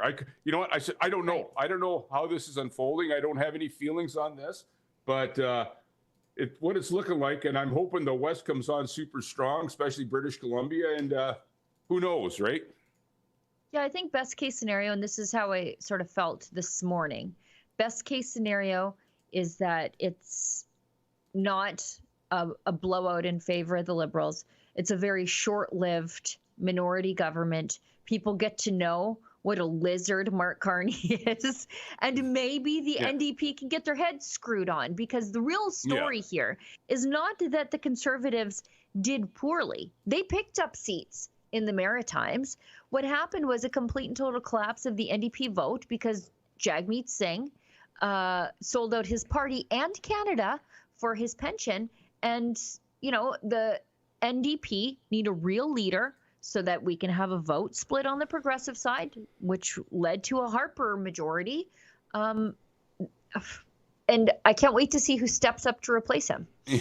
Well, and the thing is, when we have a conservative, so-called conservative premier basically endorse Mark Carney and sell Ontario. That's an interesting point as well. The lack of unity in terms of the provincial and federal Conservative Party, with Doug Ford essentially coming out in the final days of the election saying, well, I don't support Poilievre. being in favor of a Mark Carney Liberal government. Say what you will about Ford, a lot of Liberals are very anti-Ford, so it's interesting to see this sort of partnership, and I'm curious what the explanation for that is. A majority so far with those numbers. But let me give you another little piece of information that is relevant as we think about whether this is going to be a majority government, and that is that there are 44 ridings where the margin is 100 votes or less. 4 of those, the Liberals are in second place, meaning that there is still a possibility that they could flip some of those ridings and indeed get over that threshold of 172. And that also tells you why we're not saying anything just yet, because there's a lot still in flux here. It's possible, but it's getting a little bit harder for the Liberals to get there, and they're going to have to work a lot harder in these other ridings and these counts in order to make it. Let's go to Adrian now, who has some results. You bet. You're talking about tiny margins. You're talking about areas the Liberals want to flip. Let's look at some of those. Let's start with Kitchener Centre. You are not seeing green on the map on the bar at the bottom because Mike Morris is trailing by 33. Just 3 out of 213 polls reporting, but it's the very thing Rosie's been talking about. Let's look at another one, Hamilton Centre. Again, the NDP wanted to hang on to that. Liberals are leading with 55, just 55. One last, another one that's tiny margin. That is Niagara South, and that is a riding that would have flipped to the Conservatives in redistribution. The Liberals are holding it with just 22. Only one poll reporting there, Rosie. Okay, so some of those early results you're seeing, some of those tight places. Oh, I think you've got one more elected I do. here. Well, Yeah, look off at you that, go. Yeah. and that's a big one to miss. That is Leslie Church, projected elected in Toronto St. Paul's. That was a rematch against Don Stewart. That lead, 1,840. She lost that by 647 votes in that by-election that started everything that's happening right now. You can draw a direct line between that and this. Yeah, that loss, that by-election loss. Another interesting thing to talk about is if this ends up being a minority government, this isn't a great time to be governing. A challenging time, unless we can see some positive economic developments in the next couple of years, or until whenever this government eventually falls. It could be a challenging time for an incumbent, which was largely the description of why Joe Biden lost and why people thought Trudeau would lose. But this threat from the South has really seemed to change things here. It could be a challenging time to govern and could lead to a dramatic shift if they don't see the positive results. But whether you're conservative, whether you're liberal, no matter how you voted, at this point, you've got to be saying, you know what? Even if I may not be happy with these results, or maybe I'm ecstatic with these results, I think we can all come together and say, you hope for the best in the way that this pans out. You hope for the best. You hope that the policies that have been talked about will turn out to be the best case scenarios in the way that people who have supported it have framed it, and that the negatives that a lot of people have seen with these policies, myself included, I haven't been happy with a lot of the platforms of either party, but you hope that they work as much as possible. And look at these riding results currently. Pierre Poilievre versus the Liberal in Carleton. Pierre Poilievre, Bruce Fanjoy, the Liberals seem to be taking a lead. Not a ton of votes counted, but Poilievre potentially not winning his seat, which I think could be an issue when it comes to remaining on as Conservative leader. Obviously, Elections Canada has been counting those ballots for a very long time. They got special dispensation to start much earlier in the day. Oh, David's got a long ballot with him. Oh, and Tyler B says, wondering if we do get a minority government, will the NDP have enough seats to vote with the Liberals? Seems like they took a big hit. Yeah, they certainly did. It just depends on how the math works out. If the Conservatives and the Bloc Québécois can come together to vote against the Liberals and have more votes than the Liberals and the NDP together, well, then that would be a situation where the NDP's influence would be far less. That's for certain. It would be far, far less. Although I don't think that any party would, in the short term, take the plunge to push us immediately right back into another election. I think that would swing voters against that party if they were to immediately trigger another election in this minority government, if it is a minority. So while we may know that the Liberals are going to form government, we don't yet know whether it's going to be a majority government or not. Those by-elections that we were talking about, this happened in Toronto St. Paul. We hosted a by-election special there and with LaSalle and Marvin. It was 2, 3, 4 o'clock in the morning before you got results. Now, with a leader and a seat on the line may go faster, but they had to count tens of thousands of these. Yeah, that's the challenge we're up against. I do have to say that those numbers that we saw there with a Liberal advantage, it's because the advance polls were counted first for that riding. So let's not, no one's going to suggest here that that's the direction this is going to take. Arif, you wanted to say something there? Well, I think it's interesting. You showed that photo of the folks in the conservative room, and the concern that I have is actually what it's going to look like that first Conservative caucus meeting. What I'm getting at, Rosemary, is that in terms of expectations, the expectations were quite large on the part of Pierre Poilievre's caucus, that he would deliver them into government, minority or majority, but he would deliver them into government. They have this legislation that we deal with all the time as parliamentarians. First act of a caucus is to decide on the Michael Chong, the private member's bill about what we're going to do. If you want to get going, Andrew Coyne's ready for this conversation. But it's an interesting conversation because I just think what we've seen after consecutive elections is Andrew Scheer turfed, Aaron O'Toole turfed. So Pierre Poilievre is concerned with his caucus and the expectations. And I would hear about that on the floor of committees, Rosemary. I would hear about it on the floor of the House of Commons. People measuring the drapes on their future ministerial offices. That has not happened tonight. There's going to be unhappy Conservatives on the back But bench. let's see. If he improves the Conservatives' results from the last vote, which was 128 with redistribution, he's at 133, 134 here. I don't know. It's possible that some people will want to let him. He could say this is a partial victory if he holds them to a minority. I don't know. I'm just saying. Andrew, you went in, and then I got to go to Catherine here. It's one thing to measure the drapes. It's another thing to measure the coffin. I mean, it's maybe a little early for that. I think it will depend in part on whether it's a majority or minority. Totally. I think you absolutely are right that if he comes out of this with 40% of the vote, he would have bettered Stephen Harper. The other question is, he's got such a lock on the base of the party. Can you really take him out even if the caucus decides? Yes, the caucus might turf it. I mean, the base might vote him back in. Okay, but Rosemary, in terms of the base of the party, it's the inability to stand up to that base in Alberta that has cost him this election. Okay, if he could have stood up to Daniel Smith, I think that's actually what's happened. Let's talk about it after. I do want to spend time. We're not going to write off anyone because we're not at that stage in the evening at all. Catherine Cullen, apparently you have a guest. Yes, and we're going to just talk a little bit about what is going on in Quebec before we get to Vanessa Lee, our colleague on the island of Montreal. Let's start by taking a look at what is going on in LaSalle. Emard Verdun. Oh, perhaps. In fact, we are going to go to Vanessa Lee right away. Let's just get to the good stuff. And there you are, Vanessa Lee, on the island of Montreal. I believe you are with some prominent Liberals. Tell us what's going on.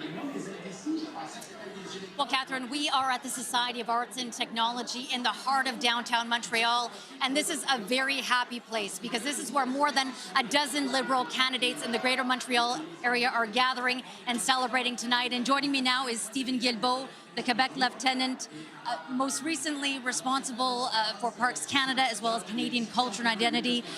Mr. Guilbeault, congratulations on your party's win. How are you? What's going through your mind right now? Because your riding is still too close to call.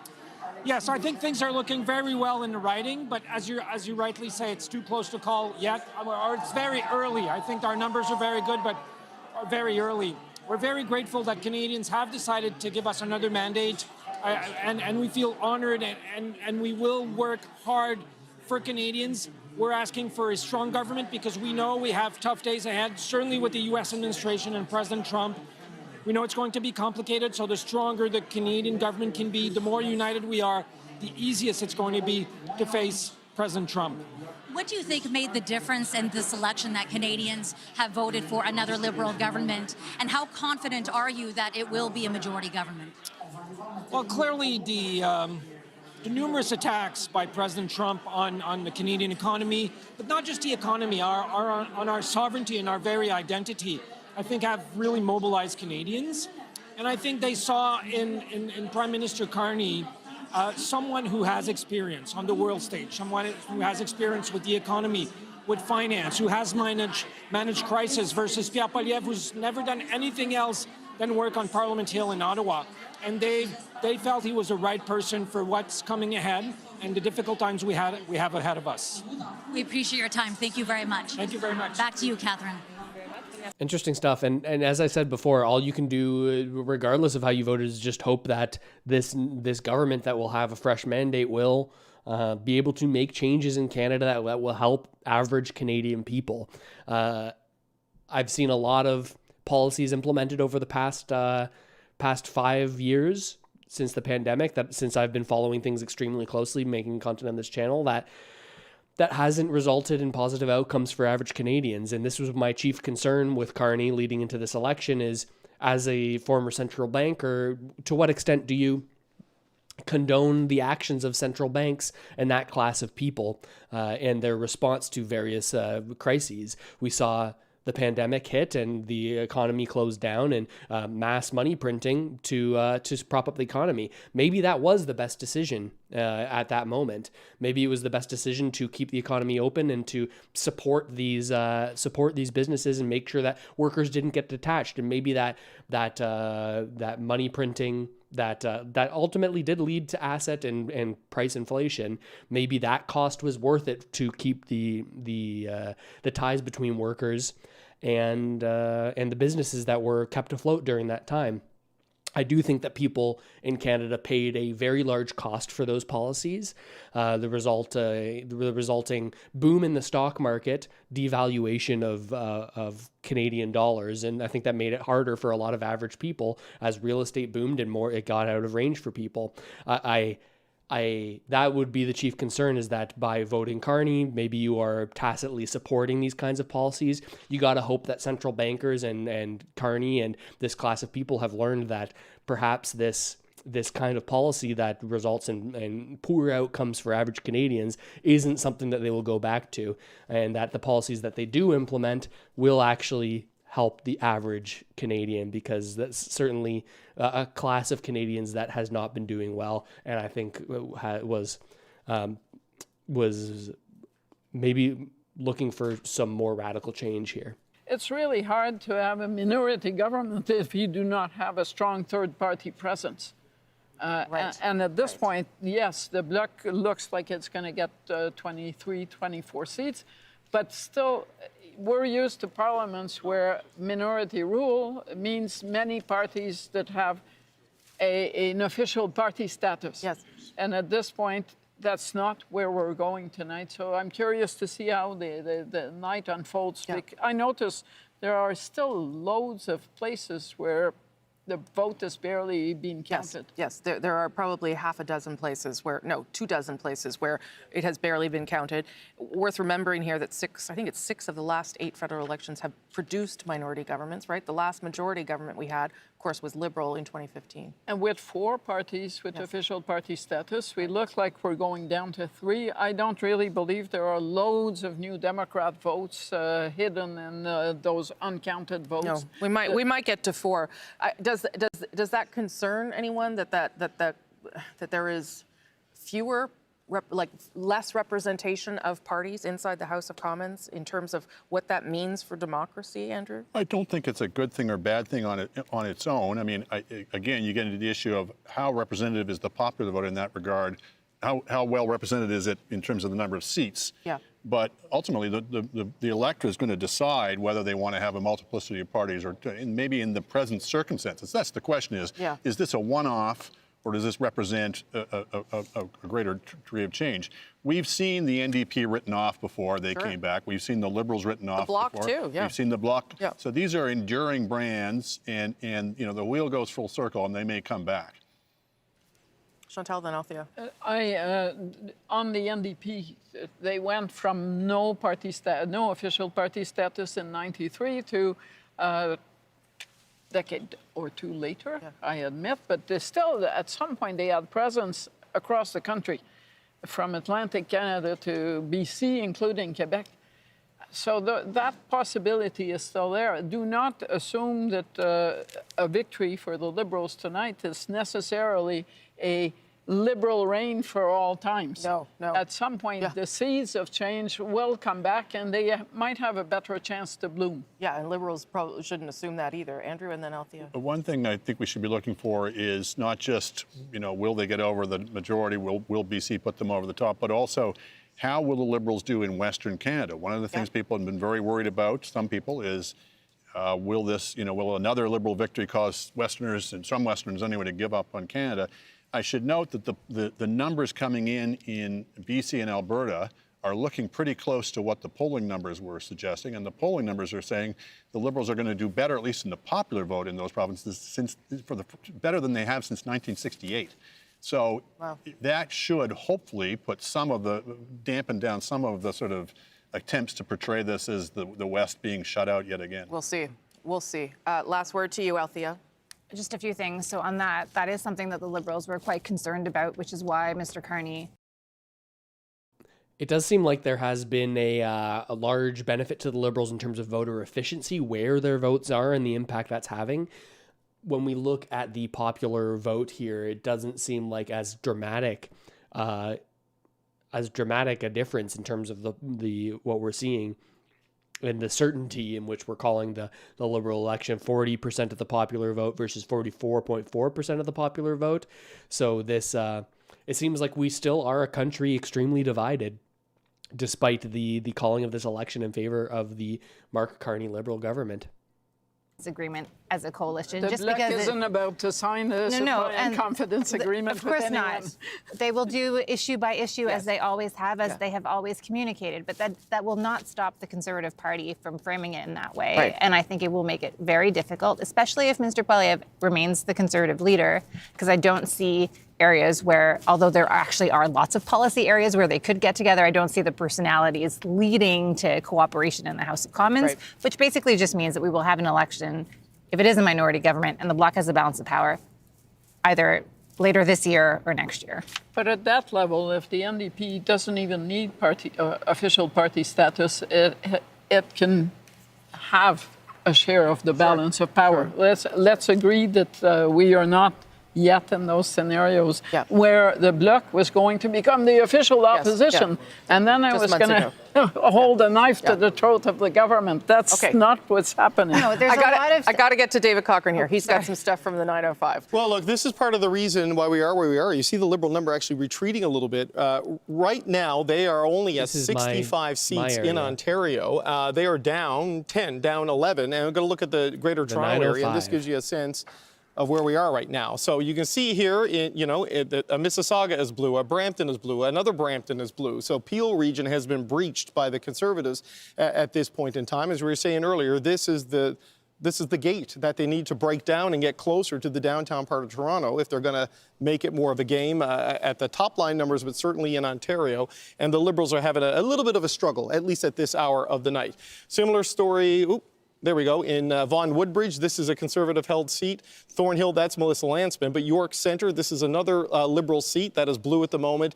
And in Richmond Hill, Aurora, Oak Ridge is a Newmarket, Aurora. York region and Peel region. The Liberals felt pretty good about Peel region. There was some top-line polling suggesting that it was tightening up there as you got towards Election Day. And you are seeing that also up in the York region, which is what the Liberals were the most worried about in their seats in Ontario. But an interesting thing developing as well here in southwestern Ontario, because look, the Conservative number is 144. Like, that's way up for Pierre Poilievre. Like, that is a big increase in the seats, at least at this point in the night. In the NDP, from Hamilton to London to Windsor right now, those are blue. The conventional wisdom was the collapse of the NDP vote would elect Liberals. But if the Liberals and the NDP both are strong second and third, the Conservatives could come up the middle. That may be what is happening in those areas. And just going back to the GTA, I know this was a concern up in the York region here, was that the NDP vote dropping would help the Liberals run up the score in the downtown Toronto core, where they're going to win just by larger margins. But there were not really any NDP vote to be gained in a lot of these 905 outer areas. And that would you would have a false sense of how viable you were in those ridings, and you would see Conservatives flip those blue. So the Liberals, still early yet in Ontario, but vote inefficiency not playing in their favor as they are down double-digit seats in a province that pollsters from start to finish had them up double-digit points, right? But that, again, speaks to what we're talking about around the popular vote and the seat efficiency. Nothing is working as it normally would in an election. That's what's happening, right? Yes, and Donald Trump obviously disrupted this entire election. I mean, the U.S. president makes about $400,000 U.S. a year. The Liberals should probably book that as a campaign expense, given the way that it's helped them throughout this thing. But, until we get sort of the urban votes in mass number to know exactly how the cities of Canada are going to vote, and the suburbs of Canada are going to finally vote, and of course British Columbia, it's hard to know if they're going to get there. But the vote efficiency that has helped the Liberals win the 2019 federal election and win the 2021 federal election, despite losing the popular vote, at this stage, we're not yet seeing that. Now, they're starting to tick back up. They're in 161 right now. Them and the New Democrats and the Greens, Rosie, that's a majority. You got a bingo right there. But, you know, that's a whole lot of work that still needs to be sorted out at this point of the night. Okay, thank you so much for that, David Cochrane. If you're just tuning in, we have, in fact, called a Liberal government with Mark Carney as Canada's 24th Prime Minister. He also has been elected for the very first time in his life in the riding of Nepean. We are waiting to see whether it's a minority or a majority. So we're going to go to Adrian now, who's got some results, projected results, maybe that will help us get there. Indeed. So we're looking at a projected elected, the only one that is a flip in Ontario so far. That is Toronto St. Paul's with Leslie Church. Again, the only projected elected flip for the Liberals so far in Ontario. Wouldn't it be interesting to talk to Leslie Church? Well, why don't we do that? Let's talk to Eli Glasner, who is in Toronto St. Paul's with Leslie Church. Hello, Eli. Yeah, Adrian, so we are here in our room crammed with volunteers, and here she is, Leslie Church. Congratulations. I want to know from you that very close loss to Don Stewart back in June, and then to pick up the campaign and start. So since we've seen the major news networks call this election, there really hasn't been a shifting in odds here. Nothing to make people believe that this calling was inaccurate at all. Based on the polymarket odds, no shift here in sentiment that the mainstream news isn't picking up on. So it's been sort of stuck here around 1%. A couple ticks up, people trying to sort of make 50 to 1 money, 50 times their money by voting for Poilievre at this point. But odds have remained stable here. Let's shift over to the CTV coverage of this and see if we've got any different narrative behind at this moment, but it's only that. It's, you know, the BQ is down about 8 or so. Gain tonight. The Conservatives have gained more than the Liberals. The thing is, they needed to gain many more right now. If you guys want to have a look at Ontario, I can tell you the Conservatives have made some inroads in Ontario. At least how the numbers are shaping up right now, they're winning in the 50s. Now, you know, Justin Trudeau won almost 80 seats there. Right now, it's looking like the Liberals may win only around 65. Okay. Now, a couple of those may change a bit, but it's a drop-off there. Before we go to Ontario, I want to check in with Inuit leader Nathan Obed. He is president of the Inuit Taprit Kanadami, the national organization representing Canada's 70,000 Inuit. Nathan, thank you so much for taking time with us. We know now there will be another Liberal government. We'll have Prime Minister Mark Carney.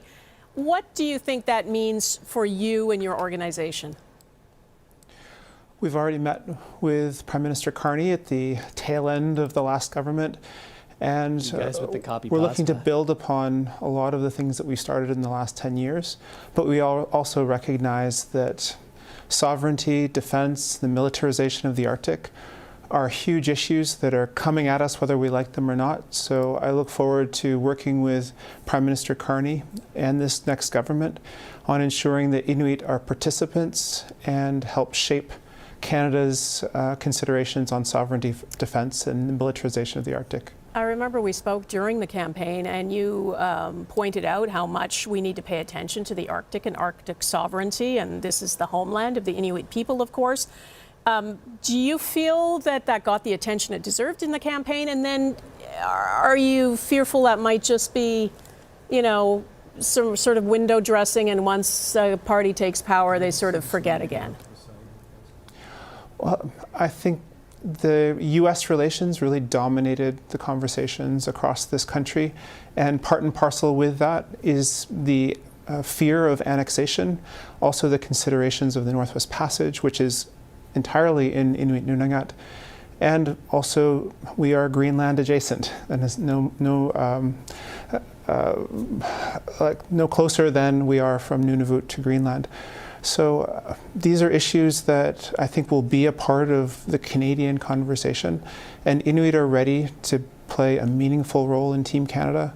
We also are impacted by affordability and concerns around inflation, on food security, on poverty, and these are also going to be touchstone issues for all of Canada, but we are hoping to have very specific distinctions-based conversations with this government about what that means for Inuit. You told me that the far north is rarely on the radar of the majority of Canadians who, of course, live in the south. Can you make the case for why you think that has to change? Well, probably because of the structure of this country. Copy pasta, but let's not we have modern treaties, double it up. And that covers 40% of Canada's landmass, over 72% of Canada's coastline. And we either own that outright or we co-manage that with the federal government and provinces and territories. So we have an outsized governance role within the creation of Canada as a nation state. And therefore, when Canada is imagining what will happen in the Arctic, we are constitutionally protected players within a modern treaty sense. And we also have a huge benefit to the country because we are the reason for Canada's Arctic sovereignty. Our 51 communities in the Arctic and the... Let's switch over. This is from you're pretty reluctant to northern pay. Perspective. And Hamilton is sometimes it takes you a long time. I remember drive from one end and I have to go to a meeting to the other end of the city, the geographic area. Yeah. It could take you over half an hour, 45 minutes to. Okay, just for casual sure. conversation. So, they're talking in the, you can't even try see to it 'cause sum of up me. people with ideological point of view. No more writing. We can check in on this later if they're gonna cover anything. A small margin of. And in Richmond Centre, again, counts pretty small. They're taking a long time to count votes in a lot of the British Columbia ridings. But you see the incumbent Wilson Meow in second place, and the Conservatives right now in a small but still interesting lead. Lots of churn in these early counting moments in British Columbia. And lots of close races, too. And we'll show you a little bit more about how close some of those races are and why the numbers at the bottom of your screen are moving back and forth so dramatically. And indeed, why we have yet to be able to call what kind of government Canadians have elected here. Right now, the Liberals leading are elected in 156. Remember, it's 172 you need for a majority. Conservatives ticking up to 148, Bloc at 25, NDP at 10, and the Greens now back down to 1. That shows you, as Ian was just talking about there, a lot of churn. A lot of things still moving here, and that means that we're going to take our time to call what kind of government Canada will end up with by the end of the night. We know it will be Liberal. We don't know whether it's a minority or a majority. Catherine Cullen, you have some results. Yeah, let's look at some places where the numbers are starting to firm up. In this case, we're going to be looking particularly at Quebec and what is happening with the Bloc vote. You can see there So these numbers are the firming vast up. majority of the benefit there is going to the Liberals with that one Conservative seat. But some of this is less tense. This seems like a change in tone. They're still calling it everywhere. Polyev has ticked up to 3% chance from 1%. A 3% chance from maybe it was 2% on Polymarket. Some big money to be made if there's a comeback from this. I don't imagine that CTV and CBC would both call it if it ends up being wrong. Interesting stuff, though. We got a super chat. I appreciate it. Antoine, what about a Conservative Bloc alliance? That's something that we could see. Certainly, that's all it would take, given these numbers right now, to force the Liberals to, when they're making policy as a minority government, if that is the way that things pan out, to force them to concede to various Conservative and Bloc Québécois demands. It will really be the Bloc Québécois that would hold that balance. Although the NDP at 11 votes could team up with the Liberals, would that math out? That would be 166 to 76. Yeah, 75. So yeah, that could, with these numbers, it could be a legitimate thing. And that we definitely saw the Conservatives in the Bloc vote in similar ways in this last sitting in Parliament in the past few. very confident, right? Going into ridings like Saskatchewan, where we've been talking about Destinethity tonight, working on his French for that French language debate, showing that optimism that we can maybe take seats on Vancouver Island. A lot remains to be determined, but I think that optimism was telling. And I think that started to become a bit infectious. And as you saw, as the campaign rollout happened with the advertising, for example, he was front and center on almost everything. Yep. And then you saw Pierre Poilievre conversely sort of being resiling a bit and sometimes being replaced by Stephen Harper, which is a bit antithetical to that change narrative. You're talking about a guy who was the Prime Minister 10 years ago. So I think that's important to sort of understand in terms of what's been taking place here. And what I heard from folks in the 416, in the 905, is that message that Carney was offering was really resonating. So I heard that from James Maloney in Etobicoke Lakeshore. We definitely saw CBC call it very early, only about 13% of the vote counted. I do still think that they wouldn't have called it if it wasn't within their band, although this could be seen as an existential election for the CBC. So I'll keep that in mind. Still sitting at 3% Poilievre, 97% Carney, 4% Poilievre, just ticked up. But Carney's still looking like 96% chance. Interesting to watch. Definitely doesn't seem like the large margin that we were seeing earlier. He played the game for good or ill. Well, he also got good just at talking to people and doing rallies. And well, Theo, you were out with him for a while. He got a lot better. The first 2 weeks of the campaign, the difference between the last two. Okay, let's swap around. They're just talking about how good Carney was in the last weeks of their rally. Let's see. Oh my goodness, I can't load the chat. My gosh, I need to upgrade my computer. What is the clearly conservative independent media talking about now? Outside of Edmonton, it's a big blue rectangle. Sure, Fort Saskatchewan. 67% for Garnet Genuis, and 25.6% for Tanya Home. And 35 out of 268 polls reported, so it's pretty certain that's going to continue. Oh, for sure. On this trajectory. Edmonton Strathcona is actually fairly tight. The NDP are the incumbents there, with 5 out of 217 polls reporting. The NDP are ahead by just 15 votes, or 2.5%. That's not nothing. We're seeing a big swing for the Conservatives in the Greater Toronto area, not the Toronto downtown core certainly, but in the surrounding suburbs, the 905. And I think that's why we're seeing things tighter than people thought they would see it. I still do believe that we'll probably see Conservatives run up the middle. Liberal minority government here.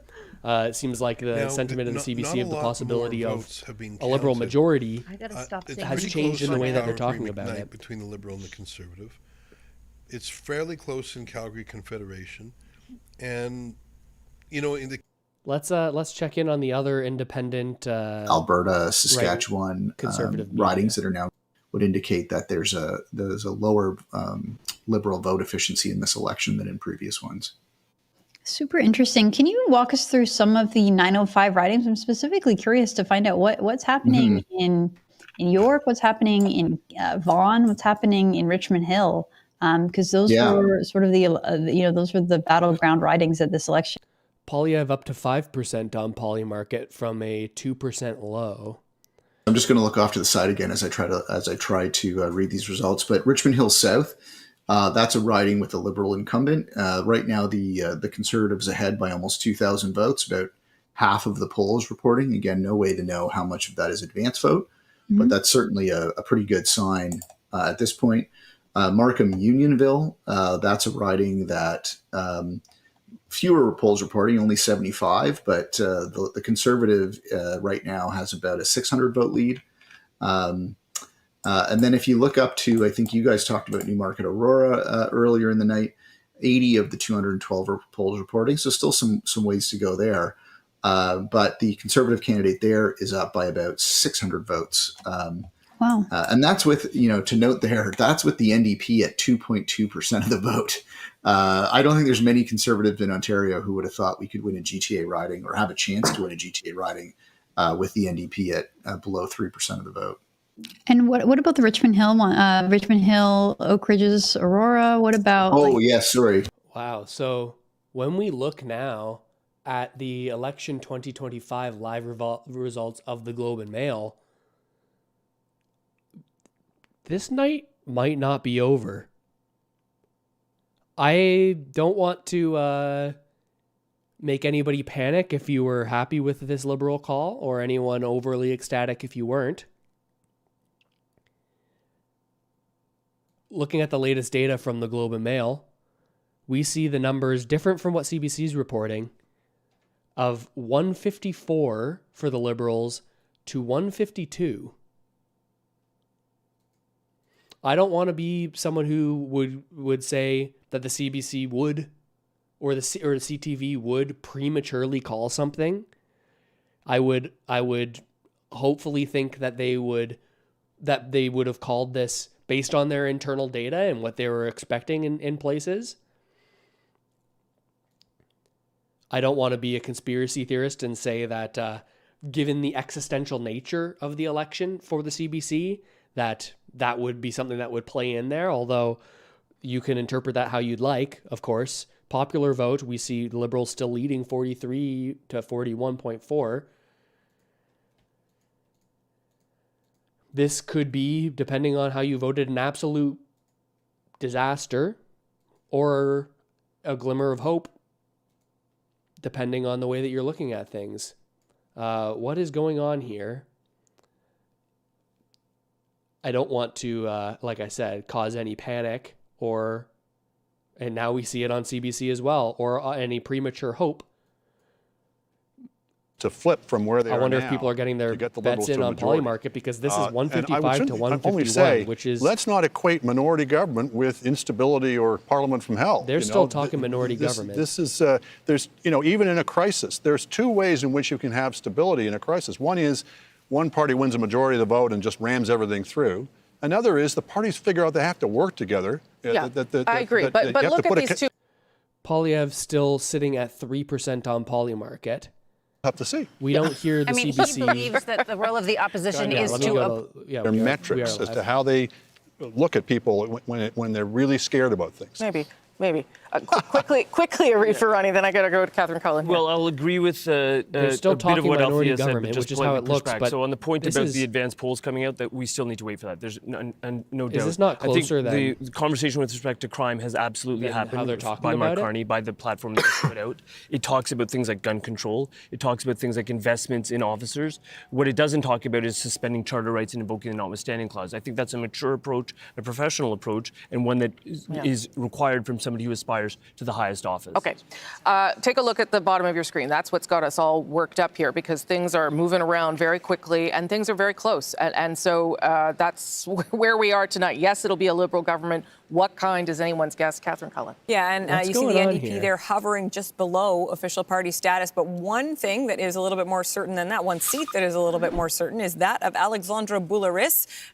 He maintains the NDP presence in Quebec. And I believe we have Mr. Boulris. The CBC's Kwabena Oduro is in the riding of Rosemont-la-Petite-Patrie. And you got the candidate himself there, Kwabena. We got Tyler B saying, I appreciate the support. Thank you for everyone for the super chat and for subscribing and for liking this video and joining me tonight. We might not be done. We might be done, but we might not be done. Tyler B says, was kind of surprised the 905 outside the core wouldn't be more blue with how high cost of living is. Want a house? Got to move 2 hours east. Yeah, we see this red wall coming east of Toronto all the way until Oshawa. Oshawa, and then east of that becomes blue again. So interesting. Whitby being red again. That was red in the previous election. Yeah, it's interesting to watch, Tyler B. Conservatives 149, Liberals 156. Let me check polling in other locations. Canadians to know now that you are going back to the House of Commons to serve them.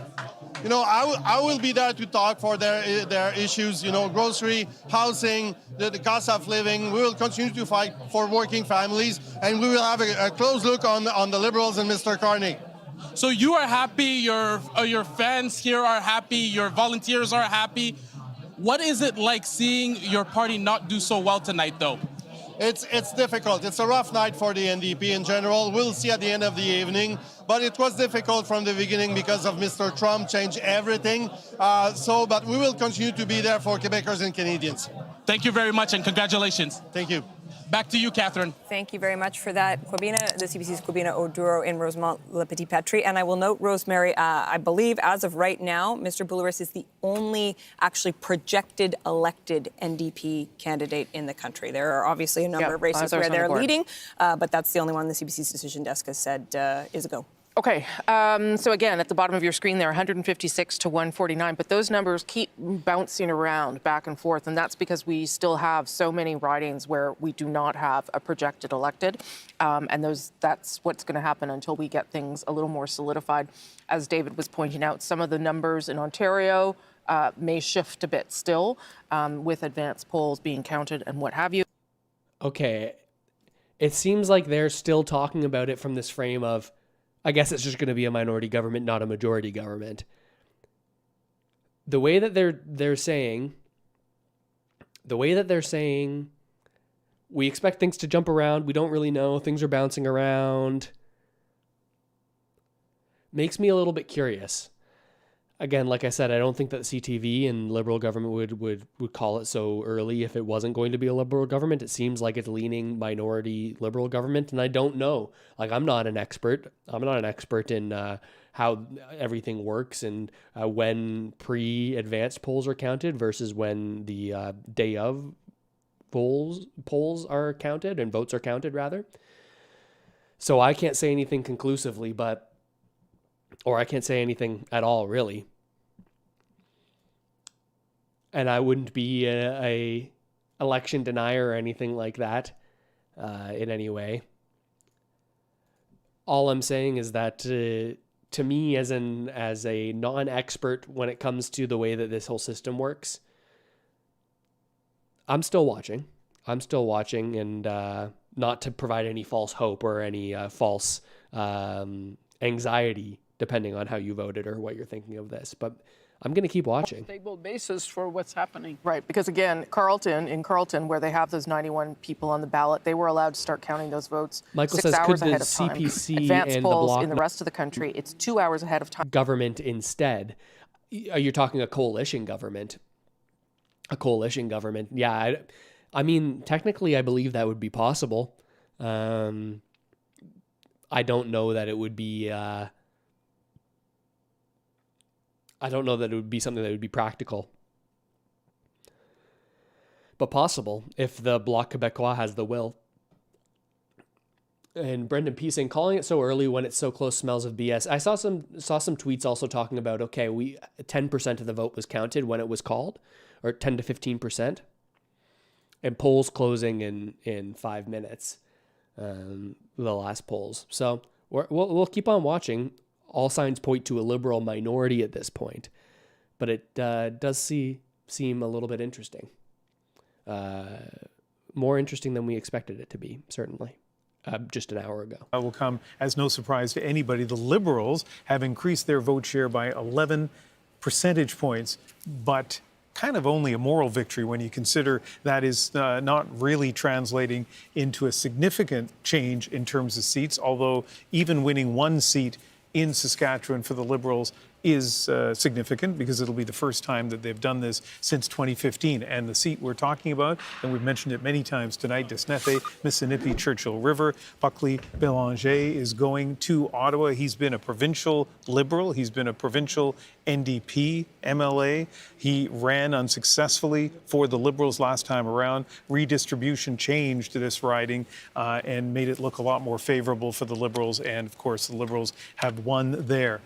But in the cities, Regina and Saskatoon, this is a province that does not have a truly urban ridings. So the ridings include the suburbs and the city core. Makes it difficult for the progressive parties to beat the Conservatives. And look at Andrew Scheer, the former Conservative leader. No surprise that he's won Regina Capel by a huge margin. And Regina Capel is where the CBC's Adam Hunter is tonight. Adam, I know you're an expert on things political in Saskatchewan, so you could take this in any direction you want. What's the headline tonight in Saskatchewan? I think a crack in the blue wall for the Conservative Party. They held with that share vote you showed, Ian, very impressively, but the Liberals gaining that seat in the north is not insignificant. They'll be happy about that. Here in Regina, they were hoping to pick up some steam, maybe Regina Wascana, Ralph Goodale's former seat. That didn't come to pass as of yet, and you showed us Andrew Scheer's result. No surprise there. Andrew Scheer winning for the 8th time. The class of 2004 coming in at the same time as Pierre Poilievre. As 24-year-olds, we're waiting to hear from Andrew Scheer. He'll be speaking with us, we believe, momentarily. And what about the state of the NDP in Saskatchewan tonight? Yeah, Ian, it's a bit surprising and disappointing, I think, at the same time for the NDP, because they did so well in the provincial election, putting up a big fight in that provincial result, really increasing their seat count, but that didn't translate federally. The federal and provincial NDP aren't really aligned, and that showed, I think, tonight in the results, that 13% drop in the share of the vote for the NDP, very significant, and the Liberals picking up a lot of second places across the province, which is a surprise here in Saskatchewan. All right, Adam Hunter, thank you very much for giving us the lay of the land in Saskatchewan. Rosemary. Okay, thanks for that, Ian. Let me show you what's going on at the bottom of your screen there. And that is a whole lot of nothing definitive, basically. 157 leading and elected for the Liberals, 149 for the Conservatives. The Bloc sort of sticking around that number now that most of the counting is done in Quebec. The NDP at 10 and the Greens at 1, and I believe that's Saanich Gulf Islands. It seems like they're talking in a way where they're we are waiting to be able to give you a better sense of what kind of government Mark Carney will lead in his new mandate, where he is an elected prime minister, not just one who won leadership. That is Liberal headquarters, where there was a lot of excitement. Apologies, folks, for the lack of moderator in the chat. I'm doing my best to get in here. If you're going to spam stuff, I'm doing my best to time you out. I'm going to turn those timeouts up to 30 minutes if you're spamming a similar message. I've timed out the same person a few different times. You can hit your blue wave, you can hit your red wave, whatever you want to hit, but just do it once every 10 minutes, and I won't spam you. I won't time you out.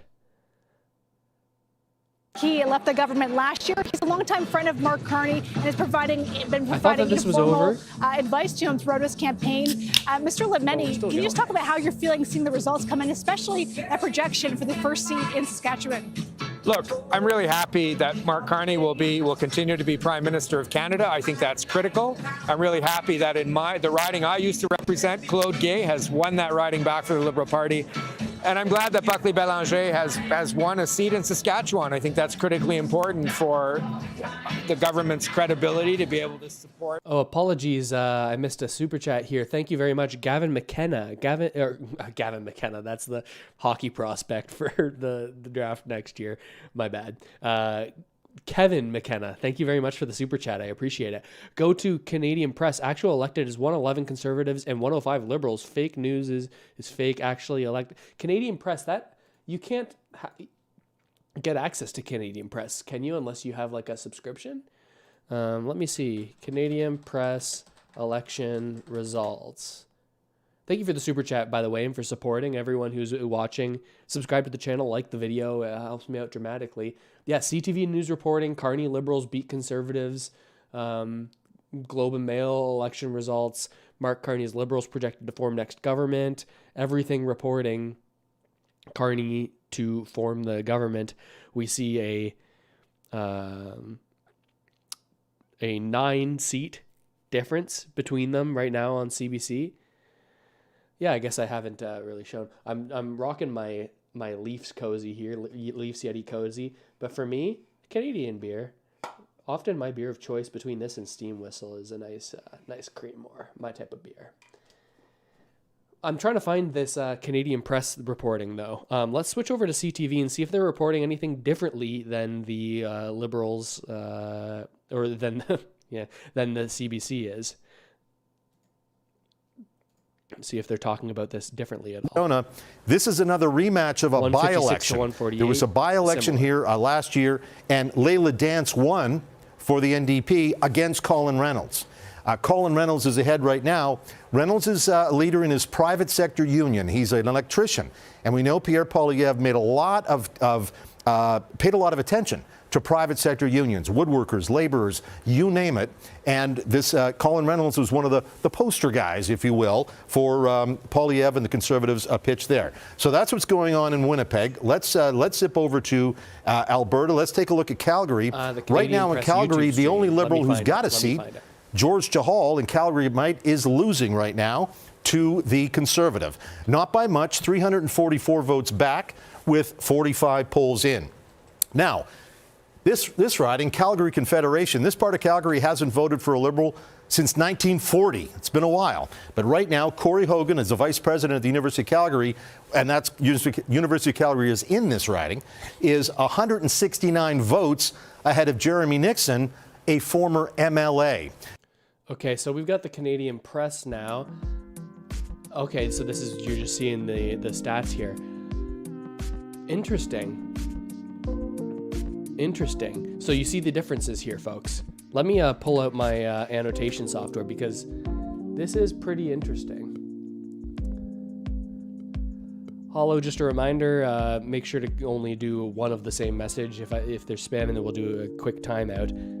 But what's interesting here, let me pause it. We don't need this elevator music in the background. What's interesting here, these numbers are accurate, 158, 149, 24, but we also get the added data here with the Canadian Press of elected.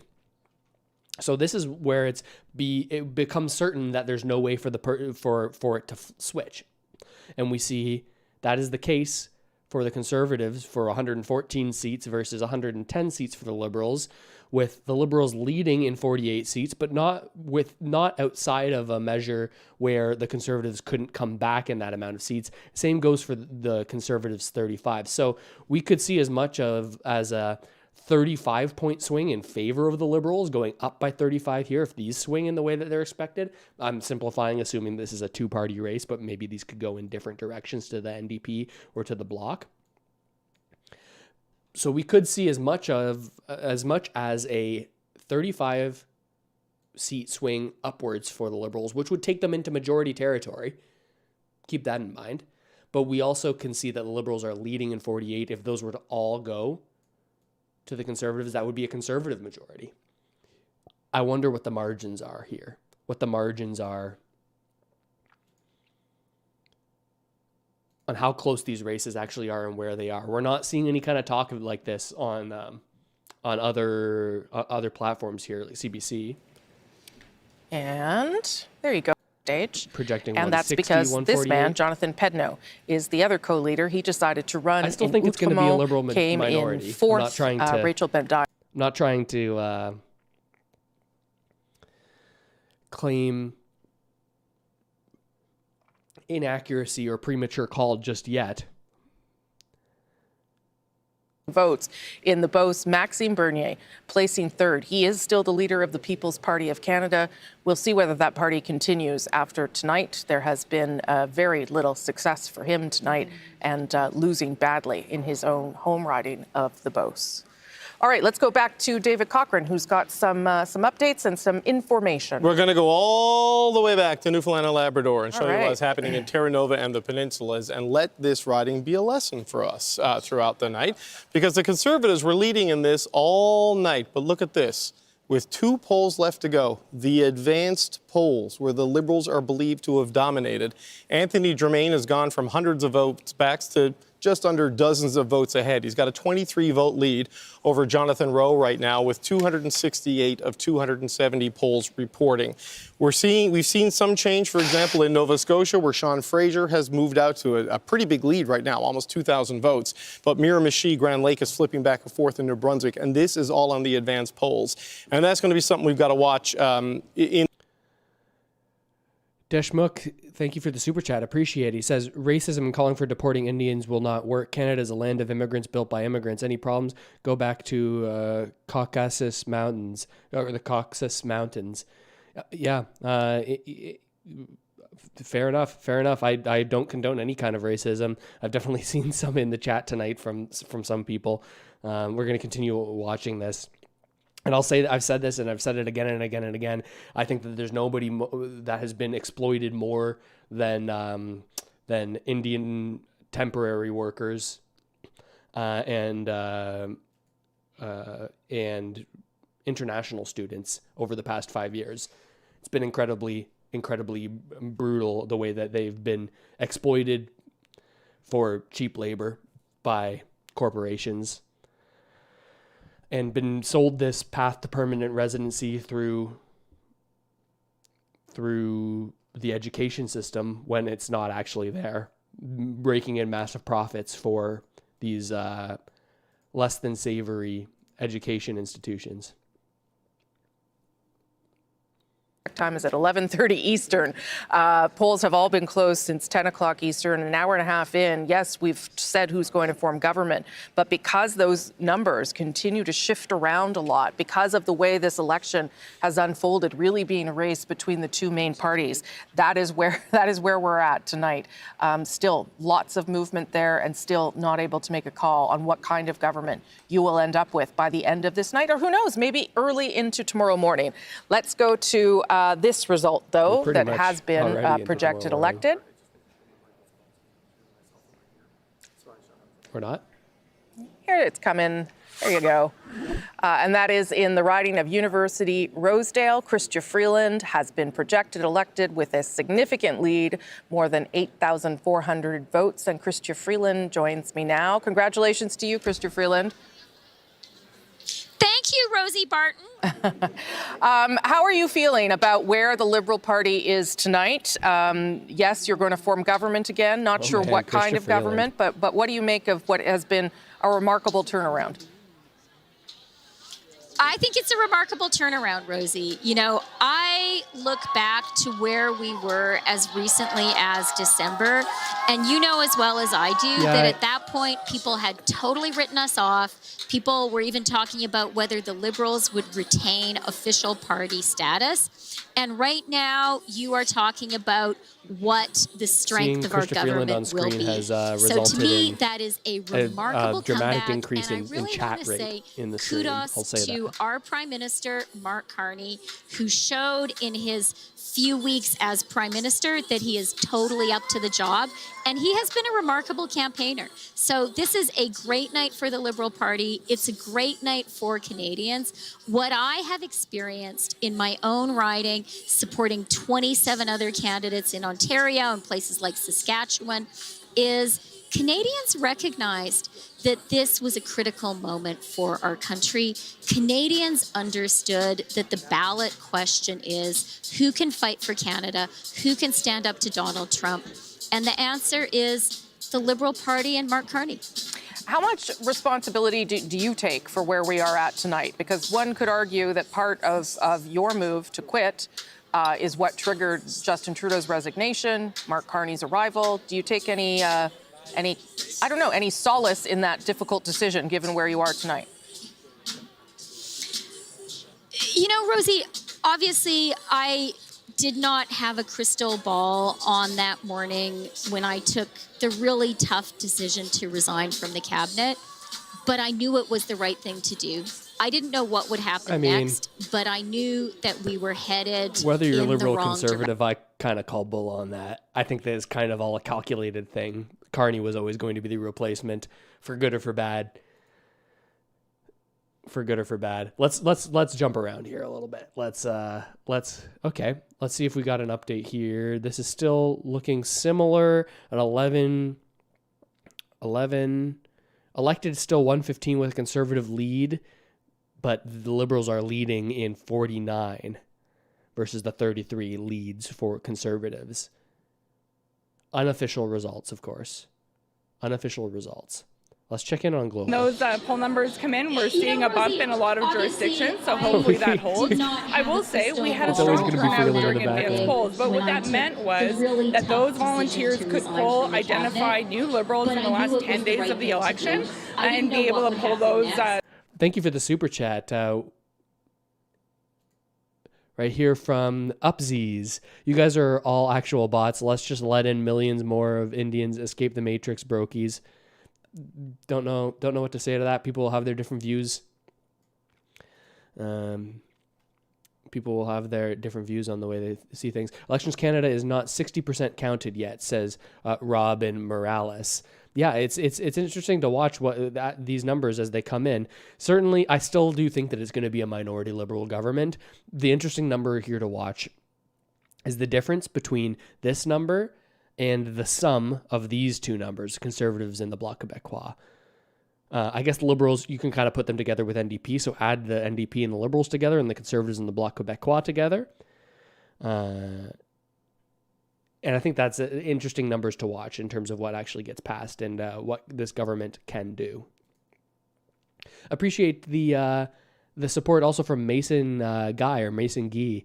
I try to not be so cynical and partisan, but we truly failed as a country. I don't feel like we're safe on a global stage, and I fear the consequences. The world will see us as unrecoverably weak.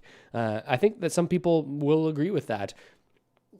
I certainly have heard the sentiment that amidst all of this conflict with the U.S., sure, you can look to the EU, sure, you can look to these other allies, but in terms of proximity, is it wise to separate fully in terms of relationships with the U.S. in what seems like it will be a 4-year administration? Or is it best to wait it out and maybe things improve? America has one of the largest militaries in the world. How wise is it to think about when you think about the security of the country? Not that I condone the economic policy and the things that have been going on in the States, but interesting ways to look at things. Sometimes the interests of the rest of Canada are aligned with the interests of Quebec, and I think with the trade negotiation coming up, we can certainly work together to make sure that Quebec is respected in that process. This is interesting. S30DG says, thank you for being you. I appreciate all the support and everyone tuning in and liking the video and subscribing and tuning in. You could have watched this anywhere. I appreciate you sticking with me and watching it tonight. It's been a long night, but it's been an interesting one. I think now we're just waiting to see minority or majority. How will some of these votes swing? There is still a small amount of hope for Conservative supporters. And for Liberals, paying attention to this Conservative Bloc Québécois could really have a lot to do with, oh my goodness, look at this, a lot to do with how the longevity of this government. Jagmeet Singh losing his seat to the Liberal Chang. People from Mirabel for that victory, and about the numbers at the bottom of the screen, though, 163, 147. I've never seen them move around as much as they have in this election. And just before we get more into that, look at Oakville East. This is still pretty tight. Cabinet Minister Anita Anand, and she's been holding fairly steady now with about a 2-point lead for a 2 or 3-point lead. And Lucas Lucky Pass says, honestly, as an Albertan, this election isn't going to make the West leave because a majority of each province is Canadian and doesn't want to leave. Yeah, I think you're right. I think that this threat of Albertan separatism isn't as realistic as some people are making it out to be. I think that even Albertans feel a strong Canadian national feeling, even if that identity isn't so well defined. People feel like, hey, I am Canadian.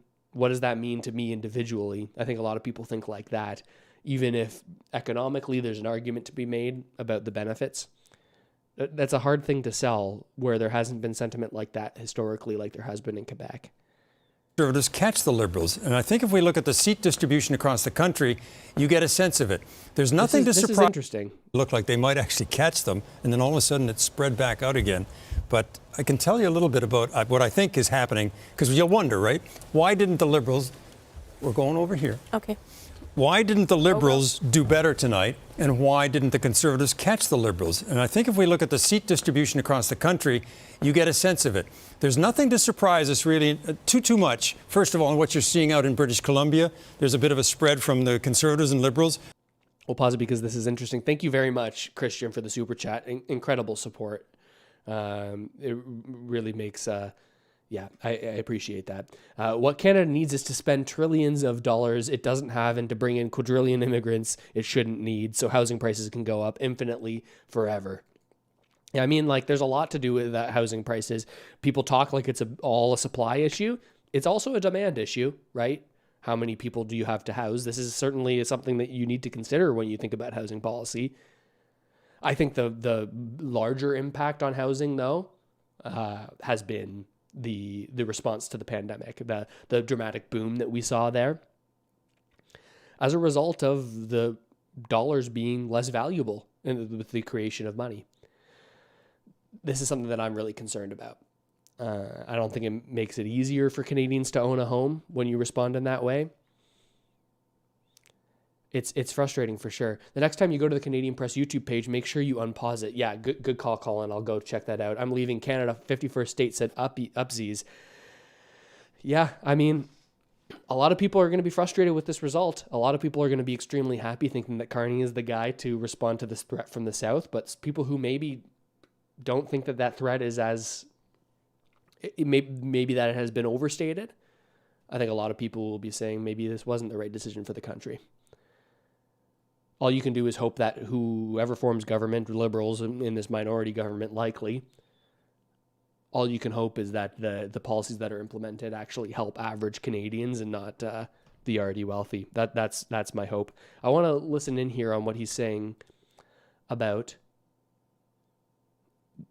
why these numbers are moving so drastically. I won't get into those numbers, but over the prairies, this is what you would expect. Alberta winning most of the seats. Saskatchewan, most of the seats, although, it looks like up in Desnette, Misnippy, Churchill River, Liberals may have won up there. And in Manitoba, this is Winnipeg is how it stacks up on the top ones. Those are the rural ridings the Conservatives win. Where have the Liberals fallen short? I think you can look at Ontario, because in Ontario, the Liberals, normally when they're doing well enough and they're going to win government, they'll win about 80 seats. Tonight, they're winning somewhere in the mid-60s. And the Conservatives are in the mid-50s. This is a very good night for the Conservatives.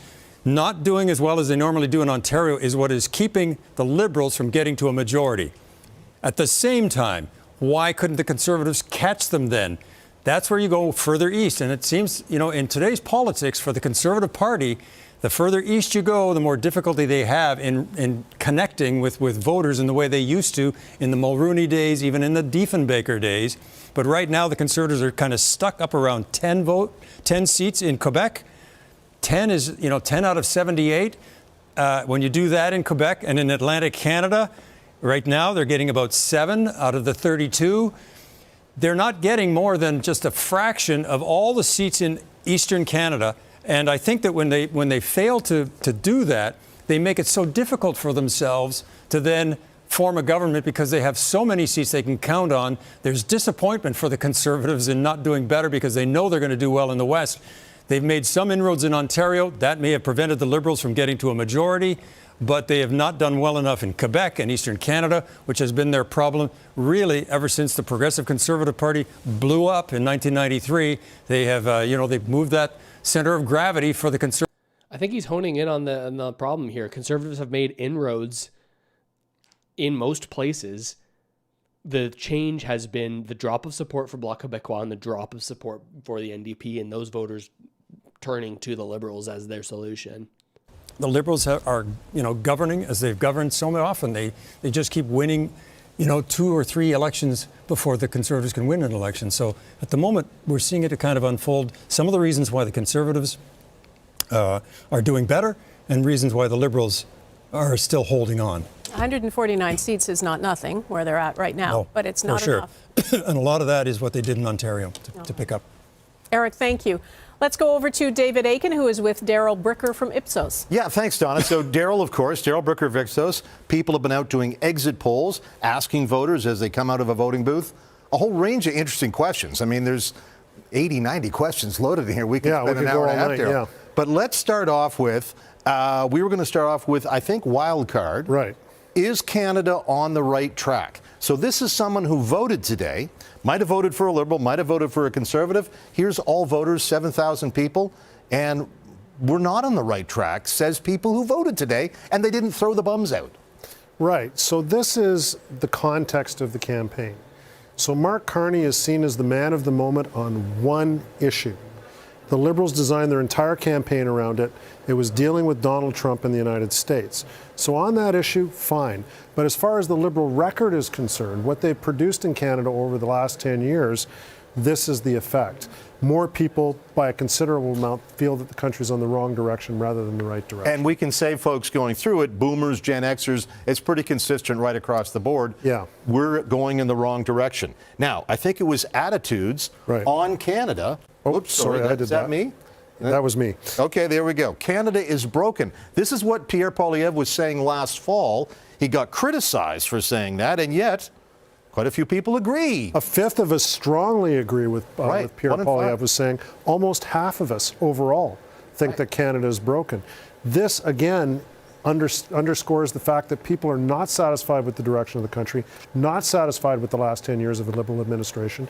And even though the Liberals can sneak in on this one issue, the overall context they're going to be walking into after this in a minority government situation possibly is going to be difficult. Let's say, I mean, that's a good point, right? Like if you say that the Liberals have taken this government largely because of this question of Trump and south of the border, the threats to our sovereignty. If the Liberals are successful in patching that up, how long can they hold on to a government if they aren't seen to make serious strides when it comes to affordability and the things that were most on people's minds when you consider the polls that we saw here earlier in the night? I want to shift over here to this Canada Press, and we're going to go live. Thank you for the reminder. Let's go live here to see how many have been elected. So now we've seen things start to shift back towards the Liberals. This is live. 129 elected versus the Conservatives, 125 elected. These are ridings where it can't flop. It can't flip. It can't switch to the other candidate. The Conservatives could see a gain of 33. The Liberals could see a gain of 24, but elected 129 to 125, with the NDP at 8, still not getting up to that that official party status that they would need of 12. Thank you for the super chats, everybody. I appreciate the support. This is wonderful. Thanks for tuning in. Justin says, not sure where the country goes from here, but we'll see. Appreciate you, Russell. Yeah, I'm not sure either. No matter if you're happy or you're sad about the result here, like I've said before, nobody knows for certain. If they tell you for certain where we're going, I think you got to be skeptical of them, right? You got to be skeptical of them. If they're telling you that certainly the country is now in the shitter, or certainly we will have the biggest economic rebound and we'll be able to deal with Trump perfectly. Nothing is ever as good as it seems. Nothing's ever as bad as it seems. That's been my experience, and that's the way I look at it. Maybe you feel the same way, Justin, but I'm certainly going to be watching. And thanks for subscribing and for tuning in, and we'll be following all this together over the coming years. Ghostly Bagel says, thanks for your coverage of Canadian politics and issues. You've done a great job checking biases and think thoroughly on any topic presented. Regardless of election results, I hope and pray our country unifies and is prepared to handle uncertain times. I hope so too, Ghostly. Thanks for the kind words. I really appreciate that. I do my best. Sometimes I let too much of my own bias get into the way I talk about things, that's for sure. Sometimes I struggle with figuring out like how much do you let in, how much do you not. But I think all the things I say, I mean. All the things I say I think are true, I do think are true. I'm not saying facetiously, so do my best on that front, but I appreciate the support, Ghostly Bagel. That's nice of you. Jason, appreciate the support also. And Dan C says, Canada was a country of settlers, not immigrants, for over 3,000 years until the 60s, and those were our best days when there was almost no crime, fraud, and we lived in a high-trust society. That is something to think about, a high-trust society, not to say anything of the value of any individual people or any kind of group, but certainly the more alike a group of people are, the higher trust that society tends to be based on the research that I've seen. I don't think that's racist to say in any kind of way. The more alike you are, the more you can expect the same societal norms to be followed by the group of people that you're in. I don't think that's unfair to say at all. JC Van Dam says, Trump's tariff threats were a ploy to get Canadians scared and vote Liberal to buy our resources for pennies on the dollar. Interesting. I wonder. I saw a post talking about, okay, is Carney more of a foil for Trump, even if Carney will be able to stand up to Trump, being that he is more tied to global networks and global finance, something that Trump has rallied against. Will that be something that he can get his base behind and take a more extreme stance against Canada? I don't know. Confident in that projection. The second part of the story is what is left there on your screen, at the bottom of your screen. 150 for the Conservatives. That is moving up and down pretty often, that number. The Bloc pretty much holding where you see it around 23, 24. And this vote has been very close. I mean, look at the popular vote. This is from the Globe and Mail. I'll pull this in. An incredibly divided country. Bloc NDP with 5.6% of the vote. Bloc Québécois with 7.6% of the vote. But within 0.7 percentage points in terms of votes cast is the difference between the Liberals and the Conservatives right now. I think this is the closest election of my lifetime. As well. I'm going to go to Ian, who's got some results now. Before I get to the results, I want to say one of the cool things about sitting here is that when David Cochrane uses a phrase that's very colorful from Newfoundland, and I can watch Andrew Coyne's face. Yeah. It was not on camera, but it was one of the most amazing moments of the evening. So good on all of you. I'm here for a good time and apparently a long time. Anyway, that was really nice. Cable. It's after dark, right? So let's go to Manitoba now and start with seat change in the province of Manitoba, where they've been counting for a long, long time. And you can see the Liberals up 2 at the expense of the NDP, though only one of those 2 is elected. The other one is leading. But let's take a look, first of all, in the one they're leading. We've talked about it a few times already. Nikki Ashton has been the longtime we're going to actually start in Winnipeg West. Doug Ailson, ER doc, who was an MP for this riding and then got beaten by Marty Morantz, has turned the tables on him, and he is going back to Ottawa. I think we're going to go up north now. Yes, we are. Churchill Kiwatanuk-Aski and the longtime MP, Nikki Ashton, is trailing by quite a bit. So we don't have enough information there to declare this riding, but you can see it's a big and solid lead. Yeah, I've seen a lot of people in the chat. You're right. It seems like the Bloc Québécois will hold power. They'll hold a lot of power with what gets done.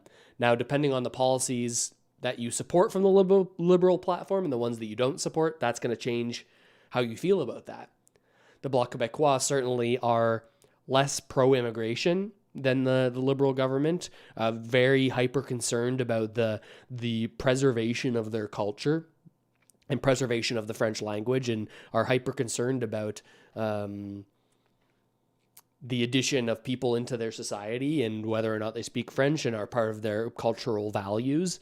This is something that is widely known about the Bloc Québécois. Also, if you were hoping for a pipeline to go through Quebec, uniting the west to the east and allowing us to export from the east coast some of the oil and energy products from the west, maybe also not the best. If you were in favor of that, Bloc Québécois are saying, we don't want a pipeline through our province. They are some of the most climate policy forward of the federal parties. And also there's the underlying issue of, if we build more federal giant project infrastructure through Quebec, does that result in us having less of this possibility of us one day separating, of Quebec being its own sovereign nation, which is the ultimate goal of the Bloc Québécois? a giant pipeline that goes through connecting BC, all the way from BC or Alberta, all the way through Quebec to the East Coast, provides more national unity, which maybe isn't exactly what the Bloc Québécois is looking for. Appreciate the support. Tyler B, Jagmeet. Maybe even Polyev losing their seats is crazy. You're doing great in terms of your bias. Revealing a little bit feels authentic and honest. Thank you. That helps to hear you say that, Tyler. Yeah, it is crazy to see two federal leaders perhaps have a challenge. Polyev, I haven't checked in on the riding lately, but maybe we could look on that in a second. One challenging thing might have been the way that I believe he's kind of in the Ottawa area, right? Challenging thing is to say, maybe we need to cut down on public service, the amount of public servants that we have, and the education level that those public servants need to have, instead of hiring based on merit rather than degrees. Maybe that was seen as a slight against the people in his riding if they were largely federal workers. Interesting to see. ZYZZ says, Canadians chooses a government, government brings in immigrants, Canadians, these immigrants are the problem. Yeah, I mean, you vote for who you most align with, and what they do kind of is a result of you and your peers, right? Not everybody aligns. And again, thank you for the support, Chad. They prefer trains full of oil to blow up towns instead of pipelines, I guess. Yikes. But yeah, kind of. On your win tonight. Thank you. Thank you very much. I mean, let's chat about what you said at that stage there just a few minutes ago. The future of the new Democratic Party is in this room. And for the West, that might be you. So nationally, there's a bit of disappointment of how the party has done so far. Where do you go from here as the NDP? Well, honestly, first of all, I want to say thank you so much to all of the people of Edmonton, Strathcona, who were kind enough to send me back to Ottawa. And, I'm going to still do the same thing tomorrow that I've done every single day since I was elected in 2019. I'm going to get up tomorrow and I'm going to fight for people in Edmonton, Strathcona, people in Edmonton, people in Alberta, and people in Canada. That's what New Democrats do. This room was filled with people who were volunteers, who knocked on doors. We had the best candidates in the city. We had a great team. It just, the way things went, people were voting out of a sense of fear this election. And New Democrats do better when people are voting out of a sense of hope and optimism. Well, you say you have the best candidates in the city, but unfortunately for your party, Blake Desjardins lost his seat to Carrie Diot in Edmonton-Griesbach. In terms of being the orange spot in Alberta at the moment, I mean, how do you represent the West when you go back to Ottawa when there is such strife within the National Party? In 2019, I was the only New Democrat elected in Alberta, and we were able to get so many things done. With my private member bill, I was able to stop coal mining in the Rocky Mountains. We were able to actually move. In this last parliament, there were 25 New Democrats, and for an update, if you're just joining us, results are not final. It does certainly look like the Liberals will form government, leaning towards minority government. We can see here with the Globe and Mail results what the current elected and leading results are. Locked in is the solid bar here. You can see that pretty clearly. Liberals are locked into here. Conservatives are locked into here, meaning that all of these seats that have been won are locked in. There's not going to be a shift in those seats. This is the margin for error. This is where they're just leading, right? We just saw it shift live. I don't know if you noticed that. It just shifted a little bit. Conservatives, if they keep all of the positions that they're currently in where they're leading, they will result in 150. They will end up with 150 seats. Same goes for the Liberals, where they will end up with 161. But there is a world where maybe some of these seats from the Liberals shift over to the Conservatives, or vice versa. We could see even as much as 10 seats shifting, 11 seats shifting, and that would, albeit unlikely, result in a Liberal majority government, which would mean the Liberals wouldn't need to partner with the Bloc Québécois, would not need to partner with the NDP or the Green Party to pass their legislation. So there's still a lot on the table here. Don't know how long we'll go with the stream tonight, but I'm still very interested in how things are rolling, and I'm going to keep watching. South, and so I'm going to go to Randall Garrison. I brought him out there. So we'll start with the good for you, Heather McPherson. a bit of a star MP for the NDP, frankly. She was re-elected in her riding, but also a loss of Blake Desjardins. And Mr. Singh is in some trouble. What are you thinking tonight? Well, it's obviously not a happy night for New Democrats, but I think what most New Democrats understand is that this is an election where a lot of our traditional supporters held their noses and said we have to vote for the Liberals to keep Pierre Poilievre out and also to have the strongest possible stance against Donald Trump. And so they've lent their votes to the Liberal Party this time. But remember, the NDP is still the government in 2 provinces. We're the official opposition in 4 provinces. I still see a path to 12 seats there because the NDP heavily works advanced polls and everyone knows that. I think we could still end up with 12. I think the Liberals could still end up 12 seats short of a majority. So we could still have a fairly positive outcome. But I'm not trying to say that this is a good night for us. No, you're not going to sugarcoat it. You're a political scientist and recovering politician. Recovering both. So, but I think there's room to rebuild from this, and that Canadians will remember that Mark Carney is first and foremost a banker and an investment capitalist. And so when it comes time for the Parliament to try and deal with the trouble that Trump is going to cause for ordinary Canadians, there need to be those voices there to say, what are you actually going to do to make it better for ordinary people? And there'll still be at least 9 or 10, if not 12, New Democrats to raise those questions. Do you think, though, that Mr. Singh should have, earlier in the campaign, we talked a lot about how Mr. Poilievre should have pivoted, and who knows if that's actually the truth given where the numbers are. But I wonder whether Mr. Singh should have pivoted earlier, whether he should have not suggested that there was some world in which he was going to be prime minister and should have pushed more for the balance of power and protecting the things that you're talking about. Well, it's a very short campaign we've been in, and so pivoting earlier means a week earlier, maybe? Well, no, starting from that point, maybe. Well, from the beginning, we had no idea what was going on because of Trump. We had no idea what kind of campaign it was going to be. We had no idea that this big shift would be, whether it would be lasting for Carney or whether it was a bump. So for the first couple of weeks of the campaign, nobody really knew what was happening. And once we did know what was happening, he did shift very quickly. Right. What happens if he loses a seat? I think there's not a lot of talk about the rather disappointing performance of Jagmeet Singh in the debate. I think there was a lot of him saying, this is how you think, this is how you think, this is how you think, and less emphasis on practical policies that made him feel different from the other parties, from the Liberals. Still wins his seat. We still have 12 and the Liberals are 12 short. That's another whole thing. So that's a story you can't write yet. And Jesse Sinclair says a lot of chatters in here need to realize the overwhelming majority of Americans do not want Canada to be the 51st state at all. No offense. I think that's true. I think that's true. I don't think that you can say what the president says is a representation of the voices of the average American. The person who won in the riding, and there he is, Sean Fraser. He did manage to win in the riding of Central Nova. Sean Fraser, congratulations to you, sir. Got his seat.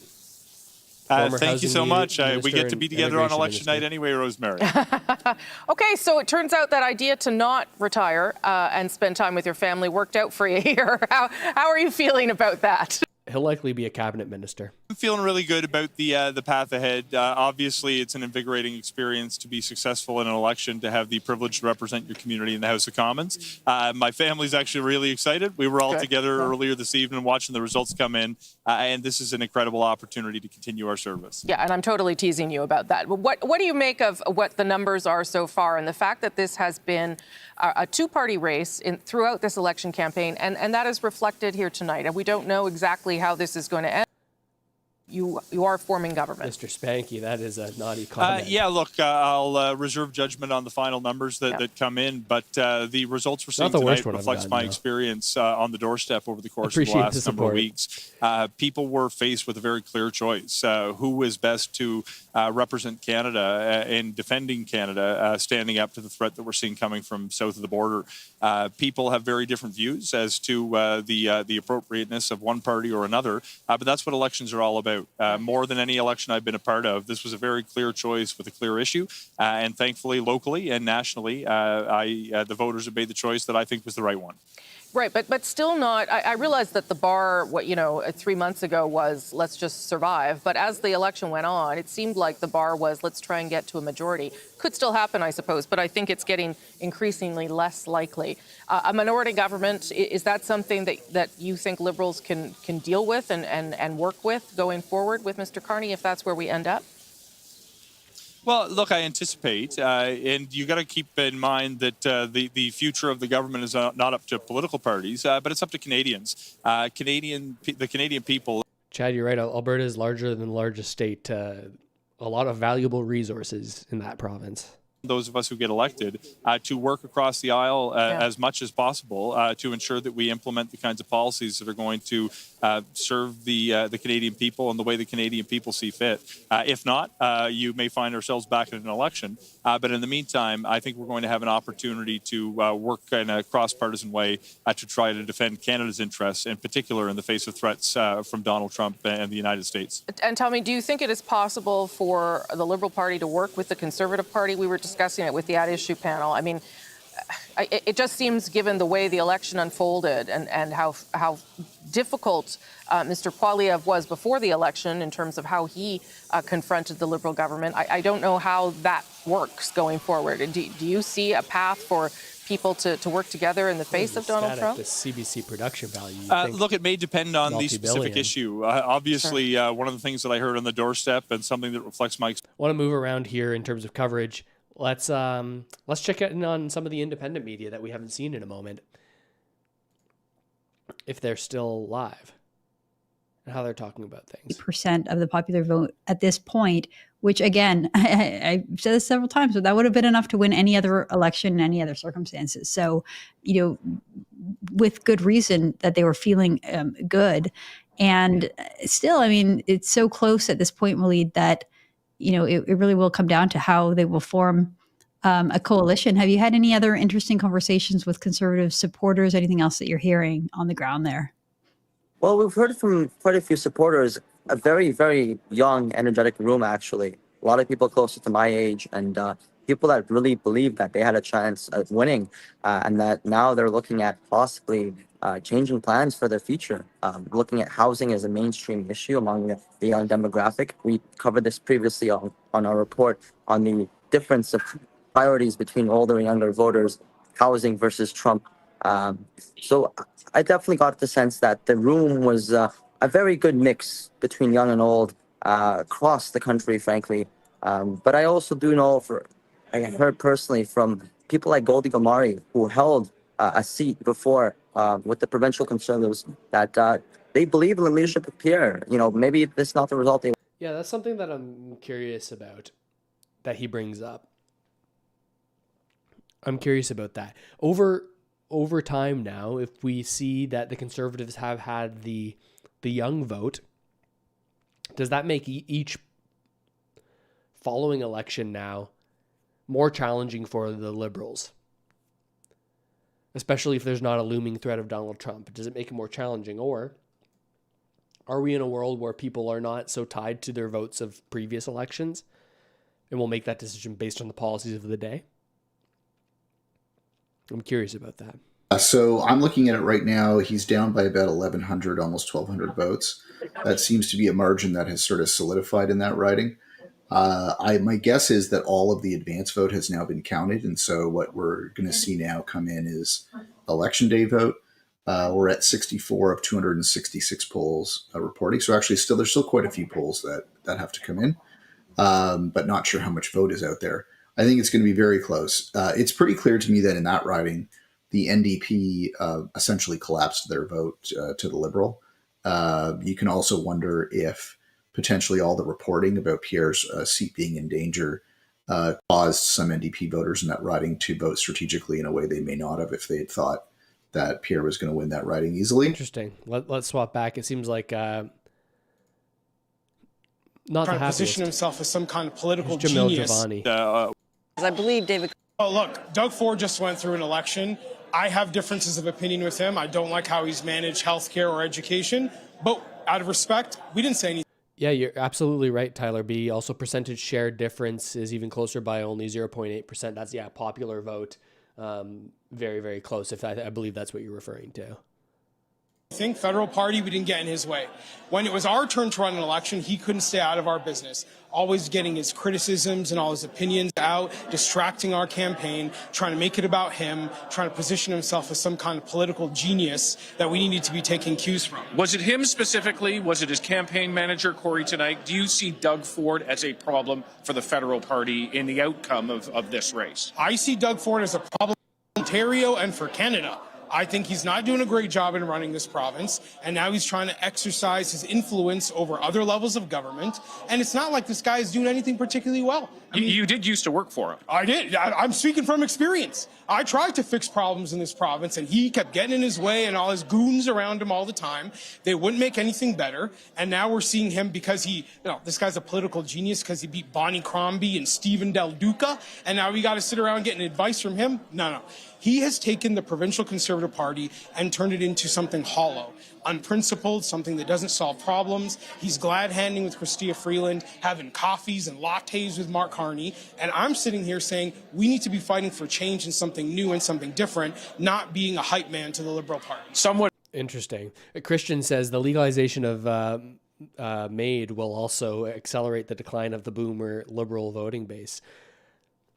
I mean, whether it's made or whether it's of natural causes, this is what I'm talking about. Is this something that will stick, the young vote being conservative, and then by the time the next election comes, maybe it shifts up into not so young? Where will that next tranche of new young voters, where will they land? Will they continue to land conservative as this group of new voters largely has, if we are to trust the polling? Or will that continue to be conservative, and it will be more challenging for the Liberals going forward? It's interesting to think about, Christian. I would argue that the challenge within the federal Conservative movement is that there are these divisions, divisions that in some ways you're outlining tonight, and that it is the thing that stops or prevents, holds back the federal party from the majority government that it seeks. Do you see that as a possible outcome to some of the fractions and frictions that exist within the federal party? There is a lot of unity from Conservatives across the board. Peter MacKay and Stephen Harper and Jason Kenney, James Moore, all sorts of people who've been part of our movement for a long time, united behind Pierre. They're opportunists like Doug Ford. And I think it's not about ideology or differences of beliefs. It is about some people believing our purpose as Conservatives is to be an alternative to what the Liberals offer. And then there are people like Doug Ford who are opportunists. And I reject that outright. Do you have any leadership ambitions? Look, we have a leader of our party right now. We're still waiting in for the final seat counts. I don't know what tomorrow holds. My focus, though, is on all the young people, all the parents, the moms, the dads who came to us and trusted us to offer an alternative, a brighter future. We're going to see that through. We're going to keep fighting, and when the next federal election comes around, Conservatives will earn the trust of more voters, and we will bring home a victory nationally. My last question to you looks at the results. As we speak here right now, 160 for the Liberals, 151 for your Conservatives. This is a lot closer of a race than some had expected. Yeah, Chad is saying first move for the Conservatives in the bloc is to vote non-confidence. You could definitely see that. Although I don't think it's entirely likely, Chad. I don't think it's entirely likely. I think it would be challenging for any party that were to throw the Canadian population into another election in such short order. I think that would be challenging for them to sell. Do they have, in terms of the Bloc Québécois, do they have enough in the party coffers to be able to run another election so quickly is another thing that they would need to consider. And the Bloc Québécois being in this position where they hold the balance of power, maybe they see this as a way that they can get their interests pushed forward, just like the NDP got their interests pushed forward in the previous minority government. I wonder if the Bloc Québécois would be so quick to try to change that, you know? Why do you think that is? Well, look, I think a lot of people misunderstood just the frustration that Canadians felt. All these polls that showed Conservatives far below the Liberals, I think we're missing how many young people saw our party as the party of dreamers and hustlers and strivers and builders. That is our identity for young people, and we are going to continue offering them that vision for Canada. As we continue to see progress made, earning more trust, growing our party, getting more union support, police support, young families, working class families, I think think we will see this identity that Pierre Poilievre has helped develop crystallize further, and our party will only go up from here. Jamil Jivani, thank you very much and congratulations. Thank you. Mountain Man says, let Canada be run by a Carney, Alberta 51. Separatist sentiment from Mountain Man. I wonder if there will be a push for that. Danielle Smith said that any amount of, or any possibility of that would have to be started by the population of Alberta and wouldn't be pushed on them from the Premier. Politico did with Doug Ford that was published today. That was perhaps inspired what Jamil Jivani said there. It was very frank and aggressive about what the federal Conservatives are doing. Let's bring in the panel and get their response and reaction to that. I mean, if you want a confirmation that there is a problem, a major rift between Ford Conservatives and Pierre Poilievre Conservatives, Jamil Jivani just showed you that. It's like it was two different interviews. Like the last part of it about the strivers and the go get them, et cetera. The hustlers. That's the kind of, but that's a kind of a positive vision of the party. Sure. The first part, when he was on the tirade about Ford, shows you part of the problem. I mean, it reflects the duality of the result here. They did a lot better than people were expecting mid-campaign. That's right. So they've escaped with the skin of their teeth. But they blew a 25% lead, and right. I think you saw part of the reason why there. The failure to build bridges even within their own movement. Yes. And this kind of scabrous negativity.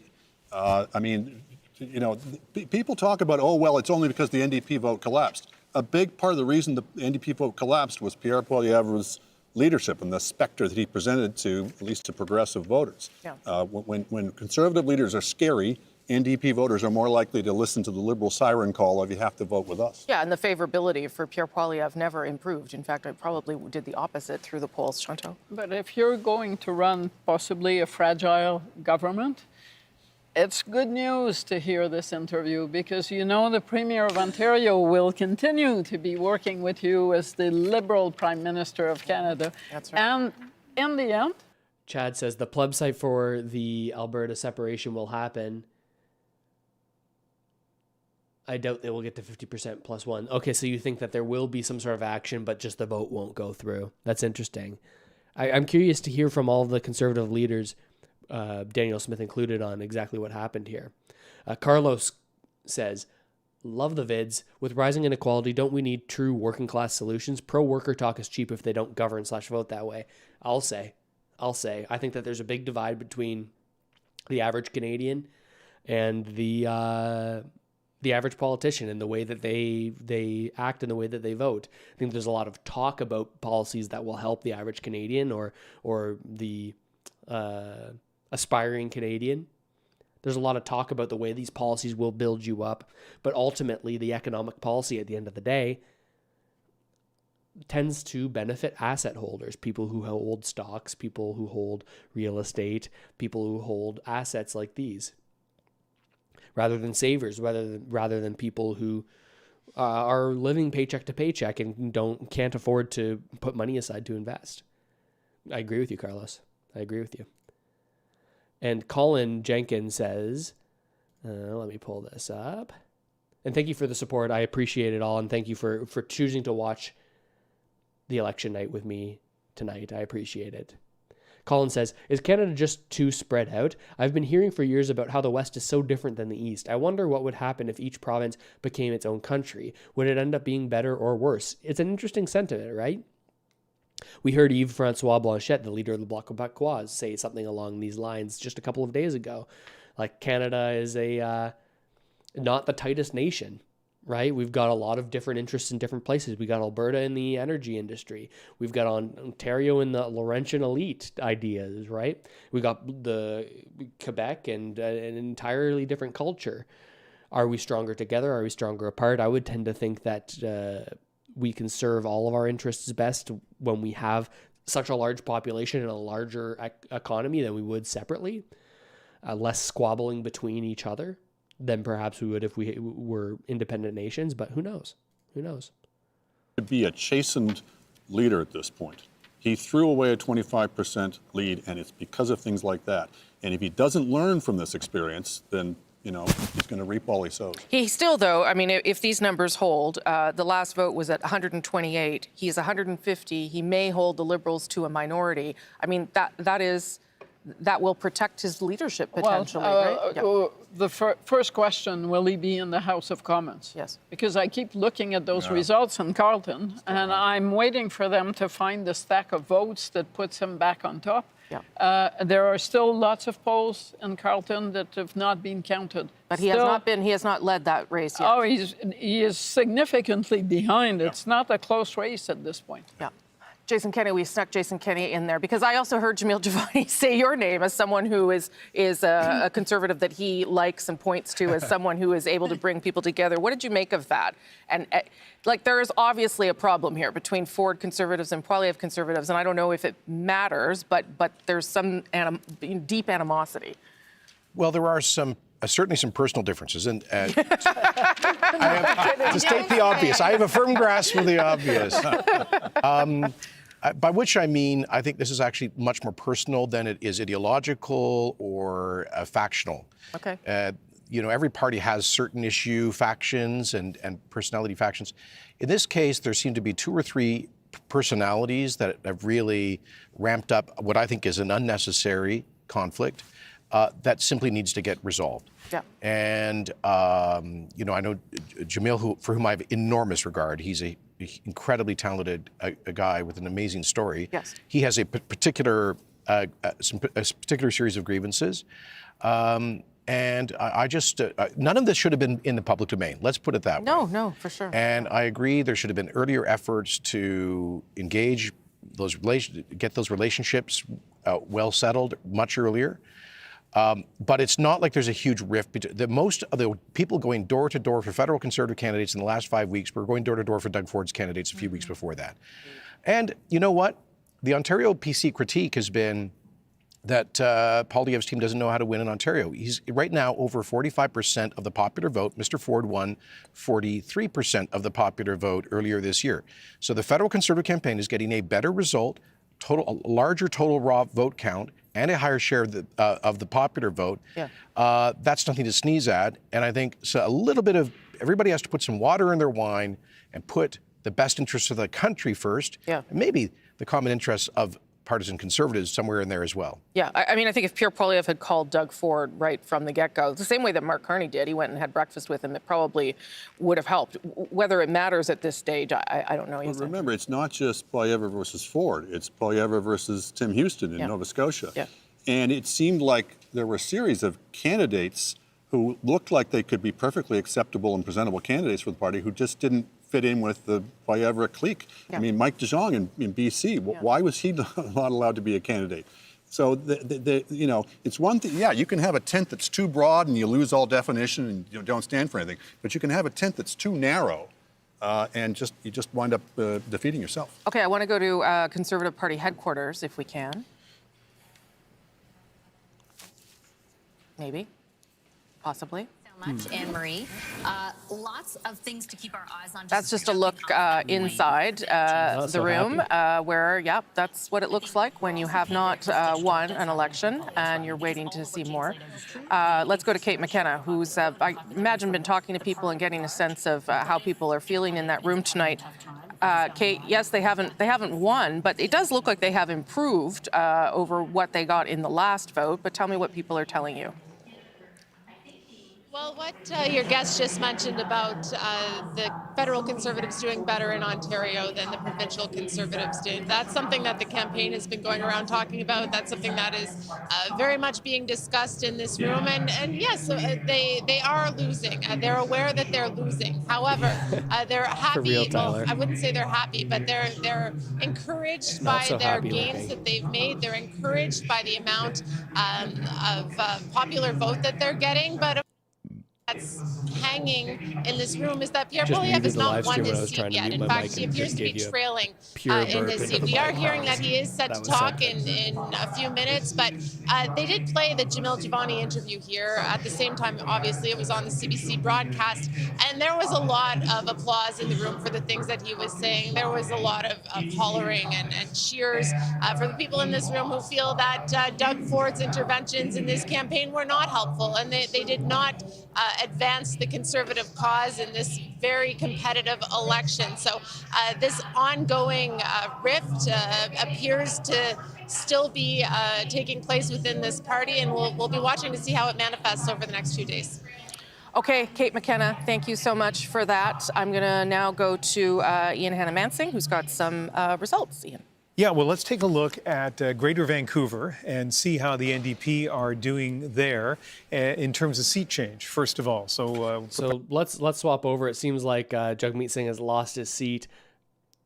Pierre Poilievre may also lose his seat here as well.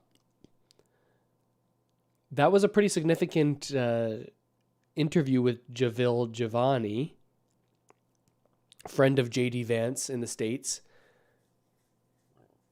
People are saying that perhaps he could be the next Conservative leader. I wonder what we'll see. Christian, I appreciate the support. Thank you so much for everyone who's tuned into this stream and everyone who's contributed it and just followed the channel in general over the past number of years. I really appreciate the support and everyone tuning in here. Christian says, the negativity is just the real negativity that people, mostly young, are actually feeling. Of course, boomers can sit on their high horse and complain about rhetoric because that's all the Trump libtard nursing home platform amounts to. I think that there's a lot of people that would align with that sentiment, even though we see a liberal minority government forming here. It's not unrealistic to say that the people who voted Conservative thought, you know what, this threat of Trump is overstated. I think that this is what a lot of young voters thought. This threat of Trump is overstated. These young voters aren't on CBC News every evening getting their dose of information about the way that they want to talk about this issue south of the border. Meanwhile, there's a number of young Canadians that are sitting here and saying, hey, Trump or not, whether he's here or whether he's not, doesn't change my prospects in life. Doesn't change the way that house prices have gone up 100% in the past 10 years, while wages have stagnated. Now, you can point out what policies have resulted in that, and are Liberals or Conservatives best suited to solve those problems? Sure, you can have a debate about that. But it seems like the majority of the voters, in the most efficient ways where it will impact these ridings, have decided that when you consider Carney's economic policy and Poilievre's economic policy, but then put the threat of Trump on top of that Liberal is the way to go. This is the way that people are thinking, it seems, in Canada right now. that up on the screen, I hope, or if we don't, then I will, yeah, there we go. So this is vote change in Greater Vancouver, and you see the Liberals are up. The Conservatives are up. This is a pattern we've seen in other parts of the country as well, and you can see that this is at the expense of the NDP. Now, hours ago, when we looked at New Brunswick, this kind of vote change didn't really affect seats at all, but in Greater Vancouver, it is affecting seats. Let's take a look, first of all, at Port Moody, Coquitlam. This was more or less a three-way race in 2021. This time around, the NDP has plummeted from having won this riding. Bonnie Zerillo is the incumbent MP. Yeah, that's a good question here with the super chat from Carlos. Thank you for the support. So why do you think so many working class voters back the Conservatives, who historically vote against workers, and not the NDP, who generally align with them? I think it's a shift in the perspective of what these votes have actually meant and the impact that these policies and the votes and the actions of the NDP have actually had on working class people, right? Now, I don't put all of the blame for the economic challenges on the shoulders of the Liberals. I think that there's a lot of questions to be raised about unelected officials and the power that centralized organizations have over the economy. I think that central banks and the decisions of the governor of the Central Bank of Canada, as well as the organizations that globally govern these central banks, have a lot more to do with what happens in the economy and what happens to average people than they would want you to believe.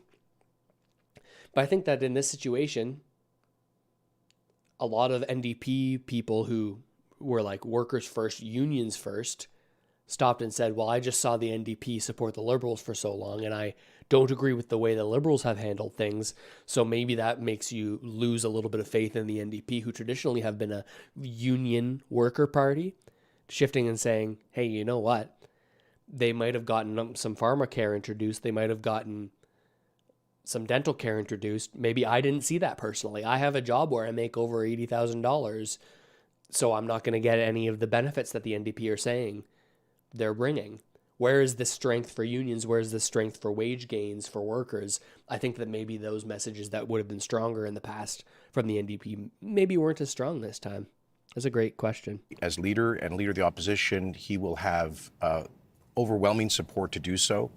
I don't see any a faction or group within the party egging for a new leadership. I think the party realizes changing leaders every 3 or 4 years is counterproductive. And I think, on the merits here, right now, 42% of the popular vote nationally. The last time the Conservatives achieved that was under Brian Mulroney 37 years ago in 1988. Growth in new cohorts of supporters in a broader Conservative coalition that includes younger voters than typical, apparently doing very well in communities of new Canadians. And one of the most interesting things, I talked earlier about the sort of blue-collar swing that we seem to be observing towards Conservatives. Conservatives are winning in Windsor, Tecumseh, Windsor West, one of the Sudbury seats. We almost went Hamilton. We're competitive in Hamilton Centre. I've never seen that. These are long-time traditional NDP. So the NDP swing was I know it's fashionable around here to refer to the progressive bloc. A lot of traditional NDP voters wouldn't regard themselves as on the left. They're for the little guy. Sure. And Pierre Poilievre has been fighting for the little guy. He's broadened the Conservative coalition in that way and picked up apparently at least 30 seats. So, and finally, he has been, in my judgment, the most effective opposition leader in our lifetime. Some might say too effective. Such an effective opposition leader that he became typecast as in that role.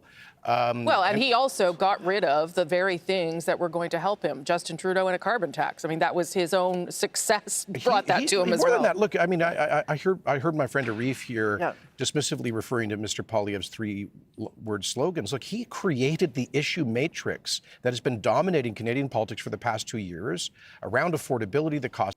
Carlos says anti-scab legislation. Yeah, perhaps the NDP not standing up against some job action intervention. That could be part of it. CC says Canada, nation of cucks. Some people will see it that way. Some people will see the results of this election and say that. And some people will say, I'm not going to fault anybody for voting anyway in this election. You make your decision based off of the information that you have and the media that you've consumed, and you put that together and you figure out things for yourself, right? That's all anybody can do. Yeah, thank you, Peter James, for the support also. Cost of living, housing, immigration, much of it represented, yes, by the carbon tax.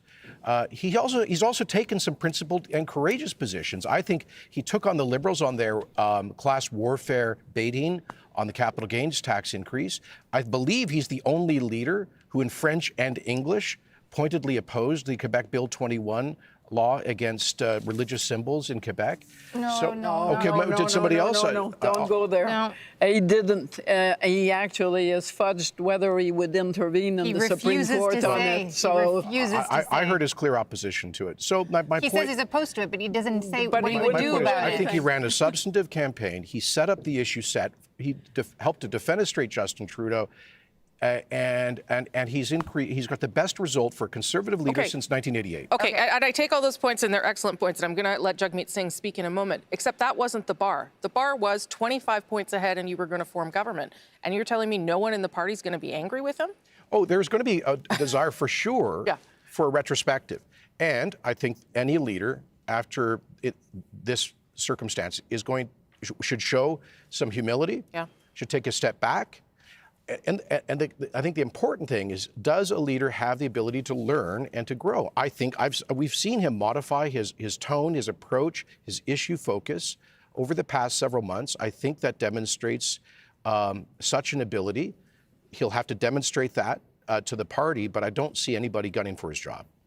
Yeah, I'm not saying his leadership's in any trouble, but he needs to reflect on why he's not going to be prime minister tomorrow, because a large part of it was the leadership. The leader was the biggest liability for the party. The strategy that the party pursued, at least for the first part of the campaign, was clearly wrong. He bears responsibility for that. So he should clearly have to answer some questions to the party. It's also very dangerous to take for granted for both the Liberals and the Conservatives that the NDP weakness in this election is something that will be permanent. On the contrary, I don't know what Mr. Singh is going to say, but at this point, it's not really hard to imagine that it could be stronger with a stronger leader than it has been over the past 3 elections. Althea? Well, the ridings that you mentioned are three-way races, that they're not, that the Conservatives got in through the middle because of the progressive vote splitting. Seems like but I get your point, especially in the 905, where I think Pierre Thank you. Thank you, Jason Kenney. We're not exactly live here. Well, we're super chat. Thank you, Carlos. Anti-scab legislation was brought in and passed. I know what you're talking about now. Yeah, and the NDP failed to stop that, even though they were holding the balance of power. Tell you that right now, as things stand, Mr. Singh is well behind in his own riding. He is in third with 4,000 votes. The other two far ahead. So things not looking good for him in his own riding he's losing tonight. his seat. And as That's we've rough. shown you there, the NDP not even official party status. Let's listen in live.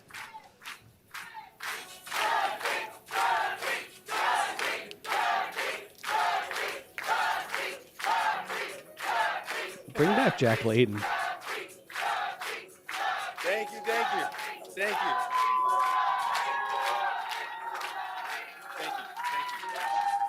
Thank you, thank you. Thank you. Thank you. Thank you, thank you, thank you. We're good, thank you. Thank you, that was very nice of you, very sweet of you all. Thank you so much.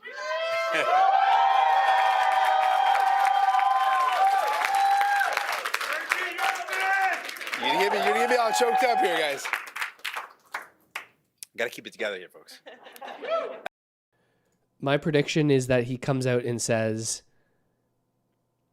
as New Democrats, we got all of this important to us New Democrat policy pushed in the last parliament. We got pharmacare, we got childcare, we got dental care. This is because of you. Sure, we sacrificed our party to keep Polyev out, though. And it will be a benefit to you, the average person, as a result of the cratering of the NDP party. Something along these lines. Let's see if we can check off those bingo squares. Thank you very much. The love is amazing. I appreciate y'all. Big thank you to Suzanne. She's been with us from the beginning. Huge thank you. Appreciate her so much. Thank you, thank you. And all of you in this room, you guys poured your heart into this. Thank you so much for everything you've done. You're amazing. We love you all.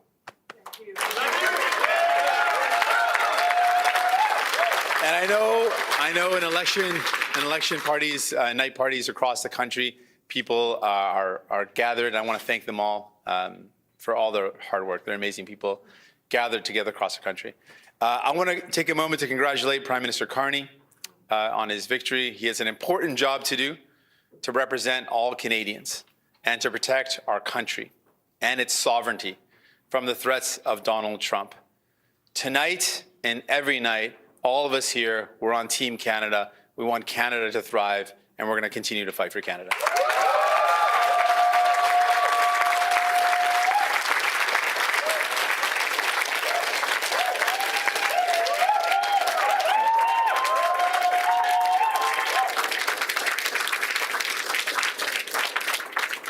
want to congratulate all the other leaders on a hard-fought campaign. It's been the honor of my life to represent the people of Burnaby Central. Tonight they chose, thank you.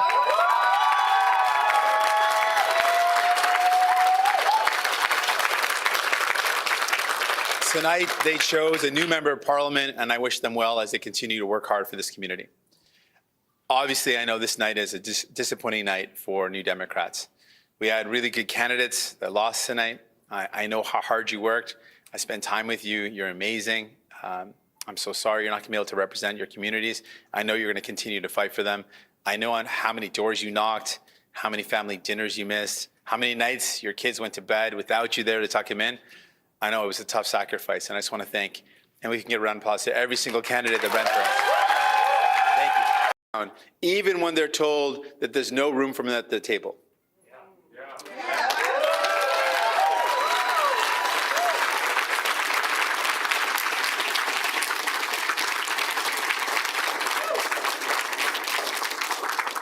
We make room for everyone because we believe that there is enough wealth in Canada for all of us to live the life that we deserve.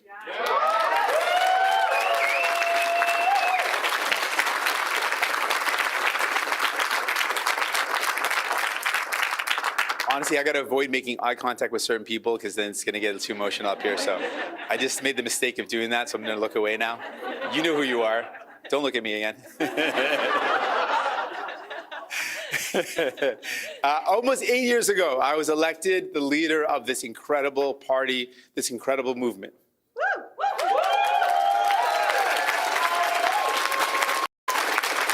Couldn't have done it without the incredible support of my wife. Could have kidded.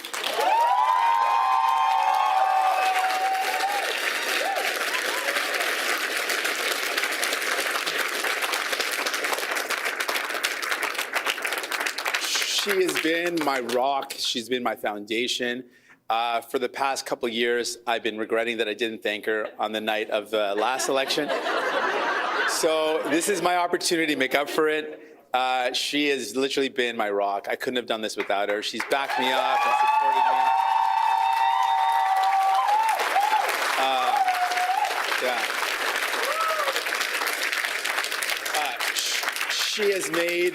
She has made so many sacrifices. She convinced me that she's enjoyed them all, but I don't know. But she's amazing, and I'm just so thankful. Thanks for being on this journey. I'm gonna give you a hug. Hold on. They're here. So thankful to my family. You can't do this work without great people, and you can't do this without a great family supporting you. So thank you to my family.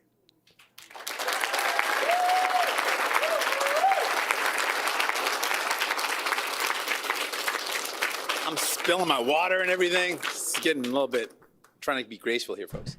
I also want to thank my NDP caucus. This is a team that together we brought historic change for people. We brought real change to the lives of Canadians. I know that people are concretely better off because of our work over the last 8 years, and no election result will ever diminish that. So thank you to my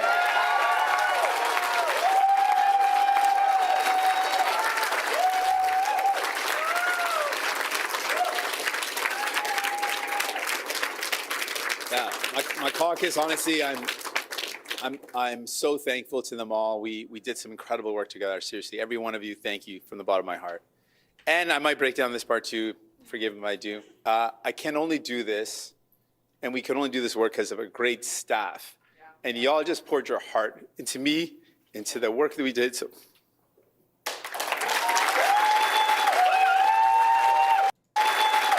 Fight every day. We treat each other with respect and dignity and with kindness, and I love you all.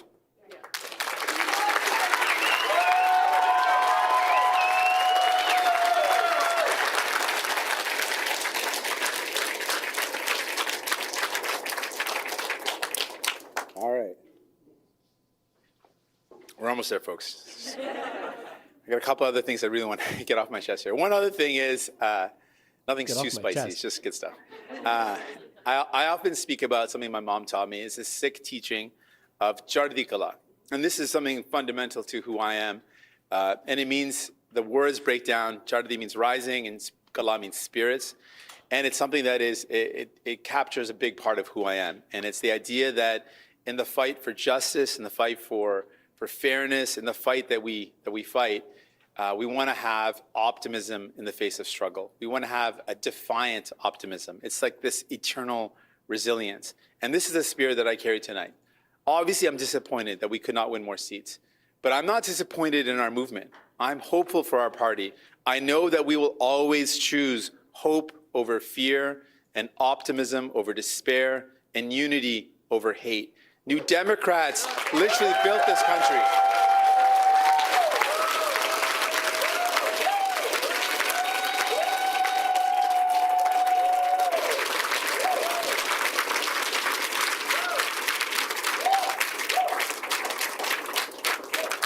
New Democrats built this country. We have built the best of Canada, and we aren't going anywhere.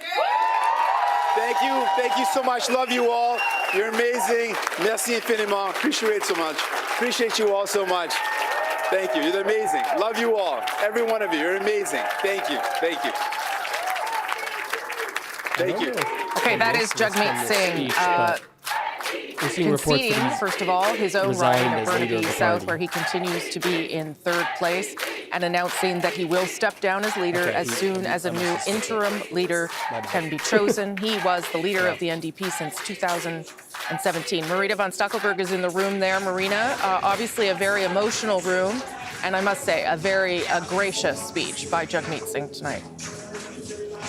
Yeah, this was really the worst case. I wonder if we're going to see the Conservatives. I want to get back to live. I believe that this is a temporary we got more panel setback here for the NDP in terms of people. Okay, talking about temporary setbacks. Let's check in on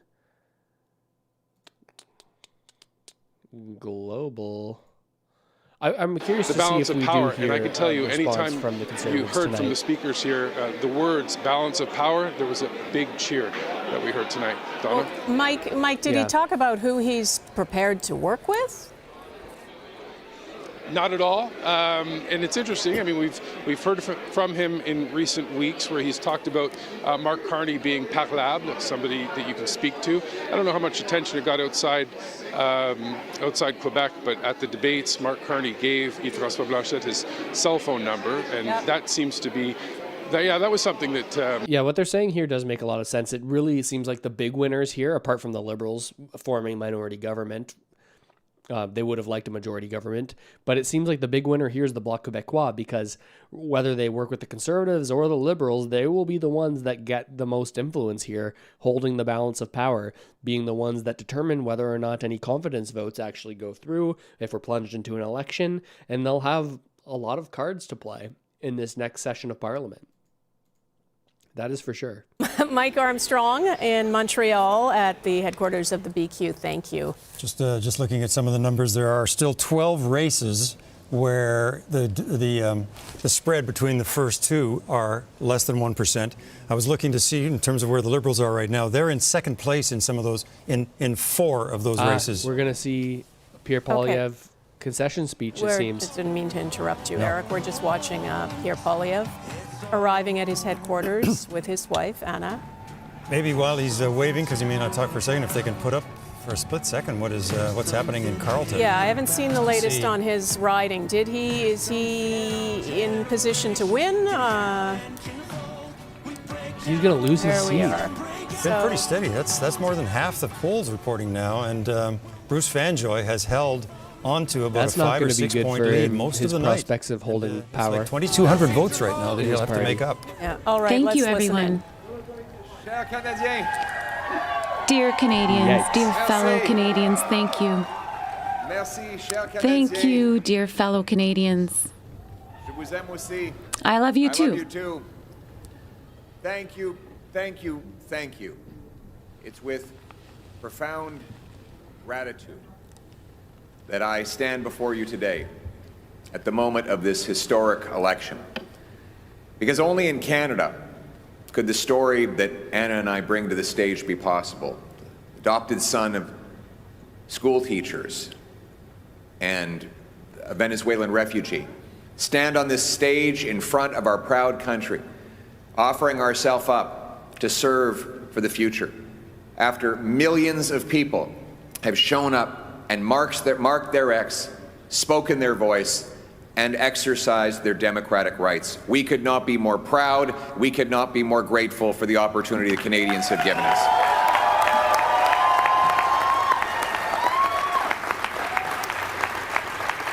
And speaking now of Anna, I want to take a moment to thank my incredible wife. She's been by my side. She's my rock. She was a big asset for him in this election. I love and cherish you and our little ones more than you'll ever know. And I could not have done any of this without you. Thank you so much. I love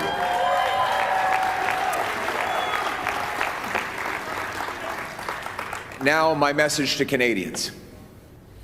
The promise that was made to me and to all of you is that anybody from anywhere could achieve anything, that through hard work, you could get a great life. You could have a nice, affordable home on a safe street. My purpose in politics is and will continue to be to restore that promise.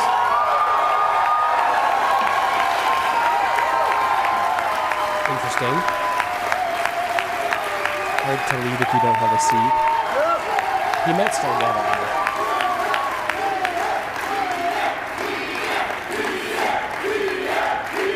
Thank you. To the candidates who ran under our banner as Conservatives, to the volunteers who knocked on the doors, made phone calls, put up lawn signs, rallied at our events, donated their hard-earned money to our cause, I thank you from the bottom of my heart. To the millions of people who voted for the Conservative Party and put their hopes and dreams in our vision, thank you. It will be an honor to continue to fight for you and to be a champion of your cause as we go forward.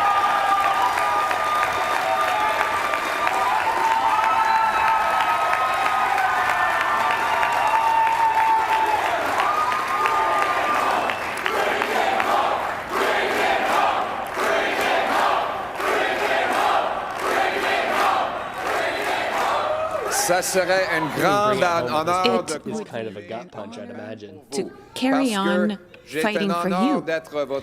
It was my honor to be your voice, and it is an honor for me to fight for conservative values, those values you voted for. And it will be an honor to continue to move Canada's promise forward that anyone here in Canada who works hard can have a good life in a beautiful home, in a safe community. That's our tradition, and we'll bring it home. Thank you. To my fellow Conservatives, we have much to celebrate tonight. We've gained well over 20 seats. We got the highest share of vote. Our party has received since 1988. We denied the NDP and Liberals enough seats to form a coalition government, meaning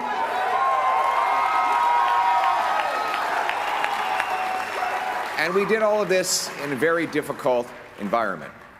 That said, we are cognizant of the fact that we didn't quite get over the finish line yet. We know that change is needed, but change is hard to come by. It takes time. It takes work. And that's why we have to learn the lessons of tonight so that we can have an even better result the next time the Canadians decide the future for the country.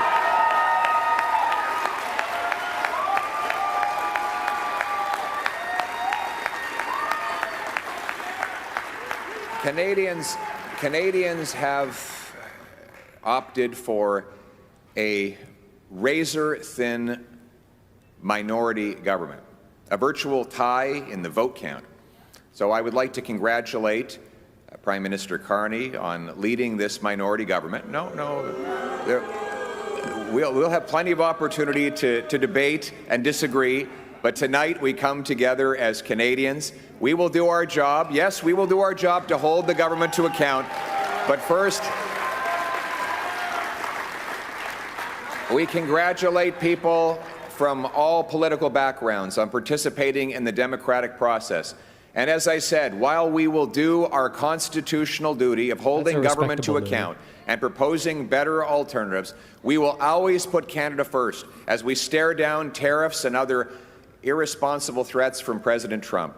Conservatives will work with the Prime Minister and all parties with the common goal of defending Canada's interests and getting a new trade deal that puts these tariffs behind us while protecting our sovereignty and the Canadian people.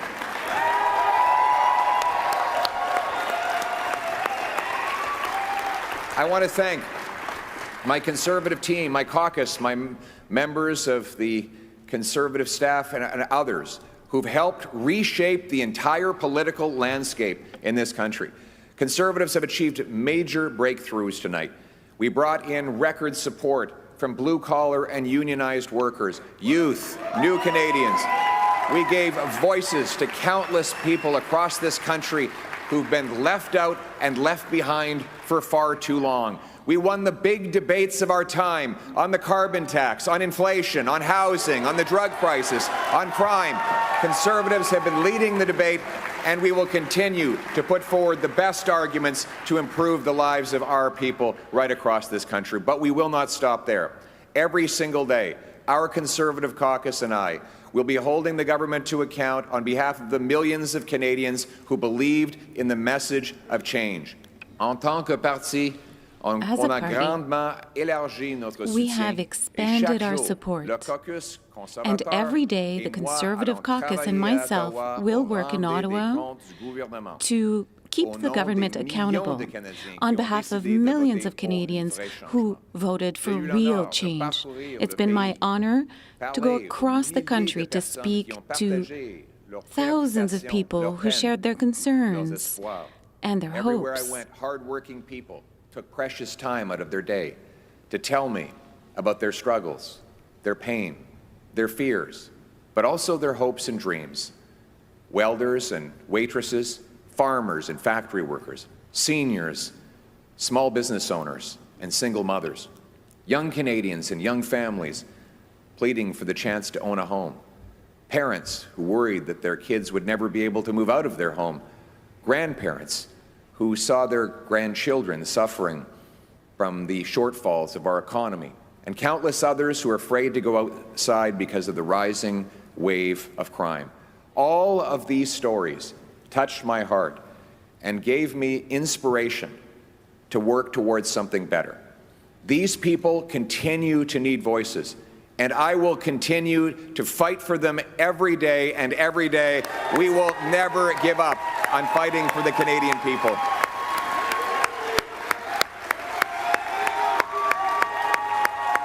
Jovan says, Liberal Khalistan Zindabad. We hear your stories. We will carry those stories with us into Parliament. We will not forget the people for whom we work and for whom we fight every day. Now, I know that some of you might be disappointed that change did not get over the finish line tonight. Change takes time. Most of all, it requires that we never give up, because our people and our country are worth fighting for.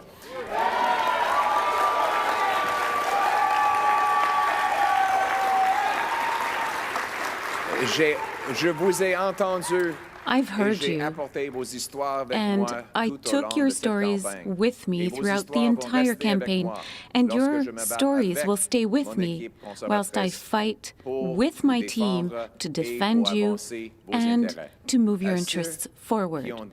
To those who desperately need change, I know you are disappointed. Change takes time. It's hard. It means we can never give up, because our country and Canadians deserve it. Fighting for everyone who stood with us today and the millions of people who voted for other parties. And so, my message tonight, for the single mother working 2 jobs but still has an empty fridge and an empty bank account, for the young people who despair at never being able to afford a home, for the seniors on fixed incomes whose savings are eroded by inflation and no longer feel safe in their local neighborhood parks, for those who are now living in fear and terror because of crime, for those worried about losing their jobs because of unacceptable tariffs from the United States of America, for all of those who feel left behind and forgotten, my message is one of hope. Change will take time, but we will fight for that change, and we will deliver that change. And we will never give up on fighting for the great Canadian promise that anyone from anywhere can achieve anything, that hard work gets you a great life in a beautiful house on a safe street protected by our brave troops under our proud flag. Canada first, Canada always. Let's bring it home. Thank you very much, Canada. Merci beaucoup, Canada. Wow, there's Poilievre's concession speech. Thank you, Alan Madsen, for the support and for tuning in over this live stream. Thanks for being online for the last 6 hours while sick. Really appreciate all your content, your ideas, and your opinions. I appreciate you for listening and for supporting the channel and just for watching and subscribing, like everyone here. Greatly appreciated here as we watch these election results roll in. A very interesting time to be in Canada.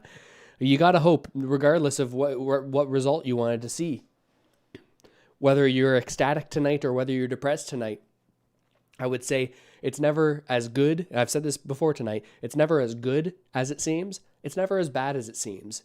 Things will not change for the better as much as you think, but they also won't change for the worse as much as you might think, right? I think that this, we, especially in election periods, we get funneled into these situations where we think this is an all or nothing situation. Certainly, depending on who wins, well, I guess leading into it, you're thinking, depending on who wins, things will be different. But the amount that they're different, I think, is overstated drastically during the election period. So you got to work for the, or you got to hope for the best, right? You got to hope for the best, and even though you may be able to see some very negative sides of where things may be going, you got to say, hey, this is what Canadians wanted in general, and you got to hope that this government will be able to make decisions that ultimately help average Canadians and do not harm them and do not overly benefit the people who are already wealthy. That's the way I land on things. That's the way I land on things, and I hope that you can, regardless of the way you felt about this election, look at people who maybe voted differently than you and say, you know what, everybody makes their own decisions based on the information that they have and their life experience, and you can't hold them, you can't blame them for anything, and you also can't rub it in the face of somebody too much if these were the election results that you wanted. I think that you just got to move forward from this point. That's the way I'm looking at it. Robin Morales says, thank you, Russell. Great show tonight. Definitely appreciate it. Thanks for tuning in. I appreciate it. And the support, the support, Robin. It's greatly appreciated. We've been kind of sending it here, a 6-hour stream. Oh, my goodness. It was kind of a weird election. But Poilievre knows the value of getting a vote out. And if we know they started counting the advance ballots 6 hours early in this because of that. Have they reported those? Unfortunately, Elections Canada does not tell us which polls are reporting, but we generally know that the final polls are usually the advance polls. All of which is to say, it's still very much in the air, but this is a great night for the Liberals just to be this far down the track. If I take KO says S Powers is edumacated. Is this some drama going on in the chat that I don't know about? Oh my goodness. KO last nah.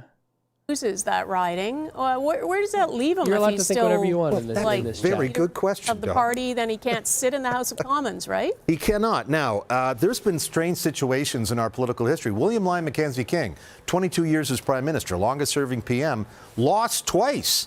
And had to find another seat. That's someone who just his party he's the Prime Minister and he doesn't have a seat in the House of Commons. So presumably in this case, what is the normal course of affairs would be that Poilievre would look to a member of the caucus, someone who won tonight, in probably a safe seat to say, can I have your seat, please? Can I take you out of your $200,000 a year job so I could have your seat? I'm trying to think if there are people near Ottawa, Scott Reid, for instance, and right next door to his seat, who's been around for a long time. Does Scott want to retire? I'm not sure. Cheryl Gallant also right next door as well. She won again tonight in Nipissing Renfrew. What used to be called Nipissing Renfrew now is Algonquin Renfrew or something. The, Carney I don't know. Here? Somebody's going to have to step aside if Poilievre doesn't win. Hey, David, I just wanted to point out that we're waiting to see Mark Carney. We should see pictures of him and his wife shortly. We understand he's going to speak very soon. Let's switch while we to, wait for the CBC coverage and see what they're talking about. Aren't saying we reject what the NDP put in the window as an offer. They've just... You can see that he has a uniquely strong connection. You all can dismiss it as the base. These are many people who've never been before involved. They're not the base. But they're not just, they're more than traditional conservative partisan activists. Right. He's brought in, right from his leadership on, a new cohort of people, getting them into the democratic process, which I think is commendable. And there are a lot of people, and I congratulate Mr. Carney. I think he's a phenomenally talented man. And as a conservative, I wish him nothing but the best in standing up for this country against the threats and intimidation of Donald Trump. I was very happy to hear Pierre say that tonight. Yeah, that was that while his constitutional job is to hold the government to account, he will stand united with the government in defending Canada's interests. That's critical. Yep. It's important to acknowledge that there's a reason why all those people were showing up in record numbers at those events. There's reasons he's raised unprecedented levels of funding in a political campaign. There is a large well of deep anxiety in this country to which he spoke about people being unable ever to afford a home, pay their bills, deal with the cost of living, crime in their communities, and a sense of despair amongst a growing number of Canadians. He has become a very powerful voice for that. So I wouldn't diminish that. And I think that we're talking here about millions of Canadians who identify very strongly with what you just heard. Yep. I think he needs to blend into that, learn from this lesson. Yeah. You know, one of the things I wish he had done earlier on was to find a sister soldier moment, as they say in American politics, to identify the MAGA North crew on the Canadian right, to call them out and say that if they agree with Donald Trump and want us to become the 51st state, they have no place in the modern conservative movement. He did say that implicitly. I think it would have been more effective. You know, the problem for Canadian conservatives, if they have to almost overcompensate, I think, in opposing Trump, both in tone and in substance. I don't think there was much daylight between Mr. Poilievre and Mr. Carney on the substance of how to deal with the Trump threat.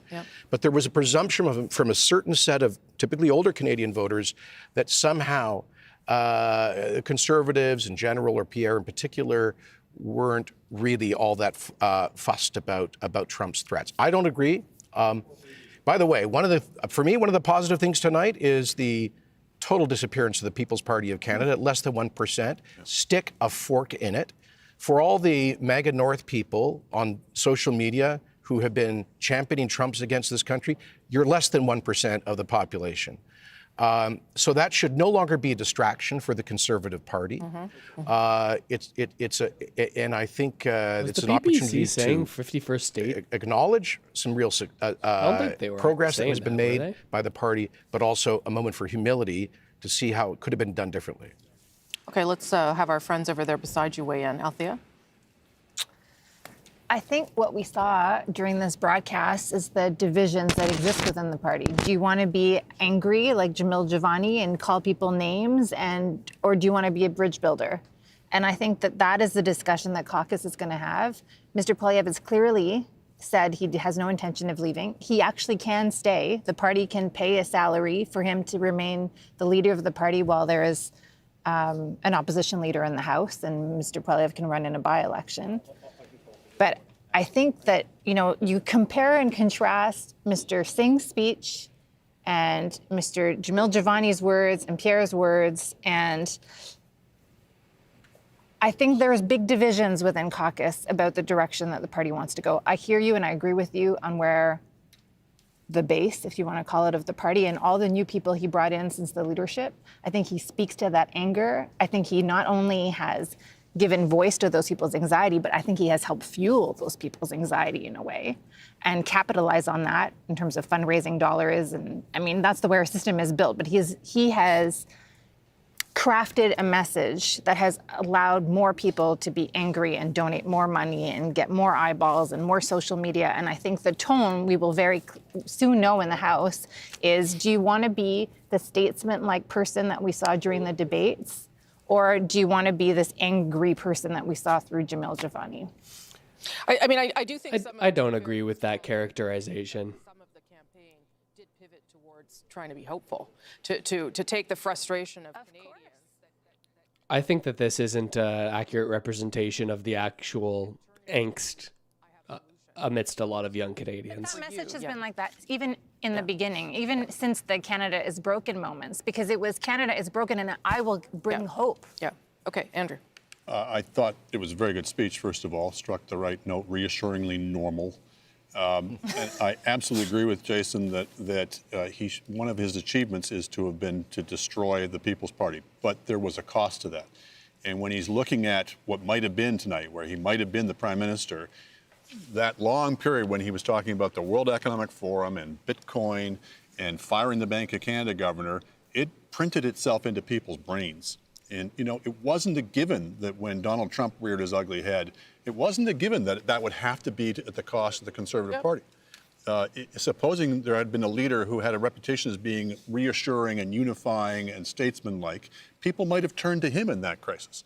And the fact they didn't is part of his legacy as well. So yes, he has expanded the party's base in many ways, but he scared a lot of people on the road.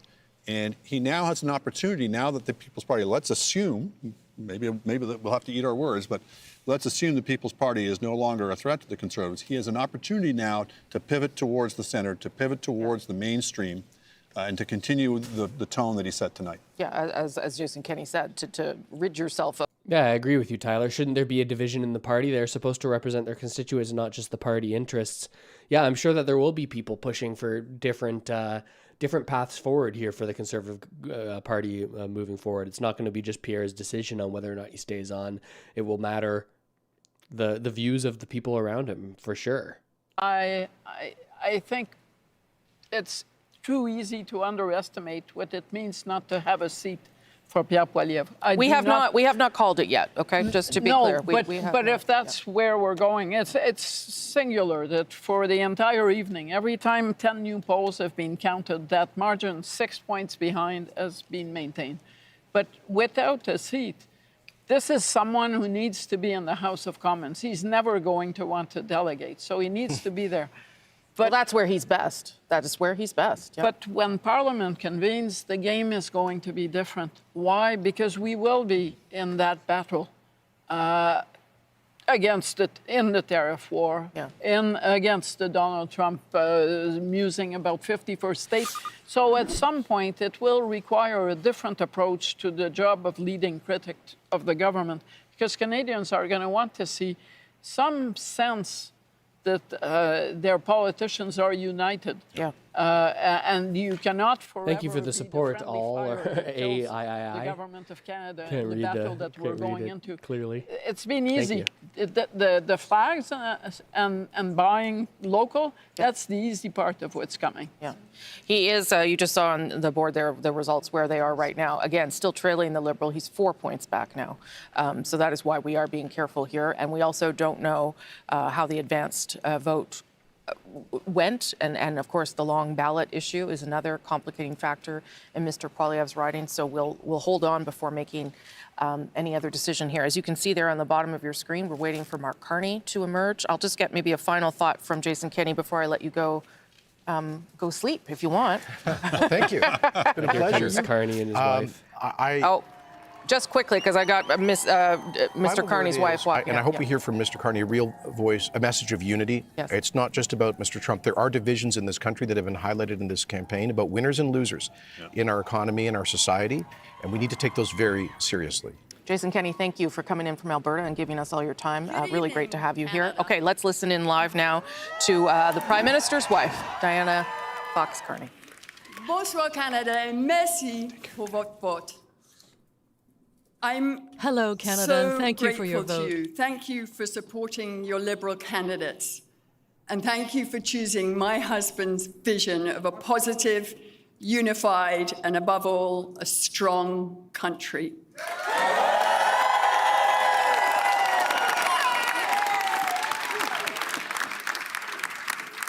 Over the past few weeks, Mark and I have had the enormous privilege of meeting so many people across this great country.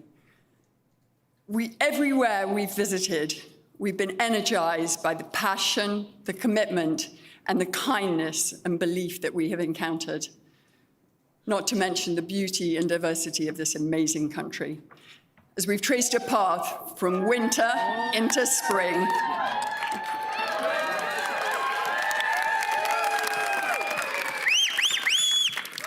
through all this, I've watched my husband listen and learn. I've watched him inspire confidence and take on new skills. But most of all, I've seen him remain true to what he's always been: consistent, compassionate, loyal, and driven by an exceptionally strong set of values.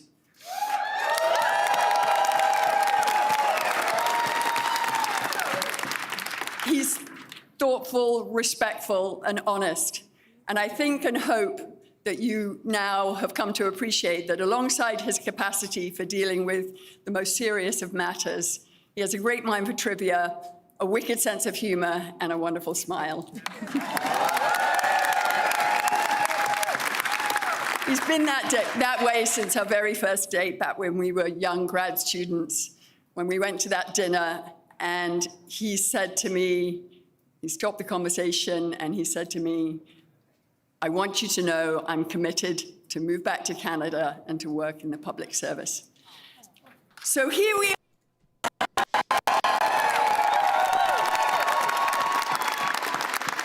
As his partner, I could not be more proud of him. And as a Canadian, I'm so thankful that the man I met more than 30 years ago has held tight to that strong commitment to service. I'm lucky to have him. We're lucky to have him now more than ever. Without further ado, it's my great pleasure to introduce my husband, the Prime Minister who will make Canada strong and Canada for.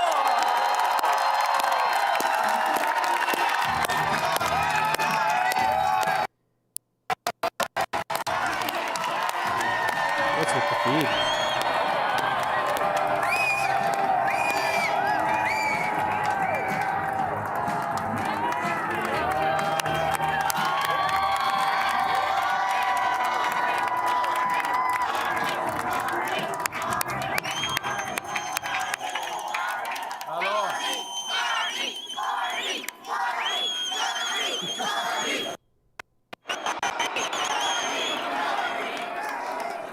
That is Nepean. That is the spirit of Nepean behind me right there. Thank you. Bonsoir tout le monde. Good evening, Bonsoir. everyone. Oh, quel bonsoir. C'est une bonne bonsoir. What an evening. I have a question. Who's ready? Who's ready? Who's ready to stand up for Canada with me?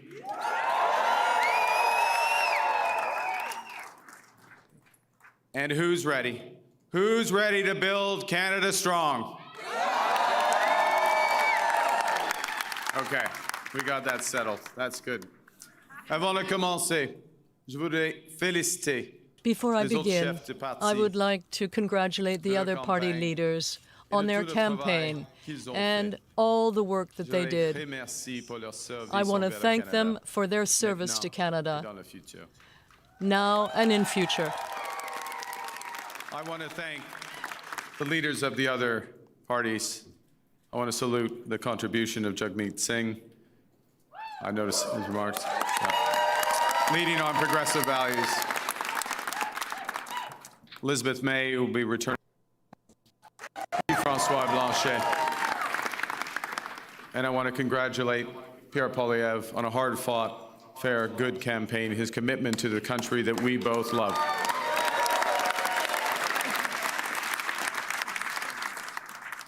They all have many, many more contributions to our land. Thank you, Diana. Thank you, Diana, for your work on this campaign.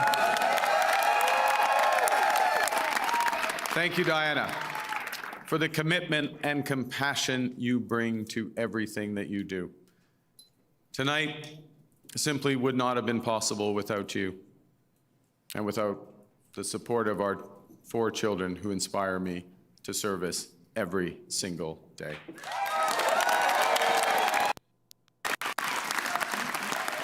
I also want to salute the women and men who put their name on the ballot from all parties. Thank you for standing up to serve our country at this critical time. And for those who were elected, particularly those liberals who were elected, I am looking forward to working together to deliver for Canadians. I'm going to say, Bruce. And Bruce, yes, Bruce Vanjoy. I'm looking forward to working with Bruce Vanjoy.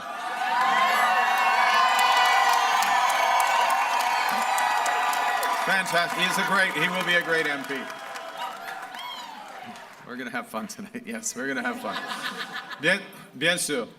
Je tiens à remercier les milliers de bénévoles. I want to thank the thousands of volunteers who are here tonight and across the country that gave their time pour faire des appels, so that pour échanger avec we leurs voisins could talk to Canadians, who spoke to Canadians, who spoke to their neighbors, who made the calls, un gouvernement fort. the people who worked so hard so that we could have Canada strong.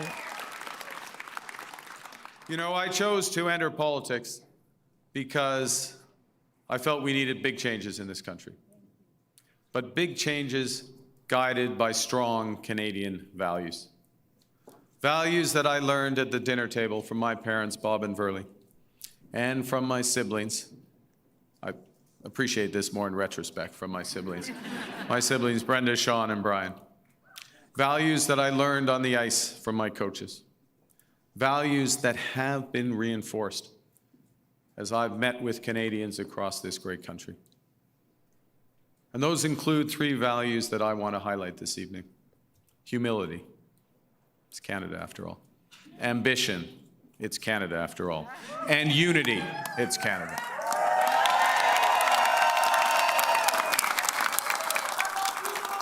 I love you. Right back. Right back. These are good values. These are Canadian values. Values that I will do my best. I'm just getting worked up here. These are values that I will do my best to uphold every day as your Prime Minister. You betcha. Okay, well, you have to judge after this next section because I am going to begin with the value of humility. And by admitting that I have much to be humble about. It's true. Over my long, that's not an applause line, it's just a statement of fact. Over my long career, I have made many mistakes, and I will make more. But I commit to admitting them openly, to correcting them quickly, and always learning from them. You know, humility underscores the importance of governing as a team in cabinet and in caucus, and working constructively with all parties across Parliament, of working in partnership with the provinces and the territories, and with Indigenous peoples. And at this time, it underscores the value of bringing together labor, business, civil society, to advance the nation-building investments we need to transform our economy. Humility is also about recognizing that one of the responsibilities of government is to prepare for the worst, not hope for the best. As I've been warning for months, America wants our land, our resources, our water, our country. Never. But these are not idle threats. President Trump is trying to break us so that America can own us. That will never ever happen.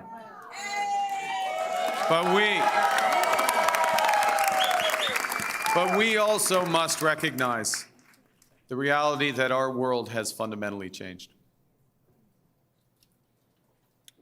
There is also, for me, as I stand before you this evening, humility in recognizing that, well, many have chosen to place your trust in me, trust in the Liberal Party.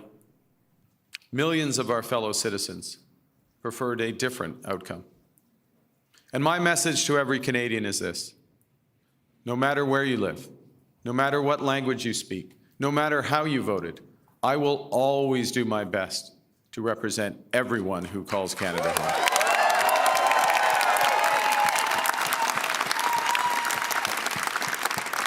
You know, during this short campaign, I went to Saskatchewan and Alberta a couple of times, even though, you know, we're Liberals. It's tough. It's tough out there. I grew up there. But I went because I intend to govern for all Canadians. And au cours de cette campagne, plusieurs Québécois et Québécoises Throughout this campaign, ouvert leurs portes, m'ont Quebecers accordé opened leur their doors confiance. to me and gave me J'en their suis confidence. profondément touché, And et je vous I have been en deeply remercie. touched by that, and I want to langue thank you. française. La langue française, The French la culture language, québécoise, elles Quebec sont culture au cœur de l'identité are canadienne. at the very center of Canadian identity. Elles définissent They le pays define que this j'aime country, tant. the country that I Et je love so vais much. les défendre sans And relâche. I will defend them tirelessly. Avec la forte équipe de députés québécois, With my team of Quebec members of Parliament that you have just sent to Ottawa, we will ensure that Quebec will continue to prosper within a strong Canada. et que vous soyez un travailleur And des whether sables bitumineux à you're Fort Mac, a une worker infirmière de in Joliette, Fort Mac ou un or comptable de Toronto. Il an y a accountant plusieurs from comptables Toronto à Toronto. or a worker Mon from gouvernement va Quebec, travailler pour my vous government tous. will work for all So, of you. As we come here after this most consequential election, let's put an end to the division and anger of the past. We are all Canadian, and my government will work for and with everyone.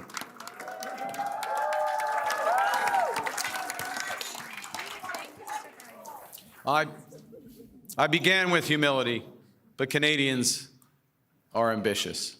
And now, more than ever, it is a time for ambition. It is a time to be bold, to meet this crisis with overwhelming positive force of a united Canada. Because we are going to build, baby, build.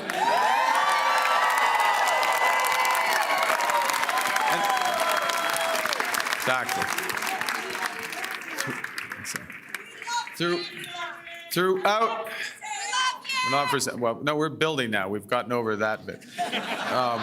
Throughout our history, there have been turning points. Throughout our history, there have been turning points when the world's fortunes were in the balance.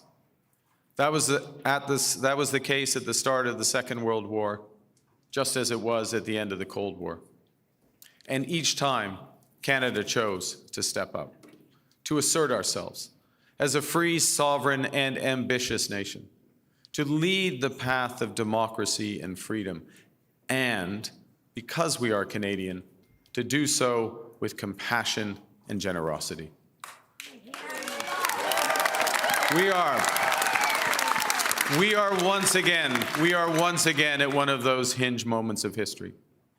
Our old relationship with the United States, a relationship based on steadily increasing integration, is over. The system of open global trade, anchored by the United States, a system that Canada has relied on since the Second World War, a system that, while not perfect, has helped deliver prosperity for a country for decades, is over. These are tragedies, but it's also our new reality. We are over the shock of the American betrayal, but we should never forget the lessons. But you're going to take us forward. We have to look out for ourselves, and above all, we have to take care of each other.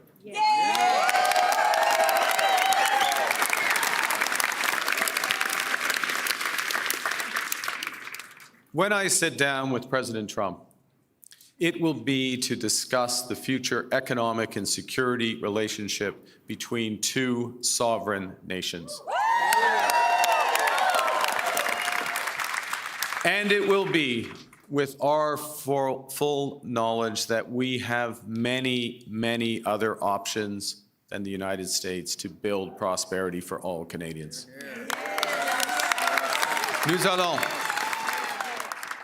Nous allons renforcer nos relations avec des We partenaires will fiables strengthen our en relations Europe, with en reliable Asie et partners ailleurs.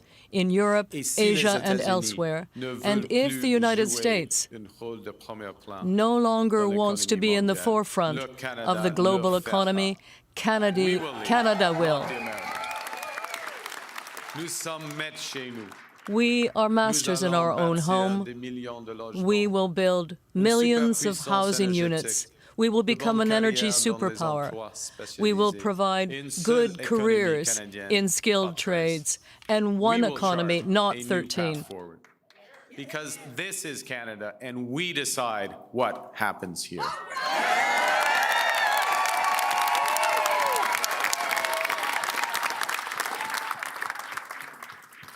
We will need to think big and act bigger. Your phone's ringing. Sorry, just okay. All right. Just hang on. It's okay? Yeah. That might be important. We will need to do things previously thought impossible at speeds we haven't seen in generations. It's time to build twice as many homes every year with an entirely new housing industry using Canadian technology, Canadian skilled workers, Canadian lumber.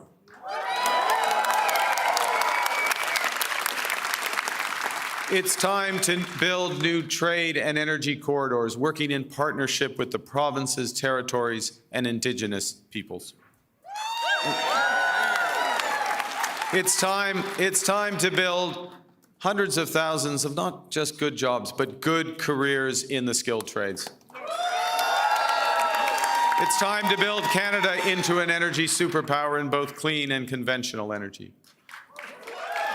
And it's time to build an industrial strategy that makes Canada more competitive while fighting climate change.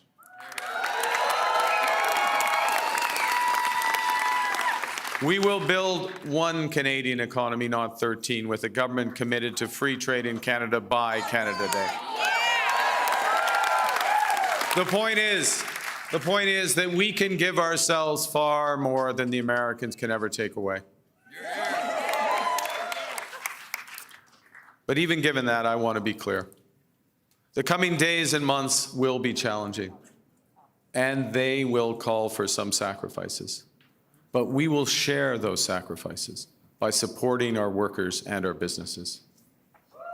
Les défis devant nous sont intimidants. The challenges ahead will be difficult, but that is clear.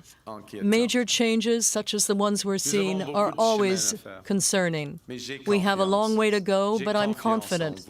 I trust you, and I have confidence in all of Canada.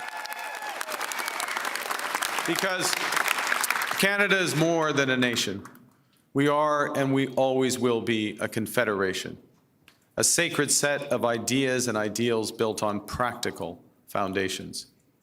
That we know we're not always perfect, but we always strive to be good. We do things because they're right, not because they're easy. That we see kindness as a virtue, not as a weakness. Most importantly, we know that our strength lies in our resolve to work together as a country.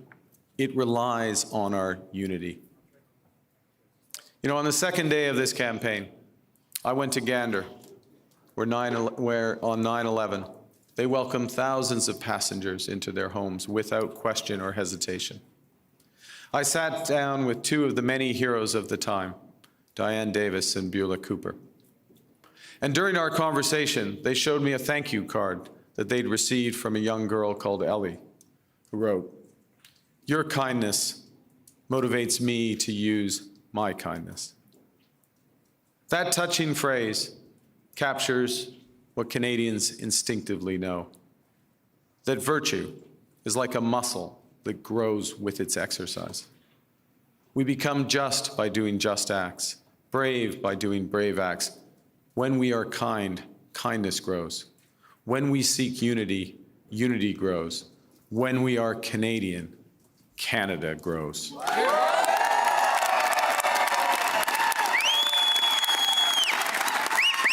And united over our history, we have done hard, seemingly impossible things. United, we have built one nation in harsh conditions, despite a sometimes hostile neighbor. Yes, they have form on this, the Americans. United, we have confronted our own past with Indigenous peoples. Unis, nous avons bâti United, un pays qui rassemble we des built langues, a des country cultures that et brings des together croyances languages and cultures and beliefs that are different. We built critical cultural institutions such as CBC, Radio-Canada. United, we have created universal public health care. And now, in the face of this crisis, united, we are buying Canadian. We are exploring everything this country has to offer. We are supporting our friends and neighbors in the crosshairs of President Trump through a crisis that we did not create. United, we will win this trade war and build the strongest economy in the G7, an economy that works for everyone.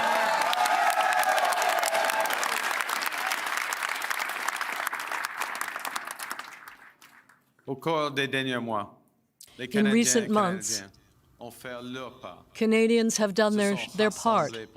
They came together to defend our country and our way of life, who we are. And I know that when we are threatened, we will fight. We will fight back with everything we have to get the best deal for Canada. We will protect our workers and businesses, and above all, we will build an independent future for our great country. A future that makes the greatest country on the earth even better. Together, we will build a Canada worthy of our values. We will build Canada strong, Canada free, Canada forever. Vive le Canada. Thank you very much. Merci beaucoup.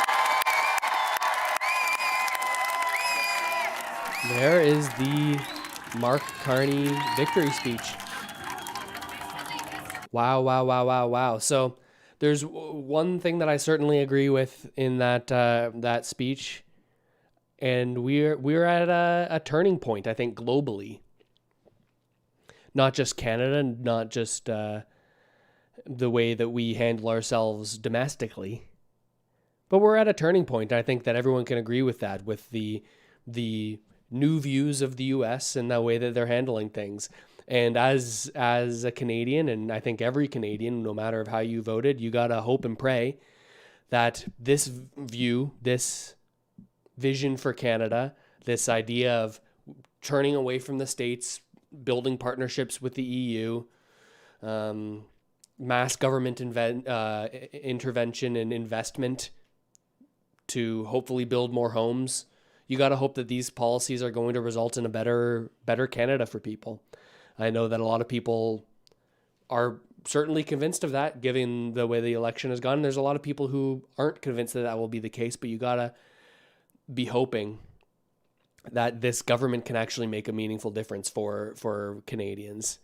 You hope that he can handle this situation with Trump and advocate for Canada's interests while America gets more and more centered on its personal interests as a nation. You got to hope that he can keep the trading relationship open enough that not as many jobs are lost. This is what you got to hope. No matter who you voted for, no matter whether this was how you wanted things to go, or if it wasn't. You got to hope that next time we face a situation where there is a global crisis or some point for central banks and for government to intervene dramatically with spending, that they take a second to think, okay, perhaps this is the route we need to go, but also think, what are the ramifications down the road in terms of results for average people, in terms of asset prices, and in terms of those asset prices in terms of the quality of life of the average Canadian? These are the things that you got to think about, and you got to hope that this is what's going to come from the result of these policies. Maybe you're not convinced. Maybe you are. And that's just fine. We've got a minority government here, and it will certainly be interesting to watch all of this going forward. That is for sure. That is for sure. In the coming months,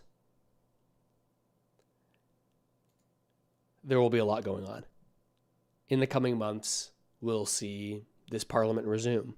We'll see just how much power the Bloc Québécois have, whether they choose to partner with the Conservatives, how long the life of this Liberal government is, how the Liberals will respond to the states. We've already heard of big packages, big spending packages from the Liberals saying, hey, we're going to support Canadians through these tariffs. I wonder if this tariff conflict will go on that much longer, or if we'll see Carney come to a deal, recognizing, hey, maybe we can't fully avoid working with the U.S. But one thing I can tell you for certain is we're going to cover it here on the channel. If you haven't already subscribe to the channel. Thanks for watching this election with me over the past about 7 hours. Oh my God. It doesn't feel like I've been sitting here that long. If you've made it through the whole time with me, I appreciate you tuning in. Wow, wow, wow.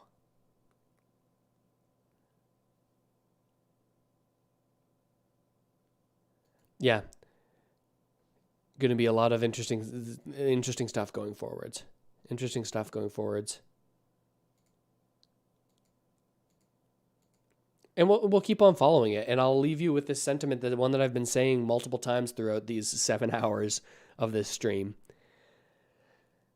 For those of you who this was the preferred result, it's never as good as it seems. There will be challenges ahead. This isn't a silver bullet for all the issues of the day. This isn't a silver bullet for the issues of the relationship with the states. It's not a silver bullet for solving the issues of young Canadians who have largely been frustrated and have moved to the Conservative Party. At the same time, it's not as bad as it seems if this was not your preferred election outcome.